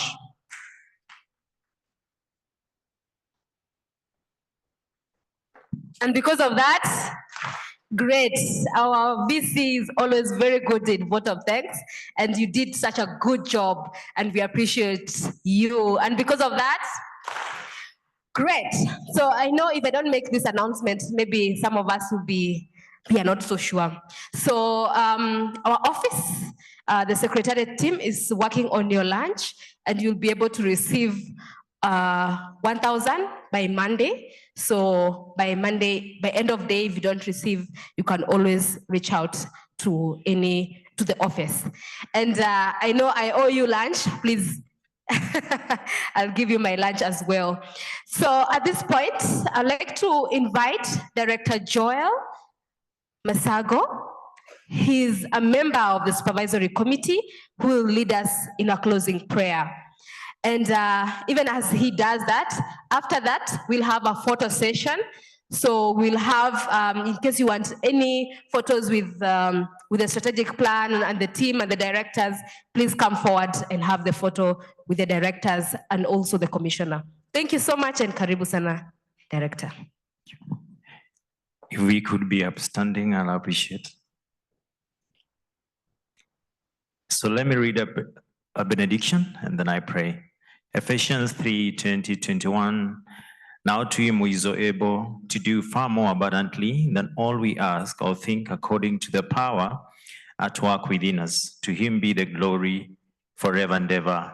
Amen. We pray. Mighty and everlasting Father, we come before you. We adore you and we bless your name. We thank you because of the harmony, and we thank you because of the leadership. And because, oh God, my Father, you planned that this meeting shall be today. And we thank you because of every activity that has happened, oh Lord. We thank you because of the facility, and we pray that you bless, God, my Father, this church. We pray for our members, those ones who came here in person. Lord, Father, you enable them to step here. And I pray that you bless them. You bless them, the members, oh God, who joined us virtually, that we are praying that you may bless our businesses, bless where we work, bless our families, oh God. And even as we leave this place to our various destinations, we are praying for journey mercies and that you bless us. God, we pray for the leadership of this organization. We pray for our CEO. We pray for wisdom. Lord, Father, we pray for our chair. Even as he guides the directors, we also pray for wisdom, oh God. They are our guests, Lord, Father, we remember them and we pray that you bless them. Lord, bless us all, because we pray, believing and trusting in Jesus' name. Amen. You're welcome for photo session. And there's more cake actually. So if you want more cake, please feel free to come up and take. So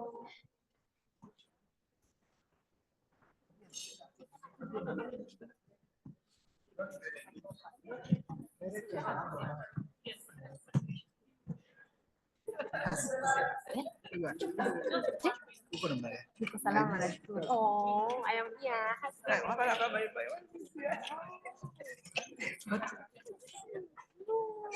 No.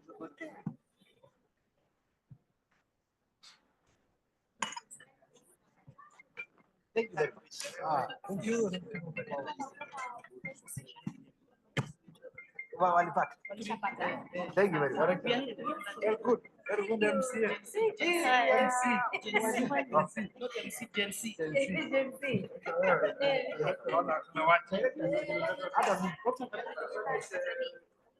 Thank you.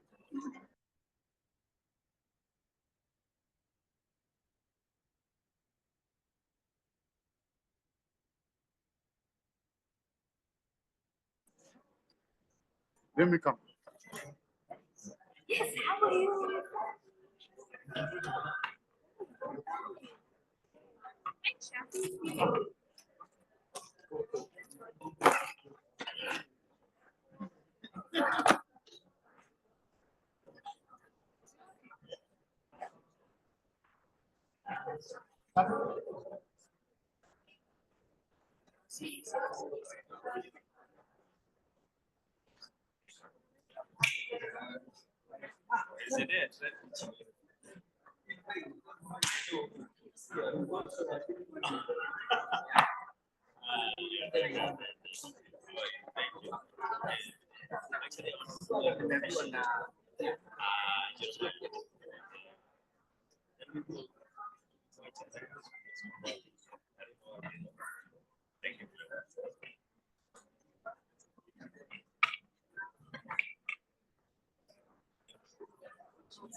Who is that quoting me?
Nimekataa kuchukua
Do you know that you can now be guaranteed a loan from our Kimisitu Money app? Here are the steps.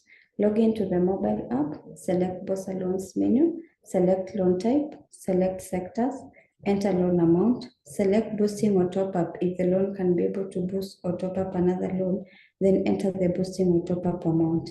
Enter guaranteed amount as 0 since it's guaranteed from other guarantorship proportion amounts. Upload the supporting documents. A notification is sent to guarantors that he or she has been selected to guarantee the applicant with the requested amount. Enter phone numbers of other guarantors and Sacco members. Select boosting or top up and enter boosting or top up amount. Thank you for choosing Kimisitu Sacco, your partner to prosperity.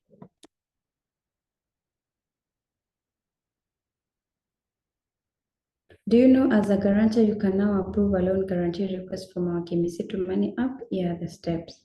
After receiving an SMS notification to approve a guarantee request, guarantor login into the mobile app navigates to guarantor request menu at the home screen.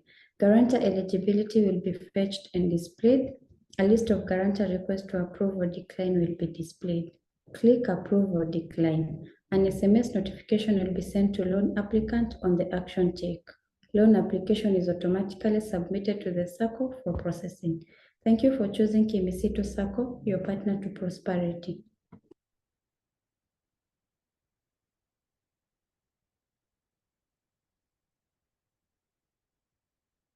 Do you know you can now apply for salary advance loan from our Kimisitu Money app? Here are the steps. Log into the mobile app, select mobile loans menu in the home screen, click request loan button, pop-up screen appears, select the loan type from drop-down list, select repayment terms from drop-down list, enter the loan amount. Press request button, pop-up screen to accept loan with loan summary. Loan is disbursed to FOSA account and deducted. Thank you for choosing Kimisitu Sacco, your partner to prosperity.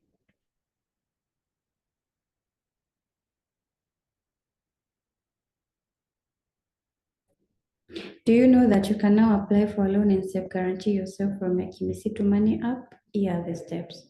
Log into the mobile app. At the home screen, select BOSA Loans menu, select loan type, select sectors, enter loan amount, select boosting or top-up if you are topping up a loan, enter full applied amount to self-guarantee. Loan is disbursed automatically to FOSA account and related charges deducted. Pop-up screen to accept loan with loan summary below. Thank you for choosing Kimisitu Sacco, your partner to prosperity.